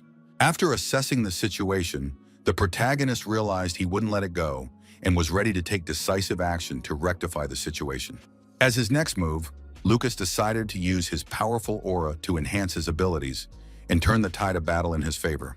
The monster did not like the young man's actions and reacted to them with obvious displeasure and anger, ready to attack at any moment whoever dared to provoke him. With a mighty blow, the young man tried to strike the Minotaur, putting all his strength into breaking through its defenses and forcing the enemy to retreat. Despite the fact that the monster had grown stronger, the student tried to destroy it and save the rest of the people. For Lucas, it was crucial to defeat his opponent, for not only they, but the entire empire could suffer. The boy's words meant nothing to the beast and left it indifferent to any attempts at persuasion. Using his abilities, Mr. Shigart's student tried to strike again, but the creature dodged him and remained unharmed. Using various methods, the young man cautiously approached from the other side and patiently waited for the right moment to strike the enemy. At one point, the protagonist was able to harness his power and direct it against the enemy, trying to turn the tide of battle in his favor. Wounded, the beast tried to act in such a way that his opponent could no longer harm him. When the young man found himself on the ground, it immediately occurred to him that his opponent felt no pain and that any blows had almost no effect on him, leaving him invulnerable. Suddenly, Lucas noticed something strange happening to the Minotaur after it was wounded, which filled him with surprise and unease. Something strange was happening to the monster's arm, and the protagonist was witnessing this phenomenon for the first time, which filled him with intense astonishment and inner tension. Suddenly, the young man saw that the monster's arm had regenerated right before his eyes, which surprised him and forced him to rethink his actions. Unexpectedly, the mutant began to attack the boy fiercely, and every one of his movements was filled with rage and a threat to his opponent's life. With every burst of air, Lucas began to cough, and in doing so, he underestimated the extent of the damage caused by that roar. The Minotaur greatly enjoyed the protagonist's condition, as this moment greatly aroused him and sparked even greater fury and a desire to continue the fight. Despite his condition, the young man tried to use another technique that Brake had employed at the tournament to land a surprise blow on his opponent. The speed the student used did not please the monster and caused it irritation and even greater aggression. An idea occurred to the creature that could change the course of the battle and forced it to act quickly and cautiously to gain the upper hand. While Lucas tried to confuse the Minotaur, it raised its weapon and attempted to escape from a position that could become dangerous for it and was restricting its movements. From the magical beast's powerful blow, stones began falling to the ground, scattering in all directions and posing a danger to everyone present, forcing them to watch the beast's every move. Noticing this dangerous moment, Lucas realized that he could harm the girls who were already wounded. With great speed, the young man tried to ensure that the rocks did not hit his friends and to protect them from danger. One of the rocks was falling right where the injured students were lying, posing a serious threat to their lives. It was important to the protagonist that his sister remained safe, but as the debris fell, one piece struck the wall where the injured were lying and crashed directly onto them. As quickly as possible, the young man tried to lead the students out of danger and protect them from the falling debris and the threat posed by the beast. After completing this stage, Lucas felt relieved inside, realizing that he had managed to protect his friends from danger. Suddenly, the young man noticed that the beast was planning to use its roar again and sensed the growing danger to everyone present. This time, the Minotaur's roar was accompanied by a wall of fire directed at the students, posing a deadly threat to everyone present. After a while, the fire stopped, and only a powerful sound wave remained, continuing to threaten everyone around. Lucas tried to stop the force of this blast, doing everything he could to protect himself and the others from danger. At that moment, the young man realized that the monster's roar was amplified by the echo bouncing off the stone wall that had formed after the destruction. In addition to the creature's roar, a dust storm raged around them, and the protagonist struggled to maintain his balance and avoid falling. Suddenly, the young man lost his balance and flew sideways in an uncontrolled motion, trying to escape the storm and the beast's blows. Once on the ground, the boy saw the monster strike the surface, sending up a cloud of dust that engulfed everything around. The next blow was delivered by the monster's own weapon, and its force was capable of destroying everything in its path, threatening the opponent and everyone nearby. Despite these circumstances, the monster began to scream, and at the same time, something surprised him for a moment. Even though the protagonist was already wounded, the Minotaur couldn't calm down and continued to attack with relentless fury. To defend himself against further attacks, Lucas decided to use his aura to create a protective shield. After activating the shield, the monster addressed the young man and told him that it was pointless to resist, because he and his friends would die in this cave anyway. Continuing to use his aura shield, Lucas tried to hold his ground and prevent the monster from striking him and his friends. Even though he was wounded, the protagonist tried to hold his ground on the battlefield and save the lives of his friends and those around him.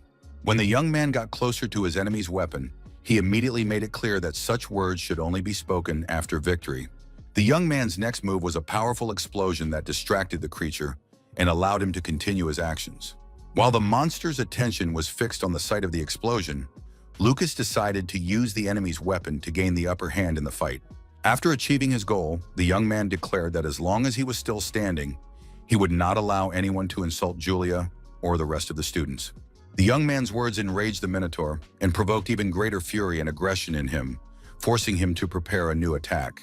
At his own risk, the student aimed his weapon at the mutant, ready for any consequences of his actions. Lucas's plan worked, but it enraged the beast even more and forced it to act even more aggressively and dangerously.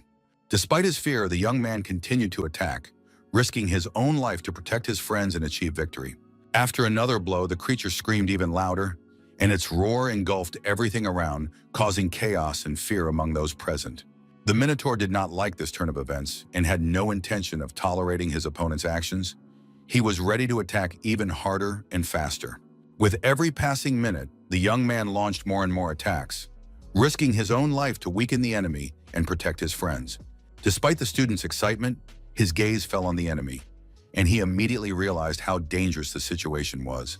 Immediately, the young man landed several powerful blows on the monster, trying to weaken it and gain the upper hand in the fierce battle. After such an attack, a tooth flew out of the beast's mouth, which enraged it even more, forcing it to act more aggressively and deliver stronger blows to its opponent. Unexpectedly, the creature was furious and tried to do everything to take revenge on his rival. At that moment, while Lucas was trying to escape from the Minotaur, it grabbed him by the leg and tried to hold him back to prevent him from breaking free and continuing the attack. Next, the beast threw the young man toward the wall, and at that moment, dust swirled around him, obscuring everything and making it difficult to assess the situation. The monster itself stood enraged, radiating savage fury, ready at any moment to launch another attack on its opponent.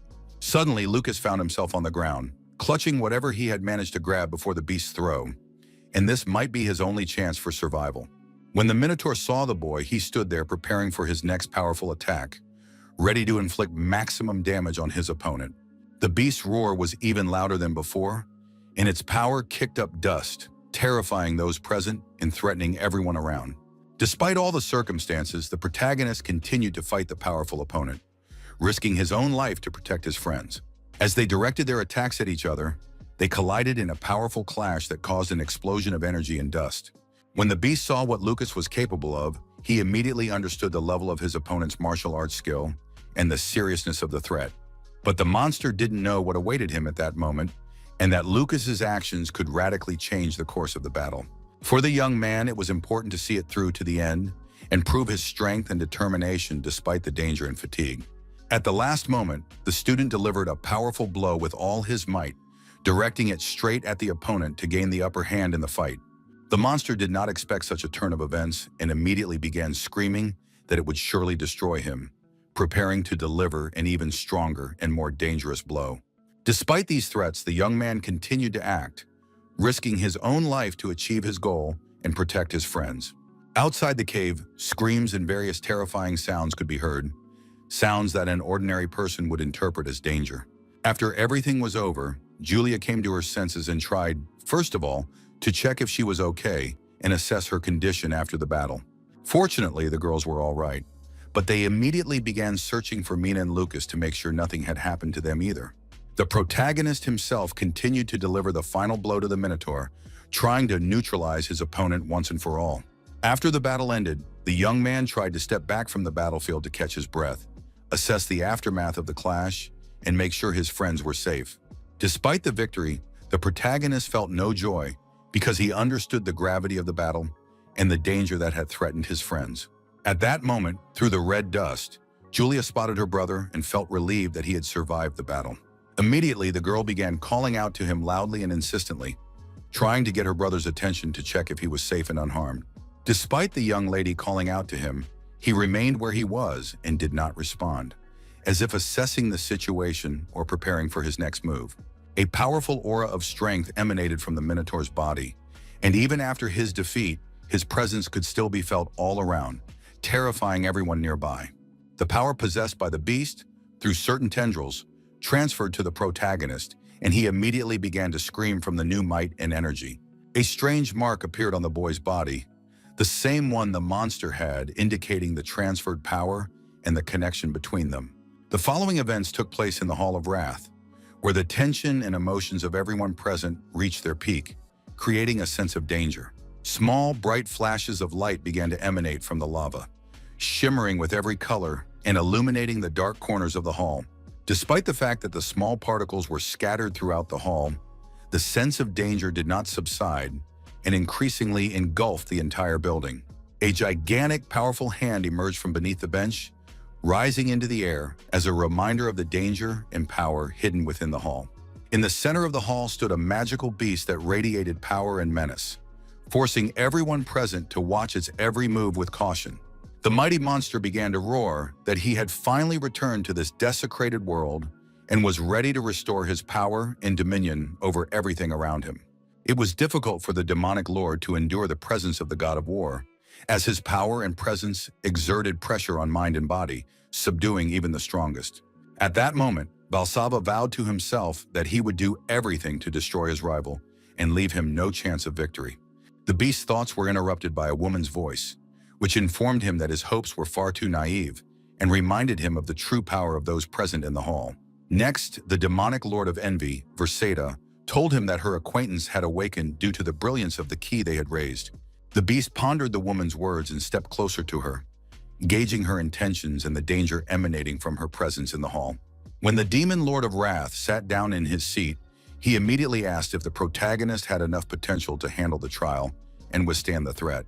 At these words, Verseda smiled but said nothing, keeping her thoughts to herself and watching the reactions of those present. Watching the boy's actions on the screen, the woman explained that even at that moment, Lucas had managed to break free from his control and act on his own. The protagonist's shout was powerful and echoed throughout the hall, demonstrating his determination and willpower to his opponent.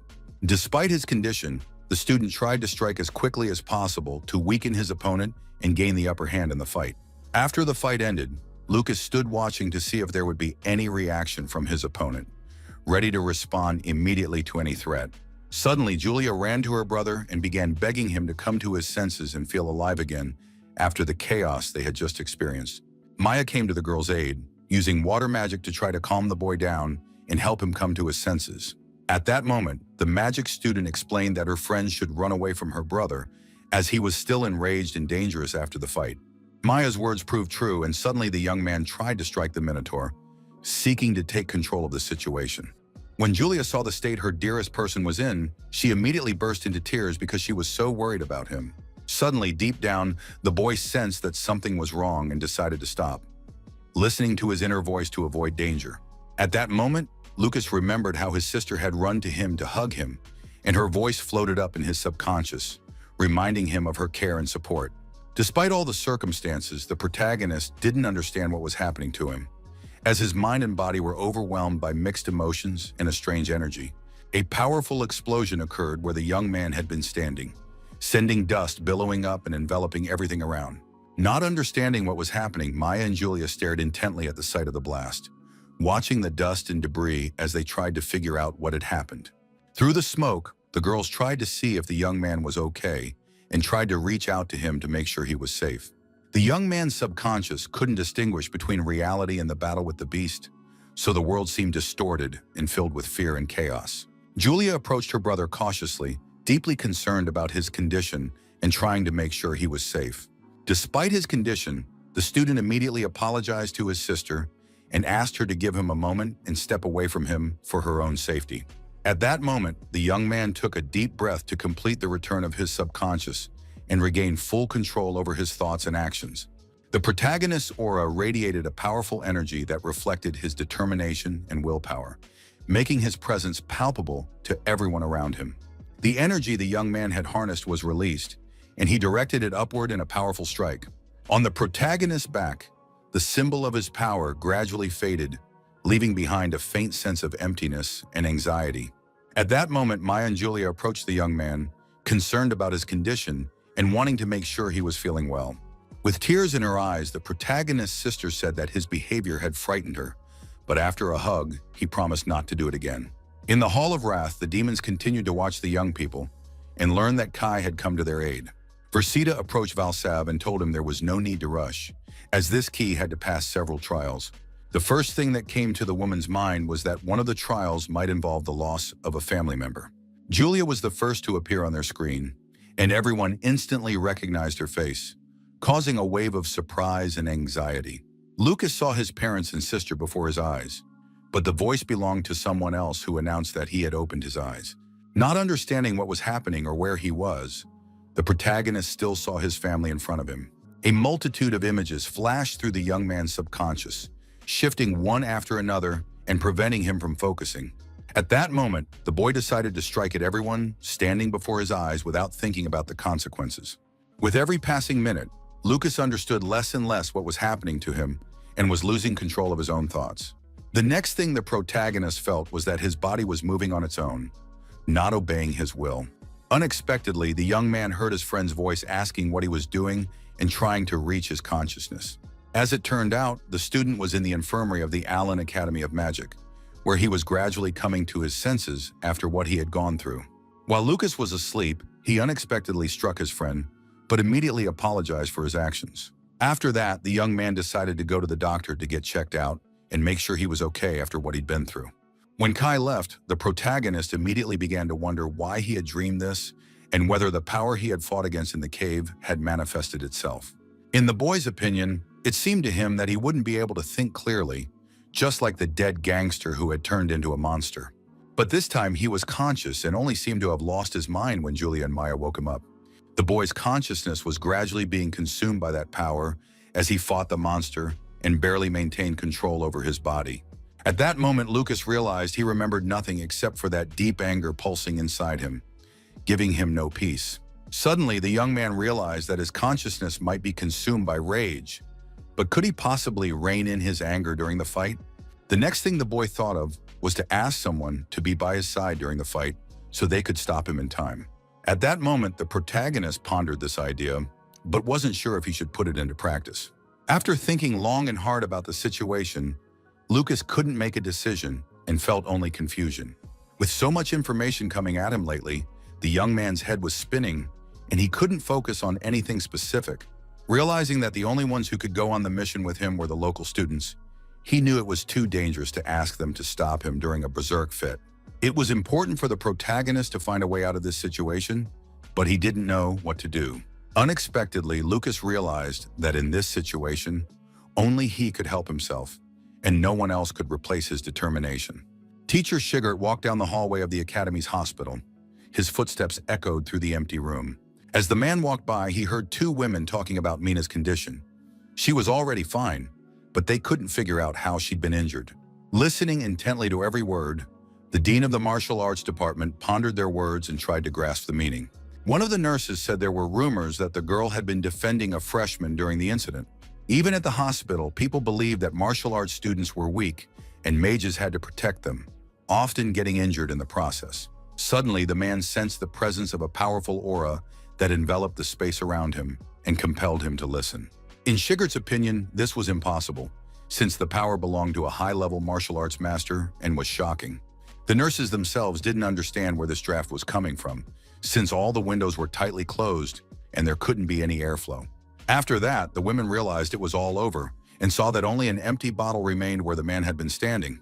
In the ward where Lucas was lying after being wounded, something unusual was happening that made him listen intently to every sound.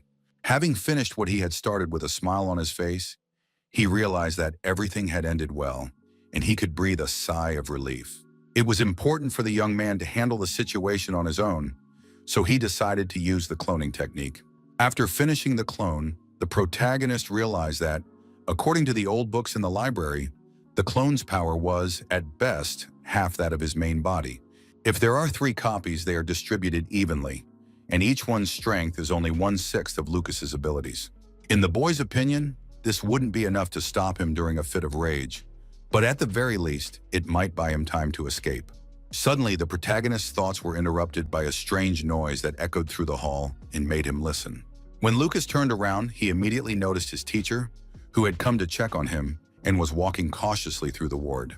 This visit surprised the boy and at the same time caused a slight flutter of excitement, as he hadn't expected his teacher to drop by right now and so unexpectedly. The first thing the man said was that ever since the entrance exams, the taming of magical beasts, and the student mission, strange events had constantly surrounded the young man. For Sigurd, the most important thing was to tell it like it is, without hiding the truth, even if it seemed uncomfortable to his student or might surprise him. At that moment, the mentor asked who the protagonist really was, and why even he had decided to come to this school to find out the truth about him. Upon hearing this question, Lucas immediately fell silent, not knowing what to say, and felt a slight surprise at his words. A moment of silence fell between the student and the teacher, as both tried to process what had been said and gather their thoughts. With a smile on his face, the young man said he didn't understand what was being discussed, since his goal in enrolling at the Iran Academy was to become stronger and master the art of weaponry. Unexpectedly, the head of the martial arts department attacked his student, leaving him no chance to react in time to the attack. Despite the student's desire to become stronger, the man asked him to demonstrate his true abilities so he could assess his skill level. At that moment, the protagonist didn't understand what exactly the instructor expected of him or why it was so important. As expected, the young man realized just how wise Mr. Sigurd was, and that earning his respect would make school life much easier. The protagonist's thoughts were interrupted by an unexpected visit from a woman who immediately asked who was standing next to her son and why he was there. Having completely forgotten about the holiday, the man remembered that security lets everyone in without checking and that he could easily walk inside. The first thing Catherine said was for the teacher to step away from Lucas, but her daughter tried to explain that he was an academy employee. He explained to the mother that the man standing before her was Mr. Sigurd, the head of the martial arts department, and that he had come to check on his student. Suddenly, the man realized that the young man had sensed his mother's approach long before she entered the room. But the boy himself continued to explain that he had been taught who to stand with in battle and who not to. At that moment, Catherine suggested that since it was a holiday, why not go relax and put all their business aside, at least for the day, to recharge a bit. With a smile on her face, the woman decided to ask if she was telling the truth, but the man took her words as a request to leave the room. Sighing, the teacher realized that for now, the young man wouldn't cause any major problems, but as long as he was the homeroom teacher, he couldn't let that happen. In the boy's mother's opinion, he shouldn't upset his teacher, as this could lead to serious consequences and complicate his studies at the academy. Catherine immediately explained that after her children had risked their lives, she had stayed at the Miranda estate until everything was over because she wanted to see them as soon as possible. When Julia heard her mother's words, she immediately relaxed, as she had missed her terribly and could finally feel at peace next to her loved one. Even though Lucas had asked Catherine not to look at him, he still couldn't help but feel helpless, knowing that his sister missed her terribly. At that moment, the young man decided to ask if their father had come with their mother to the Miranda family to find out if the whole family was there. It seems that the situation at the front is far from ideal, which is why the man immediately headed to the front lines after bringing her to the estate.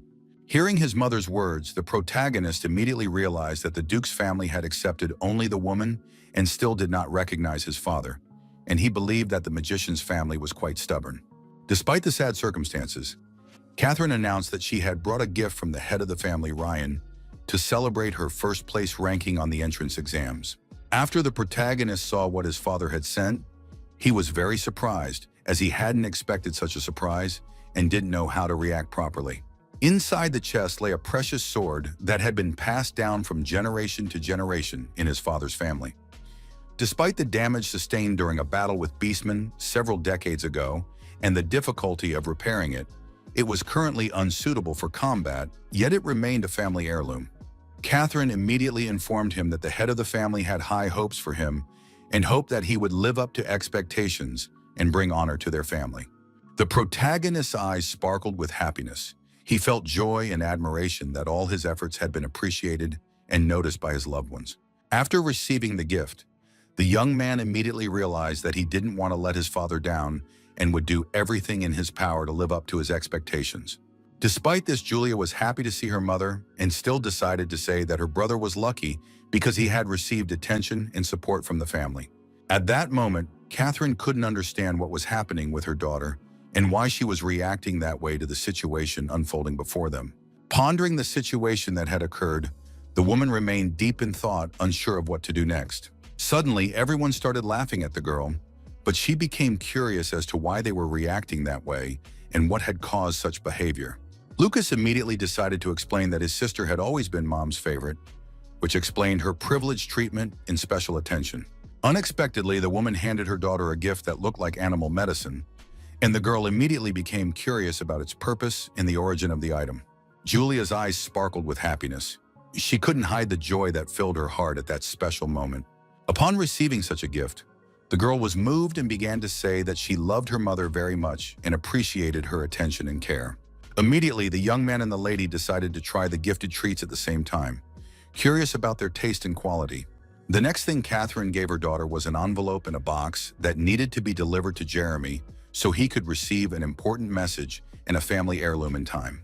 When Julia asked about the contents of the box, the woman replied that it was the same gift she had, and since Jessica couldn't come this time, the girl's mother decided to take it and give it to her son, the young man. Calmly explaining that the young lady didn't like the boy, she would still deliver the gift because her mother had asked her to. A short while later, the 11-year-old student came to the boys' dorm and asked them to call Jeremy. As the young people were talking, his classmates began to wonder if it was Julia who had taken first place in the special class, since they had been told she was his younger sister and didn't understand her intentions. The young men happily discussed the young lady and considered her a genius of magic, marveling at her abilities and achievements. One of the young men asked Jeremy to invite his sister on the next mission so she could participate and show off her abilities to everyone. Unexpectedly, the boy began acting aggressively, which surprised the other students and made them wary of his behavior. Plants appeared near the student's face, which frightened him and caused him to jump back from the unexpected phenomenon. No one understood what was happening to their classmate or why he was acting so strangely in front of everyone around him. What upset Jeremy the most was that his parents hadn't come to visit him, and because of this, he became aggressive. What upset the boy even more was that the family heirloom had been given to Lucas simply because he had ranked first on the entrance exams. To prevent similar situations from happening again, he decided to take everything his brother had and prove to everyone that he deserved attention and respect just as much as the other children in the family. After a while, Catherine was supposed to go to her father's estate to take care of some important business and spend time with her family until her next visit. For the woman's children, time flew by. They enjoyed their moments together and hardly noticed how quickly the hours passed. After telling her family she would be staying in the city of Daku for a while, she, even though they wouldn't be able to see each other every day, simply made Lucas and Julia happier just by being there. For Mina, who was seriously injured, the protagonist decided to create a new elixir, while his sister spent time with Yule. Because the potion was presented as a gift from the Miranda family, no one suspected anything, even though it was extremely effective. 2 weeks passed, and 100 students entered the Aaron Tower, which everyone admired because it was a symbol of the school. In Lucas's opinion, it was very tall, but they had already seen this building on orientation day, so he asked them not to pretend to be surprised. The conversation among friends was interrupted by the martial arts group leader, who unexpectedly addressed them and drew their attention to important information. Though surprised, they quickly gathered their thoughts and prepared to listen to the leader, who was standing opposite the curator. Meanwhile, Sigurd himself asked the boys to be quieter, since they hadn't come here to play games.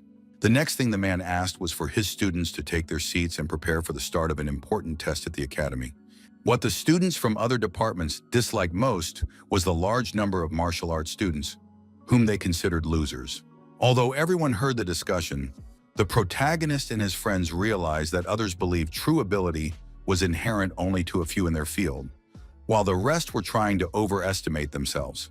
Kai disliked the mage students' words the most, and he immediately realized that they were continuing to mock him. The protagonist didn't care what others thought of him, and he tried to convey this to his friend and reassure him. As expected, the martial arts department didn't go unnoticed when they entered the tower, since the other students believed they had stumbled into the tournament by sheer luck. Some of the first-year magic teachers even dared to claim that the field Lucas was studying made no contribution to the Empire's development. It got to the point where the teachers argued with the academy director to deny these students admission. After the protagonist learned this information, he immediately felt outraged and considered them shameless, as he couldn't understand how anyone could behave that way. Despite these circumstances, the young man noticed that Mr. Sigurd remained calm and seemed unconcerned that their spots might be taken, as it was clear he had considerable trust in the school and the director. When the martial arts department took their places, he waited silently for further instructions from the instructors.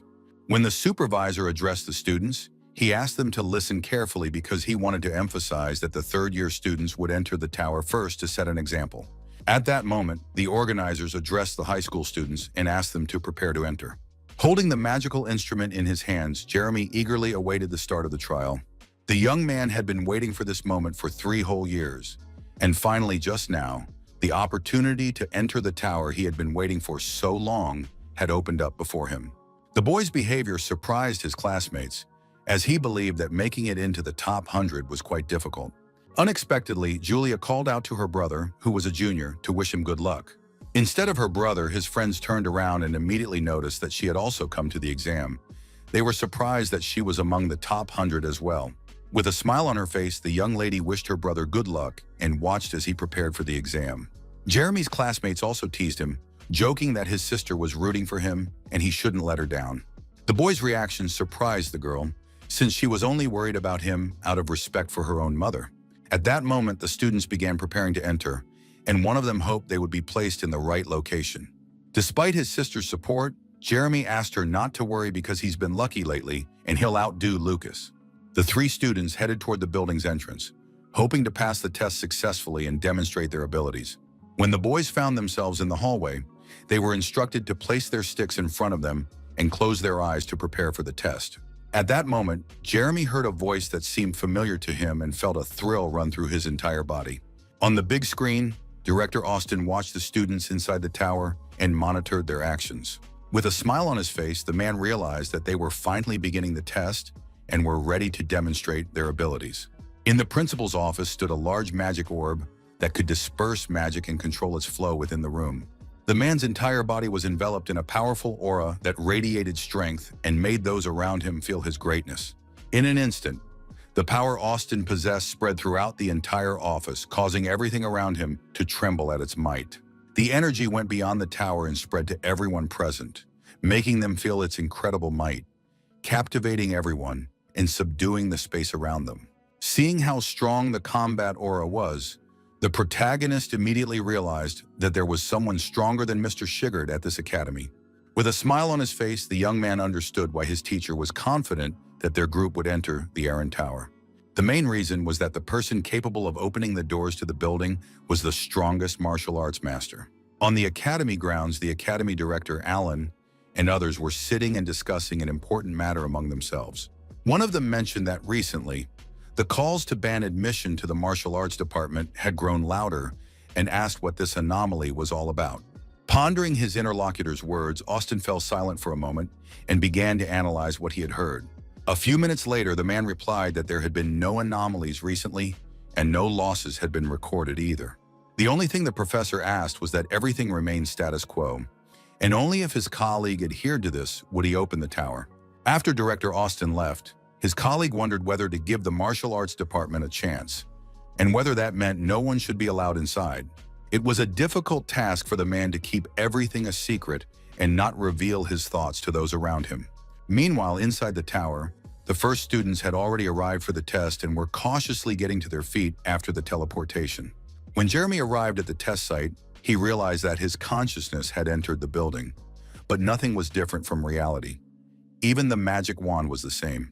Suddenly, the young man heard his classmates say that this was their first time. Everything looked realistic, but they needed to hurry up and join the rest. In the boy's opinion, his friends were acting like show-offs, flaunting every move they made and trying to stand out from the crowd. At that moment, Jeremy didn't know that someone was watching him, so he felt quite confident as he moved forward. Using magic, someone was trying to penetrate his consciousness to find out what was happening inside the building and how the students were doing. It was interesting for Lucas to observe the students, but he couldn't imagine that there were those here who could sense fluctuations in spiritual energy. At that moment, the protagonist was being watched by his mentor because it was important for him to find out the real reasons for enrolling in the academy. Suddenly, Cigarette addressed those who possessed certain abilities and could perceive spiritual energy, but first he would explain a few things.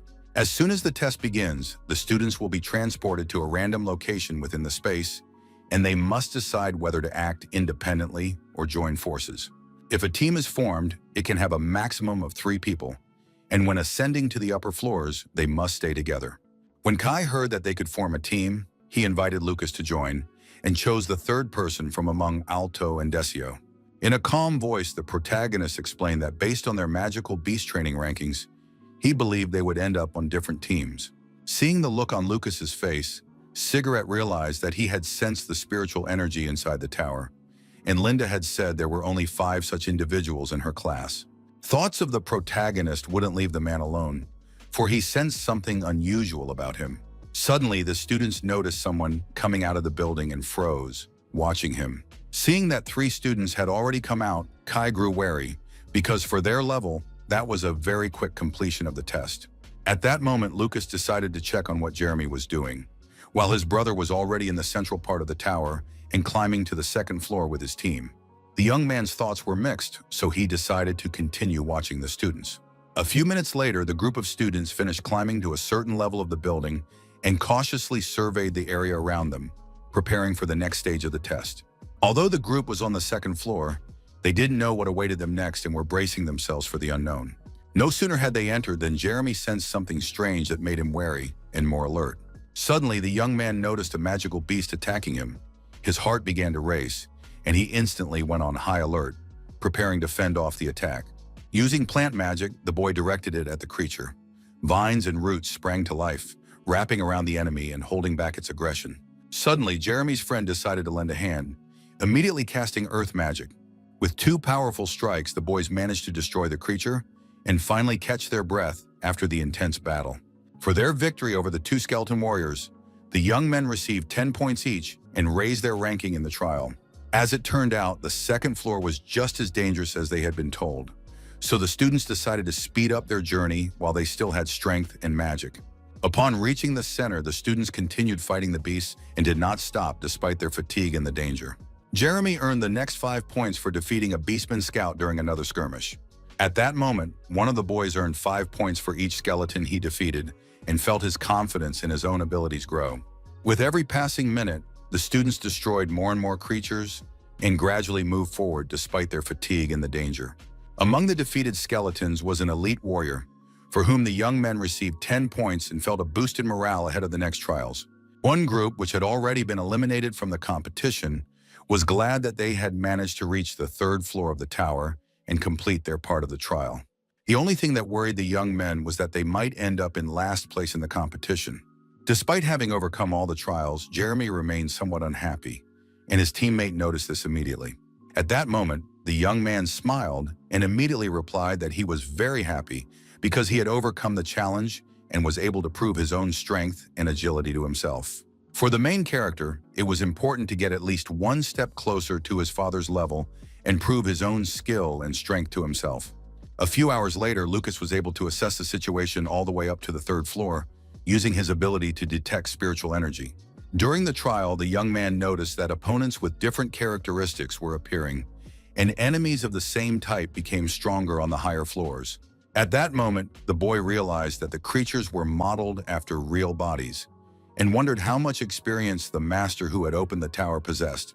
Realizing that this person, like Mr. Cigarette, would quickly figure out the boy's true abilities, he began to act more cautiously. At that moment, everyone was watching the protagonist, but he didn't understand why everyone was watching so calmly. Could this be a sign of goodwill? Unexpectedly, the young man heard one of the instructors address the last group and tell them to gather at the entrance. The final instructions announced that their time had come and they must prepare for the test. When Lucas saw who would be next, he immediately realized that the group of leaders had already reached the 4th level of difficulty, but Mina and the rest, who had achieved the best results in training magical beasts, would soon catch up to them as well. Unexpectedly, the Deputy Prime Minister heard Julia wish her luck in the competition, which surprised her a little and lifted her spirits. With a smile on her face, the girl thanked him and felt happy that her words had been received with attention and kindness. The teacher was most concerned about whether Mina was okay, but thanks to the potion from Lucas, she had fully recovered. Some students were surprised that the girl was a teacher's favorite, close friends with the genius freshman, and had become vice president of the sophomore class. At that moment, the young lady heard the rumors about herself and decided to reach the 6th level and outperform that boy in the rankings. Despite the rumors about her, Mina was already on the 3rd stage of the Aaron Tower and continued to move forward. At this stage, more difficult trials and stronger monsters awaited. testing the student's skills and courage. Despite this, the girl moved forward confidently, overcoming obstacles and demonstrating her determination and skill. The first thing the young lady advised was to avoid unnecessary battles and end fights quickly, since they needed to keep moving forward. With the help of magic, the group of students moved confidently forward, overcoming obstacles and approaching the next stage of the trial. As expected, Lucas saw that the strongest group had reached the 4th level in less than 30 minutes. Mina was the first to enter the next stage. She was happy and elated by her success. Seeing 2 giants before them, the students weren't afraid, but at the same time, they had a plan to defeat them. One of the girls realized why most people study this stage in particular, as an elite beastman, twice the size of the previous ones appeared before them. At that moment, the students began to attack the beast with determination, using magic and skills to overcome the dangerous opponents. For defeating this beast, the team received 80 points and felt a surge of excitement and confidence in their abilities. Surprised that Mina had dealt with the beast so quickly, her classmates noticed that her strength had increased significantly since the last mission. In the girl's opinion, these beasts should be destroyed instantly to save time, and compared to the Minotaur, they were practically worthless. At that moment, the young lady explained that her friends were responsible for clearing the area, while she would fight the other creatures and find the entrance to the 5th floor. Getting straight to work, Mina earned another 80 points for 2 beastmen and continued on her way. Despite the fact that not much time had passed since she was wounded, the girl instantly destroyed the beasts and earned another 40 points. With every passing minute, the young lady earned more and more points and confidently strengthened her position in the trial. The moment came when, in the 4th stage, the students cleared the path to the next peak and prepared to move on. Mina was the happiest of all because it was important for her to achieve a high score and improve her skills every day. Upon reaching the 5th floor, the vice president sighed with relief and allowed herself a moment's rest after the strenuous climb. Meanwhile, Mr. Sigurd noticed that 3 students had already reached the 5th stage, which was a better result than last year. Hearing the curator's words, Kai was disappointed, as he too had aspired to reach Mina's level of skill and surpass himself. The man's words surprised the young man even more, as the mentor believed there was no need to rush and that the 3rd level was sufficient for a freshman. Sigurd went on to explain that one needed to gradually hone their skills, and that by the time the young man reached the 5th stage, the beast would no longer seem frightening. After the instructor's words, the protagonist realized that the man had also been inside this building before and knew its features well. At that moment, Lucas and the instructor sensed that something was troubling and alarming them, forcing them to look more closely at what was happening around them. 3rd-year students were coming out of the tower, and everyone realized that their trial was finally over. When the rest of the students noticed Mina, they immediately began to worry and ask if she was okay and if she needed help.